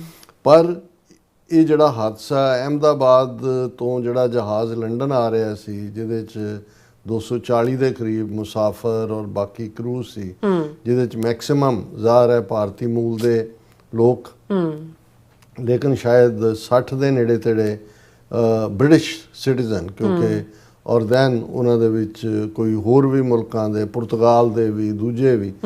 ਔਰ ਇਕੱਲਾ ਇਹ ਨਹੀਂ ਹੈ ਵੀ ਇੱਕ ਤਾਂ ਹੁੰਦਾ ਹੈ ਵੀ ਜਹਾਜ਼ ਦੇ ਹਾਦਸਾਗ੍ਰਸਤ ਹੋਣ ਨਾਲ ਉਹਦੇ ਮੁਸਾਫਰ ਮਾਰੇ ਗਏ, ਕਿਉਂਕਿ ਟੇਕ ਆਫ ਕਰਨ ਦੇ ਕੁਝ ਸੈਕਿੰਡਾਂ ਦੇ ਵਿੱਚ ਹੀ ਉਹ ਡਿੱਗਿਆ। ਔਰ ਇਹ ਕਿਉਂਕਿ 에ਅਰਪੋਰਟ ਜਿਹੜਾ ਹੈ ਇਹ ਮੈਡੀਕਲ ਕਾਲਜ ਦੇ ਕੰਪਲੈਕਸ ਦੇ ਨੇੜੇ ਤੇੜੇ ਹੈ, ਬਹੁਤ ਵੱਡਾ ਮੈਡੀਕਲ ਕਾਲਜ ਹੈ ਜਿਹੜਾ ਅਹਿਮਦਾਬਾਦ ਦਾ, ਉਹਦੇ 'ਚ ਡਿੱਗਿਆ ਵੀ ਉਹਨਾਂ ਦੇ ਹੋਸਟਲ ਤੇ। ਔਰ ਉਹਦੇ 'ਚ ਮੈਡੀਕਲ ਸਟੂਡੈਂਟ, ਡਾਕਟਰ ਕਿੰਨੇ ਮਰੇ, ਕਿੰਨੇ ਜ਼ਖਮੀ ਨੇ, ਕਿਉਂਕਿ ਠੀਕ ਖਬਰਾਂ ਤਾਂ ਉੱਥੋਂ ਨਿਕਲਦੀਆਂ ਨਹੀਂ। ਹਾਲਾਂਕਿ ਇਹ ਖਬਰ ਇੰਸਟੈਂਟਲੀ ਇੰਟਰਨੈਸ਼ਨਲ ਨਿਊਜ਼ ਬਣੀ, ਕਿਉਂਕਿ ਮਰਨ ਵਾਲਿਆਂ ਦੇ ਵਿੱਚ ਫੋਰਨ ਸਿਟੀਜ਼ਨ ਵੀ ਸਨ। ਬ੍ਰਿਟਿਸ਼ ਦੇ ਕਿੰਗ ਨੇ ਵੀ ਅਫਸੋਸ ਕੀਤਾ ਹੈ, ਉਹਨਾਂ ਦੀ ਟੀਮ ਵੀ ਹੈ। ਈਵਨ ਹੁਣ ਕਿਉਂਕਿ ਬੋਇੰਗ ਜਹਾਜ਼ ਅਮਰੀਕਾ ਦਾ ਬਣਿਆ ਹੋਇਆ ਹੈ, ਉਹਨਾਂ ਦੀ ਆਲਰੇਡੀ ਟੀਮ ਵੀ, ਅਮਰੀਕਨ ਟੀਮ ਇਨਵੈਸਟੀਗੇਸ਼ਨ ਦੇ ਲਈ ਔਨ ਦਾ ਵੇ ਹੈ। ਔਰ ਜਿਨ੍ਹਾਂ ਨੇ ਕੰਡੈਮ ਕੀਤਾ ਇਹ ਸਾਰੇ ਨੂੰ ਔਰ ਹਮਦਰਦੀ ਦਾ ਇਜ਼ਹਾਰ ਕੀਤਾ, ਉਹਦੇ 'ਚ US, ਰਸ਼ੀਆ, ਪਾਕਿਸਤਾਨ, ਆਸਟ੍ਰੇਲੀਆ, ਉਹਨਾਂ ਨੇ ਜਿਹੜੇ ਵਿਕਟਮ ਨੇ 에ਅਰ ਕ੍ਰੈਸ਼ ਤੇ, ਉਹਨਾਂ ਦੇ ਨਾਲ ਹਮਦਰਦੀ ਦਾ ਇਜ਼ਹਾਰ ਕੀਤਾ। ਇੱਕ ਭਾਰਤੀ ਮੂਲ ਦਾ ਬ੍ਰਿਟਿਸ਼ ਸਿਟੀਜ਼ਨ ਜਿਹੜਾ ਉਹ ਬਚਿਆ, ਉਹਨੇ ਜਿਉਂ ਹੀ ਇਹ ਹਾਦਸਾ ਹੋਣ ਲੱਗਾ ਉਹਨੇ ਐਮਰਜੈਂਸੀ 'ਚੋਂ ਛਾਲ ਮਾਰਤੀ ਥੱਲੇ। ਹਾਲਾਂ ਉਹ ਵਾਕ ਕਰਕੇ ਜਾਂਦਾ ਹੋਇਆ ਦਿਸਿਆ। ਔਰ ਇਹ ਕਿਵੇਂ ਇਹ ਵੀ ਇੱਕ ਕ੍ਰਿਸ਼ਮਾ ਹੈ, ਉਹਨੂੰ ਮੈਨ ਆਫ ਡੈਸਟਨੀ ਕਹਿ ਰਹੇ ਨੇ। ਲੇਕਿਨ ਇਸ ਸਾਰੇ ਦੇ ਵਿੱਚ ਇੱਕ ਗੱਲ ਬੜੀ ਕਲੀਅਰ ਹੈ ਕਿ ਜਿਸ ਬੋਇੰਗ ਜਹਾਜ਼ ਦੇ ਵਿੱਚ ਇਹ ਹਾਦਸਾ ਹੋਇਆ, ਹਾਲਾਂ ਉਸ ਦੇ ਅਜੇ ਕੁਛ ਦਿਨ ਪਹਿਲਾਂ ਹੀ ਉਹਨਾਂ ਨੇ ਬੜਾ ਬੋਸਟ ਕੀਤਾ ਸੀ ਕਿ ਅਸੀਂ ਇਵੇਂ ਤੇ ਅਸੀਂ ਉਵੇਂ। ਲੇਕਿਨ ਮੈਨੂੰ ਯਾਦ ਹੈ, ਕਿਉਂਕਿ ਮੈਂ ਇਸ ਦੇ ਉੱਤੇ ਹੁਣ ਬਹੁਤ ਸਾਰੇ ਜਿਹੜਾ ਮੇਰੇ ਕੋਲ ਵਕਤ ਨਹੀਂ ਸੀ ਕਿ ਮੈਂ ਉਹਨੂੰ ਕਰਦਾ, ਵੀ ਇੱਕ ਸਟੇਜ ਤੇ ਬੋਇੰਗ ਦੇ ਇੱਕ ਹਾਇਰ ਆਫੀਸ਼ੀਅਲ ਨੇ ਇਹ ਜਿਹਨੂੰ ਵਿਸਲ ਬਲੋਅਰ ਕਹਿੰਦੇ ਹਾਂ ਅਸੀਂ, ਉਹਨੇ ਇਹ ਆਵਾਜ਼ ਕੱਢੀ ਸੀ ਕਿ ਵੀ ਇਹ ਜਿਹੜਾ ਜਹਾਜ਼ ਬਣਾਉਣ ਦੇ ਲਈ ਜਿਹੜਾ ਸੇਫਟੀ ਮੈਕੈਨਿਜ਼ਮ ਇਨ ਪਲੇਸ ਹੈ ਉਹ ਫੋਲੋ ਨਹੀਂ ਹੋ ਰਿਹਾ। ਜਿਵੇਂ ਜੇ ਤੁਸੀਂ ਕੋਈ ਦੋ ਚੀਜ਼ਾਂ ਨੂੰ ਜੋੜਨਾ ਹੈ ਤੇ ਉਹਨੂੰ ਸਕਰੂ ਕਰਨਾ ਹੈ ਤੇ ਤੁਸੀਂ ਪ੍ਰੋਪਰ ਸਕਰੂਇੰਗ ਨਹੀਂ ਕਰ ਰਹੇ, ਉਹਨੂੰ ਤੁਸੀਂ ਵੈਸੇ ਹੀ ਨਾਲ ਜੋੜ ਰਹੇ ਹੋ। ਔਰ ਦੂਜੇ ਕਿ ਵੀ ਇਹ ਇਮੀਡੀਏਟਲੀ ਭਾਵੇਂ ਉਹਦਾ ਕੋਈ ਡੈਮੇਜ ਨਾ ਹੋਏ, ਵੀ ਲੌਂਗ ਟਰਮ ਜਿਹੜਾ ਹੈ ਉਹ ਹੋਏਗਾ। ਔਰ ਇਸ ਮੁੱਦੇ ਦੇ ਉੱਤੇ ਸੈਨੇਟ ਦੇ ਵਿੱਚ ਹੀਅਰਿੰਗ ਵੀ ਹੋਈ, ਔਰ ਉਹਦੇ ਜਿਹੜਾ ਲਫ਼ਜ਼ ਇੱਕ ਫਲਾਈਂਗ ਕਾਫਨ, ਕਿ ਵੀ ਹੁਣ ਕਫਨ ਨੂੰ ਅਸੀਂ ਦੇਖਦੇ ਹਾਂ, ਉਹਨੇ ਕਿਹਾ ਵੀ ਇਹ ਉੜਦੇ ਜਿਹੜਾ ਇਹ ਕਫਨ ਹੈ ਇਹ ਤਾਬੂਤ ਹੈ, ਕਾਫਨ ਤਾਬੂਤ ਨੂੰ ਕਹਿੰਦੇ ਨੇ, ਕਿ ਵੀ ਇਹਨਾਂ ਨੇ ਪਤਾ ਨਹੀਂ ਕਦੋਂ ਕਲੈਪਸ ਹੋਣਾ। ਔਰ ਉਦੋਂ ਵੀ ਇਸ ਬੋਇੰਗ ਨਾਲ ਜੁੜੀ ਹੋਈ ਜਿਹੜੀਆਂ ਕੁਛ ਮਿਸਹੈਪ ਹੋਈਆਂ ਜਿਹਦੇ ਥੱਲੇ ਬੈਡ ਨੇਮ ਮਿਲਿਆ ਸੀ ਬੋਇੰਗ ਨੂੰ। ਪਰ ਹੁਣ ਇਹ ਜਿਹੜਾ ਉਹਨਾਂ ਨੇ ਨਵਾਂ ਜਿਸ ਦਾ ਨਾਂ ਹੀ ਉਹਨਾਂ ਨੇ ਡ੍ਰੀਮ ਲਾਈਨਰ ਰੱਖਿਆ ਸੀ ਕਿ ਵੀ ਇਹਦਾ ਇਸ ਲੈਵਲ ਦਾ ਹਾਦਸਾ ਹੋਣਾ, ਔਰ ਉਹ ਸਾਰੇ ਇਨਵੈਸਟੀਗੇਸ਼ਨ ਹੋਏਗੀ, ਫਰਦਰ ਵੀ ਗੱਲ ਚੱਲੇਗੀ ਵੀ ਕੀ ਹੈ। ਪਰ ਮੈਨੂੰ ਇਹ ਲੱਗਦਾ ਵੀ ਹੁਣ ਇਹ Tata company already Air India ਦਾ ਬਹੁਤ ਮਾੜਾ ਰੈਪੂਟੇਸ਼ਨ ਸੀ। ਔਰ ਈਵਨ ਅੱਜ ਇੱਕ ਯੂਟਿਊਬਰ ਨੇ ਇੱਕ ਹੋਰ ਯੂਕੇ ਦੇ ਮੁਸਾਫਰ ਨੂੰ ਲਿਆ, ਉਹਨੇ ਕਿਹਾ ਜੀ ਮੈਂ 1 ਮਈ ਨੂੰ, ਯਾਨੀ ਹੁਣ ਮਈ ਦਾ ਜਦੋਂ ਅਸੀਂ ਜ਼ਿਕਰ ਕਰ ਰਹੇ ਹਾਂ, ਜਸਟ ਕੁਛ ਹਫ਼ਤੇ ਪਹਿਲਾਂ ਦੀ ਗੱਲ ਹੈ, 6 ਹਫ਼ਤੇ ਪਹਿਲਾਂ, ਕਿ ਵੀ ਇਸੇ ਜਹਾਜ਼ ਦੇ ਵਿੱਚ ਟਿਕਟ ਬੁੱਕ ਸੀ, ਅਹਿਮਦਾਬਾਦ ਤੋਂ ਚੜ੍ਹਨਾ ਹੈ ਸਾਡਾ। ਉਹ ਕਹਿੰਦਾ ਵੀ ਮੈਂ ਫੋਟੋਗ੍ਰਾਫਰ ਵੀ ਹਾਂ, 40 ਸਾਲ ਤੋਂ ਮੈਂ ਹੁਣ ਯੂਕੇ 'ਚ ਰਹਿੰਦਾ। ਅਤੇ ਜਦੋਂ ਜਹਾਜ਼ 'ਚ ਜਾ ਕੇ ਅਸੀਂ ਬੈਠੇ ਔਰ ਇੱਕਦਮ ਲਾਈਟਾਂ ਬੰਦ ਹੋ ਗਈਆਂ, ਫਿਰ ਜਿਹੜਾ ਉਹ ਕੁਛ ਹੋਰ ਹੋਇਆ, ਫਿਰ ਅਨਾਊਂਸਮੈਂਟ ਹੋਈ ਕਿ ਜੀ ਨਹੀਂ ਇਹ ਜਹਾਜ਼ ਨਹੀਂ ਜਾਏਗਾ, ਓਵਰਲੋਡ ਕੀਤਾ ਹੋਇਆ ਸੀ। ਫਿਰ ਸਾਨੂੰ 5 ਸਟਾਰ ਹੋਟਲ ਦੇ ਵਿੱਚ ਠਹਿਰਾਇਆ ਗਿਆ। ਅਗਲੇ ਦਿਨ ਅਸੀਂ ਉਹਦੇ 'ਚ ਫਲਾਈਟ ਲਈ। ਸੋ ਉਦੋਂ ਦੱਸਿਆ ਗਿਆ ਕਿ ਜੀ ਇਹ ਹੀਟ ਇੰਨੀ ਹੈ ਕਿ ਵੀ ਜਨਰੇਟਰ ਫੇਲ ਹੋ ਗਿਆ। ਜਦੋਂ ਯਾਨੀ ਉਹ ਇਹ ਕਹਿਣਾ ਚਾਹੁੰਦਾ, ਉਹਨੇ ਕਿਹਾ ਵਿਦ ਐਵੀਡੈਂਸ ਕਿ 1.5 ਮਹੀਨਾ ਪਹਿਲਾਂ ਵੀ ਟੈਕਨੀਕਲ ਪ੍ਰੋਬਲਮ ਸੀ। ਜਦੋਂ ਹੁਣ ਦੇਖਣ ਵਾਲੀ ਗੱਲ ਇਹ ਹੋਏ, ਹਾਲਾਂਕਿ ਇਨਵੈਸਟੀਗੇਸ਼ਨ 'ਚ ਕਦੇ ਵੀ ਟਰੂਥ ਸਾਹਮਣੇ ਨਹੀਂ ਆਉਂਦੀ, ਲੇਕਿਨ ਕਿ ਵੀ ਕੀ ਆਲਰੇਡੀ ਇਸ ਹਾਲਾਂ ਅਸੀਂ ਵੀ ਜਦੋਂ ਇੱਥੋਂ ਫਲਾਈ ਕਰਦੇ ਹਾਂ ਕਈ ਵਾਰ ਆਪਣੇ ਆਪ ਨੂੰ ਬੁਰਾ ਵੀ ਲੱਗਦਾ ਹੈ ਕਿ ਵੀ ਤੁਹਾਨੂੰ 2 ਘੰਟੇ ਲੇਟ ਕਰਤਾ। ਫਿਰ ਉਹਨਾਂ ਨੇ ਕਿਹਾ ਜੀ ਟੈਕਨੀਕਲ ਟੀਮ ਆਈ ਹੈ, ਦੇ ਹੈਵਨਟ ਔਕਡ ਇਟ। ਸੋ ਮਤਲਬ ਇੱਥੇ ਘੱਟੋ ਘੱਟ ਜਿਹੜਾ ਕੋਈ ਵੀ ਮੁਆਇਨਾ ਜਾਂ ਦੂਜਾ ਹੈ ਉਹਨੂੰ ਪ੍ਰੋਪਰ ਫੋਲੋ ਤਾਂ ਕੀਤਾ ਜਾਂਦਾ ਹੈ, ਭਾਵੇਂ ਕਸਟਮਰਸ ਔਰ ਕਸਟਮਰ ਗਰਮ ਵੀ ਨਹੀਂ ਥੋੜਾ ਬਹੁਤ ਕਰਦੇ ਨੇ, ਫਿਰ ਉਹਨਾਂ ਨੂੰ ਪਤਾ ਹੁੰਦਾ ਜੀ ਸਿਕਿਉਰਿਟੀ ਤੋਂ ਵੱਡੀ ਕੋਈ ਚੀਜ਼ ਨਹੀਂ ਹੈ। ਹੁਣ ਜਦੋਂ ਇਸ ਲੈਵਲ ਦੇ ਉੱਤੇ ਐਵੀਡੈਂਸ ਹੈ ਕਿ ਵੀ ਆਲਰੇਡੀ ਇਹ ਡਿਫੈਕਟਿਵ ਸੀ, ਕਿ ਕੰਪਨੀਆਂ ਫਾਇਦੇ ਦੇ ਲਈ ਜਿਹੜਾ ਉਹਨੂੰ ਹੀ ਪੁਸ਼ ਕਰਦੀਆਂ ਨੇ ਕਿ ਵੀ ਇਹਦੇ ਬਾਵਜੂਦ ਕਿ ਕਮਜ਼ੋਰੀਆਂ ਨੇ। ਔਰ ਦੂਸਰਾ ਇਹ ਕੁਛ ਵੀ ਹੋਏ, ਇਹ ਹੁਣ ਇਨਵੈਸਟੀਗੇਸ਼ਨ ਜੇ ਅਮਰੀਕਨ ਰੈਪੂਟੇਸ਼ਨ ਬੋਇੰਗ ਦਾ ਜਿਹੜਾ ਉਹ ਐਟ ਸਟੇਕ ਹੈ, ਔਰ ਜ਼ਾਹਰ ਹੈ ਵੀ ਇਹ ਦੇ ਟਰਾਈ ਟੂ ਨੋ ਵੀ ਇਸ ਕੀ ਵਾਪਰਿਆ ਕੀ ਨਹੀਂ ਵਾਪਰਿਆ। ਔਰ ਇਸ ਦੇ ਉੱਤੇ ਪੂਰਾ ਜਿਹੜਾ ਅਹਿਮਦਾਬਾਦ 에ਅਰਕ੍ਰਾਫਟ ਕ੍ਰੈਸ਼ ਉਹਨੂੰ ਲੈ ਕੇ ਇਹ ਵੀ ਆ ਰਿਹਾ ਵੀ ਕੀ ਓਵਰਲੋਡਿੰਗ ਸੀ। ਇਹ ਵੀ ਉਹ ਕਿਹਾ ਜਾ ਰਿਹਾ ਕਿ ਬਰਡ ਹਿੱਟ, ਇਹ ਵੀ ਹੋ ਸਕਦਾ ਕਿ ਉਡਾਨ ਭਰਨ ਲੱਗਿਆ ਕੋਈ ਪੰਛੀ ਆ ਕੇ ਵਿੱਚ ਵੱਜਿਆ। ਪਰ ਹੁਣ ਜਿਹੜੇ ਜਿੰਨੇ ਜਹਾਜ਼ ਨੇ ਉਹ ਪੰਛੀ ਵਾਲਿਆਂ, ਇੱਕ ਜ਼ਮਾਨਾ ਸੀ ਕਿ ਐਕਸੀਡੈਂਟਸ ਦੇ ਕਾਜ਼ ਸ਼ਾਇਦ 10-15% ਕਾਜ਼ ਜਿਹੜਾ ਉਹ ਕ੍ਰੈਸ਼ ਦੇ ਪੰਛੀ ਬਣਦੇ ਸੀ। ਉਹ ਵਿੱਚ ਬੜਾ ਜਦੋਂ ਵੱਜਦੇ ਨੇ ਫਿਰ ਇੰਜਨ 'ਚ ਵੜ ਜਾਂਦੇ ਨੇ।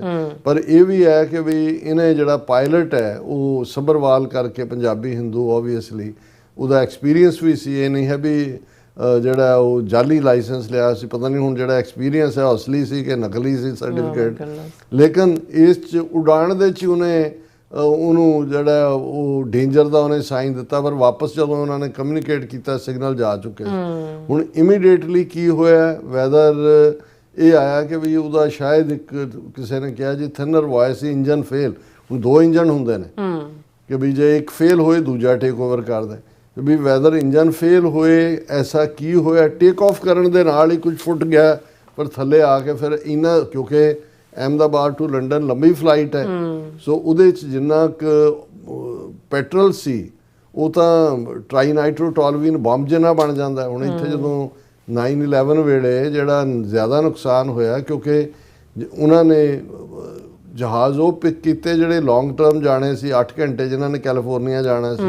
ਸੋ ਉਹ ਆਪਣੇ ਆਪ ਦੇ ਵਿੱਚ ਹੀ ਜਿਹੜਾ ਉਹ ਬੰਬ ਦਾ ਮਟੀਰੀਅਲ ਬਣ ਜਾਂਦਾ। ਸੋ ਉਹਨਾਂ ਇੰਨੀ ਸੇਕ ਅੱਗ ਪੈਦਾ ਕਰ ਦਿੱਤੀ ਹੋਏਗੀ ਉਹਨਾਂ ਨੇ ਕਿ ਵੀ ਉਹਦੇ 'ਚ ਬਚਣਾ ਕਿਨੇ ਸੀ। ਹਾਲਾਂਕਿ ਇਹ ਆਫ ਇੰਟਰਸਟ ਹੈ, ਜਿਹਨੂੰ ਤੁਸੀਂ ਜਾ ਕੋ ਰਾਖੇ ਸਾਈਆਂ ਮਾਰ ਸਕੇ ਨਾ ਕੋਏ, ਵੀ ਇੱਕ ਬੰਦਾ ਹੈ ਈਵਨ ਉਸ ਪੀਰੀਅਡ 'ਚ ਉਹਨੂੰ ਕਿਵੇਂ ਐਮਰਜੈਂਸੀ ਐਗਜ਼ਿਟ ਨਜ਼ਰ ਆਇਆ ਜਿਹੜਾ ਦੂਜਿਆਂ ਨੂੰ ਨਹੀਂ ਆਇਆ। ਔਰ ਕਿੰਨੀ ਹਾਈਟ ਤੋਂ ਉਹਨੇ ਜੰਪ ਕੀਤਾ ਵੀ ਲੱਤਾਂ ਨਹੀਂ ਟੁੱਟੀਆਂ ਜਾਂ ਵਾਕ ਕਰਕੇ ਉਹ ਜਾ ਰਿਹਾ। ਇਹ ਇੱਕ ਆਪਣੇ ਆਪ ਦੇ ਵਿੱਚ ਉਹ ਮੈਨ ਆਫ ਡੈਸਟਨੀ ਵਾਲੀ ਗੱਲ ਤਾਂ ਹੈ, ਲੇਕਿਨ ਇਹ ਇੱਕ ਬਹੁਤ ਵੱਡੀ ਟ੍ਰੈਜਡੀ ਹੈ। ਔਰ ਇਹਦੇ ਨਾਲ 에ਅਰ ਇੰਡੀਆ ਦਾ ਵੀ ਪ੍ਰੋਪਰ ਜਿਹੜਾ ਹੈ ਉਹ ਆਲਰੇਡੀ ਜੇਲ੍ਹ 'ਚ ਹੈ। ਔਰ ਇਹ ਹੁਣ ਆਮ ਉੱਥੋਂ ਆ ਰਿਹਾ। ਉਹਨਾਂ ਦਾ ਈਵਨ ਇੱਕ ਮਿਨਿਸਟਰ ਇੰਡੀਆ ਦਾ ਟਰੈਵਲ ਕਰ ਰਿਹਾ ਸੀ, ਉਹਨੇ ਕਿਹਾ ਜਿੱਥੇ ਮੈਂ ਬੈਠਾ ਹਾਂ ਮੇਰੀ ਸੀਟ ਹੀ ਠੀਕ ਨਹੀਂ ਹੈ। ਨਹੀਂ, ਔਰ ਬਹੁਤ ਨੈਗੇਟਿਵ ਰਿਵਿਊ ਨੇ ਇਹਨਾਂ ਦੇ। ਪਰ ਅਗੇਨ ਅਸੀਂ ਸਮਝਦੇ ਹਾਂ ਵੀ ਹੁਣ ਇੱਕ ਸੀ ਕਿ ਰਾਜਸਥਾਨ ਦੀ ਡਾਕਟਰ ਜਿਹੜੀ ਉਹਨੇ 2 ਦਿਨ ਪਹਿਲਾਂ ਰਿਜ਼ਾਈਨ ਕੀਤਾ, ਉਹ ਆਪਣੇ ਹਸਬੈਂਡ ਨੂੰ ਜੁਆਇਨ ਕਰ ਰਹੀ ਸੀ ਬੱਚਿਆਂ ਦੇ ਨਾਲ ਯੂਕੇ ਦੇ ਵਿੱਚ। ਸਾਰੇ 15 ਜੀ ਮਾਰੇ ਗਏ ਰਾਜਸਥਾਨ 'ਚ ਇੱਕ ਟੱਬ।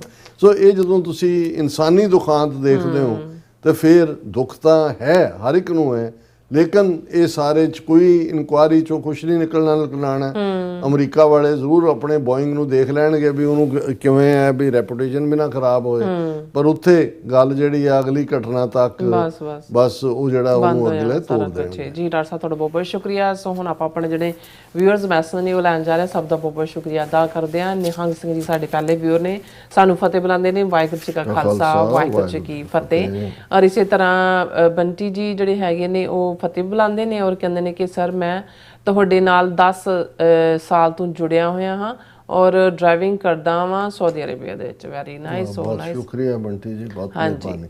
ਫਿਰ ਇਸੇ ਤਰ੍ਹਾਂ ਹੰਸਰਾ ਨੇ, ਹਾਂਜੀ, ਔਰ ਡਾਕਟਰ ਪਰਮਜੀਤ ਸਿੰਘ ਸਮਰਾਜ ਜੀ ਵੀ ਸਾਨੂੰ ਫਤਿਹ ਬੁਲਾਉਂਦੇ ਬੜੇ ਪਿਆਰ ਦੇ ਨਾਲ। ਹਾਂਜੀ, ਬਹੁਤ ਬਹੁਤ ਸ਼ੁਕਰੀਆ ਡਾਕਟਰ ਸਾਹਿਬ। ਵਾਹਿਗੁਰੂ ਜੀ ਕਾ ਖਾਲਸਾ ਵਾਹਿਗੁਰੂ ਜੀ ਕੀ ਫਤਿਹ। ਔਰ ਸਟੇ ਸੇਫ ਵੀ ਜਿਹੜੇ ਨੇ ਉਹ ਕਹਿੰਦੇ ਸਤਿ ਸ਼੍ਰੀ ਅਕਾਲ। India moved bulk of its forces into Kashmir at mass. The voices of long-living Kashmiri are outspoken by Indians. The last Muslim majority region of India is now dwarfed by Hindus. Stay safe ਜੀ, ਜੋ ਮਰਜ਼ੀ ਕਰ ਲੈਣ, ਕਸ਼ਮੀਰ ਕਸ਼ਮੀਰੀਆਂ ਦਾ ਹੈ। ਬਿਲਕੁਲ। ਇਹਨਾਂ ਨੇ ਕਿਸੇ ਸਟੇਜ ਤੇ ਮਨੋਹਰ ਲਾਲ ਖੱਟਰ ਨੇ ਜਦੋਂ ਇਹਨਾਂ ਨੇ 2019 ਚ ਕਸ਼ਮੀਰ ਦਾ ਸਟੇਟਸ ਖਤਮ ਕੀਤਾ ਤਾਂ ਉਹਨੇ ਕਿਹਾ ਸੀ ਕਿ ਹੁਣ ਅਸੀਂ ਜਿਹੜੀਆਂ ਨੂੰਹਾਂ ਨੇ ਉਹ ਕਸ਼ਮੀਰ ਤੋਂ ਲਿਆਵਾਂਗੇ ਔਰ ਉੱਥੇ ਜਾ ਕੇ ਜ਼ਮੀਨਾਂ ਖਰੀਦੋ। ਆਪ 6 ਸਾਲ ਹੋ ਗਏ ਨੇ, ਕਿੰਨੀਆਂ ਕਸ਼ਮੀਰਨ ਕੁੜੀਆਂ ਲੈ ਕੇ ਆਏ ਨੇ ਵਿਆਹ ਕਰਾਉਣ ਲਈ ਤੇ ਕਿੰਨੀਆਂ ਨੇ ਜ਼ਮੀਨਾਂ ਖਰੀਦੀਆਂ। ਜਿਹੜੇ ਲੋਕ ਆਪਣੀ ਗੈਰਤ ਔਰ ਅਣਖ ਦੇ ਲਈ ਜਿਉਂਦੇ ਨੇ, ਠੀਕ ਹੈ ਲੜਾਈ ਲੰਬੀ ਹੋ ਸਕਦੀ ਹੈ ਪਰ ਅਲਟੀਮੇਟਲੀ ਪੰਜਾਬ ਸਿੱਖਾਂ ਦਾ ਹੈ, ਕਸ਼ਮੀਰ ਕਸ਼ਮੀਰੀਆਂ ਦਾ ਹੈ। ਔਰ ਪਰਮਜੀਤ ਸਿੰਘ ਜੀ ਵੀ ਵਾਹਿਗੁਰੂ ਜੀ ਕਹਿੰਦੇ ਨੇ ਔਰ ਸਟੇ ਸੇਫ ਕਹਿੰਦੇ how could Indians force and police presence move out of Punjab and make a transfer to a Sikh majority government. ਔਰ ਫਿਰ ਇਸੇ ਤਰ੍ਹਾਂ ਕਰਮ ਸਿੰਘ ਜੀ ਕਹਿੰਦੇ respect doctor Sahib and Neelam Kaur, Waheguru ji ਕਾ ਖਾਲਸਾ ਵਾਹਿਗੁਰੂ ਜੀ ਕੀ ਫਤਿਹ। Great show like always, Waheguru may you guys keep surviving the cause of the Khalsa Panth. बहुत बहुत शुक्रिया सर करम सिंह जी, बहुत मेहरबानी। और इसी तरह सतनाम औजला जी भी फतेह बुलाते ने, बिलहाल अहमद जी भी सानू हालो कहते दोनों ਨੂੰ। बहुत शुक्रिया बिलाल साहब, ਤੁਸੀਂ ਆਉਂਦੇ ਹੋ ਰੈਗੂਲਰਲੀ ਔਰ ਤੁਹਾਡੀ ਇਨਪੁਟ ਬੜੀ ਪੋਜ਼ਿਟਿਵ ਹੁੰਦੀ ਹੈ। ਬਲਜੀਤ ਬਰਾੜ ਜੀ ਵੀ ਔਰ ਧਰਮ ਸਿੰਘ ਜੀ, ਮੁਹੰਮਦ ਜਾਕੂਬ ਜੀ ਵੀ ਕਹਿੰਦੇ ਦੁਸ਼ਮਣ ਮਰੇ ਤਾਂ ਖੁਸ਼ੀ ਨਾ ਕਰੀਏ ਤੇ ਸੱਜਣਾ ਵੀ ਮਰ ਜਾਣਾ। ਕਹਿੰਦੇ ਅਹਿਮਦਾਬਾਦ ਪਲੇਨ ਜਿਹੜਾ ਕ੍ਰੈਸ਼ ਹੋਣ ਬਾਰੇ ਉਹਨਾਂ ਨੇ ਕਿਹਾ। ਤੁਸੀਂ ਯਾਕੂਬ ਸਾਹਿਬ ਠੀਕ ਫਰਮਾਇਆ। ਹਾਂਜੀ, ਬਲਹਾਲ अहमद जी कहते हैं कि डॉक्टर साहब इंडिया के मीडिया ने मरवाया है। अब एयर इंडिया प्लेन क्रैश में ISI भी इन्वॉल्वड है। इंडियन मीडिया कोई हाल नहीं है, कोई इंडिया का कोई हाल नहीं है कि मोदी के इंडिया का मोदी इज गोइंग की कहते हैं पताल लोग आई थिंक। ਬਿਲਾਲ ਸਾਹਿਬ ਇਹ ਠੀਕ ਹੈ ਵੀ ਝੂਠ ਝੂਠੋ ਝੂਠ ਹੁਣ ਉਹਨਾਂ ਦੇ ਕੋਲ ਬਚਿਆ ਕੀ ਹੈ ਕਹਿਣ ਨੂੰ, ਸੋ ਫਿਰ ਉਸ ਝੂਠ ਤੇ ਯਕੀਨ ਵੀ ਕਰਨ ਲੱਗ ਜਾਂਦਾ ਹੈ। ਬਿਲਕੁਲ। ਜਸਕੀਰਤ ਸਿੰਘ ਜੀ ਵੀ, ਮੁਹੰਮਦ ਜਾਕੂਬ ਜੀ ਕਹਿੰਦੇ many Indian are saying that Ahmedabad plan crash done by Pakistani and Khalistani Indian YouTuber। ਔਰ ਯਾਕੂਬ ਸਾਹਿਬ ਹੁਣ ਇਹਨਾਂ ਨੂੰ ਰੱਬ ਅਕਲ ਦੇ, ਹੋਰ ਕੀ ਕਹਿ ਸਕਦਾ। ਬਸ ਅਬਦੁਲ ਗਫੂਰ ਜੀ ਕਹਿੰਦੇ doctor Sahib I like to see my grandfather birthplace Jalandhar without visa sir ji, respect my will, love from California and Pakistan। ਕੀ ਕਹਿੰਦੇ ਨੇ ਕਬੀਰ ਵਾਲਾ। ਬਹੁਤ ਬਹੁਤ ਸ਼ੁਕਰੀਆ ਅਬਦੁਲ ਗਫੂਰ ਸਾਹਿਬ। ਰੱਬ ਨੇ ਚਾਹਿਆ ਤੇ ਉਹ ਦਿਨ ਜ਼ਰੂਰ ਹੋਏਗਾ ਜਿਸ ਦਿਨ ਤੁਸੀਂ ਬਿਲਕੁਲ ਆਜ਼ਾਦਾਨਾ ਅੰਦਾਜ਼ ਦੇ ਵਿੱਚ ਆਪਣੇ ਪੁਰਖਿਆਂ ਦੀ ਧਰਤੀ ਨੂੰ ਜਿਹੜਾ ਉਹ ਸਲੂਟ ਕਰ ਸਕੋਗੇ। ਜੀ ਔਰ ਇਸੇ ਤਰ੍ਹਾਂ ਸ਼ਾਬਲੇ ਜੀ ਵੀ ਖਾਲਸਾ ਜ਼ਿੰਦਾਬਾਦ ਕਹਿੰਦੇ ਨੇ ਔਰ ਫਤਿਹ ਵੀ ਬੁਲਾਉਂਦੇ ਨੇ। ਔਰ ਮੁਹੰਮਦ ਜਾਕੂਬ ਜੀ ਕਹਿੰਦੇ ਨੇ ਬਿਲਹਾਲ मुझे बहुत ज़्यादा अफसोस है इंसानियत के नाते, वेरी वेरी सैड कहते इंसिडेंट। और कुलदीप कौर जी भी और नुप्पा जी भी। डॉक्टर साहब देखो भला वाइट हाउस वाले नहीं, उन्होंने कहना ना कि वाइट हाउस वाले पर्ल हार्बर वेड़े दे लगे हुए ने। वर्ल्ड वार 2 भी ख़त्म हो गया, जंगल विच खड़ा टैंक भी गल गए पर इन्हां दी झमेले नहीं मुक्के। और रूजवेल्ट तो जरा ट्रंप है वापस आ गया। ਅਜੇ ਵੀ ਨਹੀਂ ਇਹਨਾਂ ਦੇ ਅਜੇ ਵੀ ਨਹੀਂ ਰੋਲਾ ਜਿਹੜਾ ਇਹਨਾਂ ਦਾ ਨਹੀਂ ਹਾਂ ਅਨੂਪਾ ਜੀ ਤੁਸੀਂ ਠੀਕ ਕਹਿ ਰਹੇ ਹੋ। ਹੋਪਫੁਲੀ ਕੁਝ ਬਦਲੇ, ਲੇਕਿਨ ਅਲਟੀਮੇਟਲੀ ਇਹੀ ਜਿਵੇਂ ਉਸੀ ਪੰਜਾਬੀ ਨਜ਼ਮ ਕੇ ਕਹੋ ਜੰਗਬਾਜ਼ਾਂ ਨੂੰ ਰੋਕਣ ਤਬਾਹੀ, ਨਹੀਂ ਹੁਣ ਜਿਹੜੇ ਜੰਗਬਾਜ਼ੀ ਕਰਨ ਦਾ ਹੀ ਸ਼ੌਕ ਹੈ ਤਾਂ ਉਹਨਾਂ ਨੂੰ ਤੁਸੀਂ ਕੀ ਕਰ ਸਕਦੇ ਹੋ। ऑलराइट बिलाल अहमद जी कहते हैं कि अब इजराइल और अमेरिका इंडिया से कहते ने ब्रह्मो मिसाइल बाय करेगा, ਕਹਿੰਦੇ ਨੇ ਪੱਲੇ ਨਹੀਂ ਧੇਲਾ ਤੀ ਕਰਦੀ ਮੇਲਾ ਮੇਲਾ। ਬਿਲਕੁਲ ਤੁਸੀਂ ਠੀਕ ਕਿਹਾ। ਔਰ ਉਹ ਦਾਵਾ ਕਰ ਰਹੇ ਨੇ ਦੇਖੋ ਸਾਡੀ ਬ੍ਰਹਮੋ ਮਿਸਾਈਲ ਕਿਨੇ ਟਿਕਾਣੇ ਤੇ ਲੱਗੀ, ਔਰ ਬਿਲਕੁਲ ਹੁਣ ਅਮਰੀਕਾ ਖਰੀਦੇਗਾ ਇਹਨਾਂ ਦੀ ਬ੍ਰਹਮੋ ਮਿਸਾਈਲ। ਅਮਨ ਸਿੰਘ ਜੀ ਫਤਿਹ ਬੁਲਾਉਂਦੇ ਨੇ, ਔਰ ਫਿਰ ਇਸੇ ਤਰ੍ਹਾਂ ਸਿੰਘ ਗਰਚਾ ਜੀ ਵੀ, ਖਾਨ ਬਨਾਰਸ ਜੀ ਵੀ, ਬਿਲਾਲ ਅਹਿਮਦ ਜੀ ਕਹਿੰਦੇ ਚਾइना ने अभी रेयर अर्थ मटेरियल्स 40% कम किए हैं और इंडिया की कहते ने घुटनों पर आ गया है।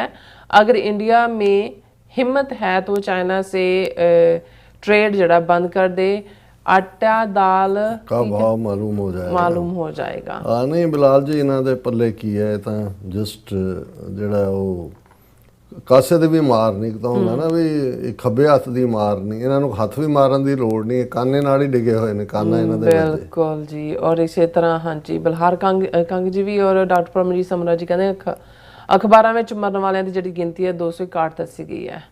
हाँ जी ਉਹਦੇ ਚ ਮੁਸਾਫਰਾਂ ਤੋਂ ਇਲਾਵਾ ਜਿਹੜੇ ਮੈਡੀਕਲ ਸਟੂਡੈਂਟਸ ਹੋਸਟਲ ਦੇ ਉੱਤੇ ਡਿੱਗਿਆ, ਕਿਉਂਕਿ ਉਹ ਕਨਫਰਮ ਨਹੀਂ ਹੈ ਇਸ ਲਈ ਮੈਂ ਉਹਨੂੰ ਇਨਕਲੂਡ ਨਹੀਂ ਕੀਤਾ। ਫਿਰ ਕਹਿੰਦੇ 230 ਸਵਾਰੀਆਂ, 12 ਅਮਲੇ ਦੇ ਮੈਂਬਰ ਤੇ 19 ਡਾਕਟਰ ਤੇ ਮੈਡੀਕਲ ਕਾਲਜ ਦੇ ਵਿਦਿਆਰਥੀਆਂ ਦੀ ਮਾਈ ਗੋਡਨੈਸ ਸੈਡ।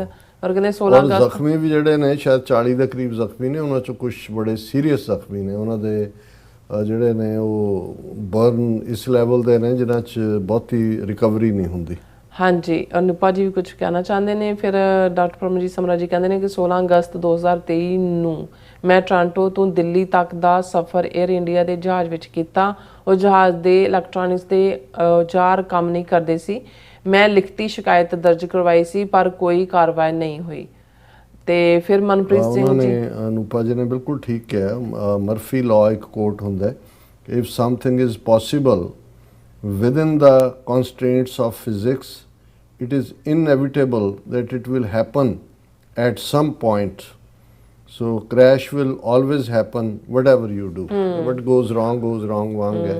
ਪਰ ਜੇ ਟੈਕਨੀਕਲ ਫਾਲਟ ਹੈ ਜਾਂ ਦੂਸਰਾ, ਕਿਉਂਕਿ ਆਲਰੇਡੀ ਇਸ ਦੇ ਉੱਤੇ ਵਿਸਲ ਬਲੋਅਰ ਨੇ ਇਹਨਾਂ ਦੇ ਬੋਇੰਗ ਦੇ ਉੱਤੇ ਪੂਰੀ ਸੈਨੇਟ ਦੀ ਹੀਅਰਿੰਗ ਸੀ ਉਹਦੇ ਤੇ, ਉਹਦਾ ਅਜੇ ਵੀ ਜਾਰੀ ਹੈ ਜਾਂ ਕੀ ਕਨਕਲੂਜਨ ਹੋਇਆ ਸੀ ਇਹ ਮੈਨੂੰ ਨਹੀਂ ਪਤਾ। ਪਰ ਇਹ ਸੀ ਕਿ ਵੀ ਉਹ ਜਿਹੜੀਆਂ ਸਿਕਿਉਰਿਟੀ ਗਾਈਡਲਾਈਨਸ ਨੇ ਉਹਨਾਂ ਨੂੰ ਫਲਾਊਟ ਕਰਦੇ ਨੇ for their own convenience and to save money.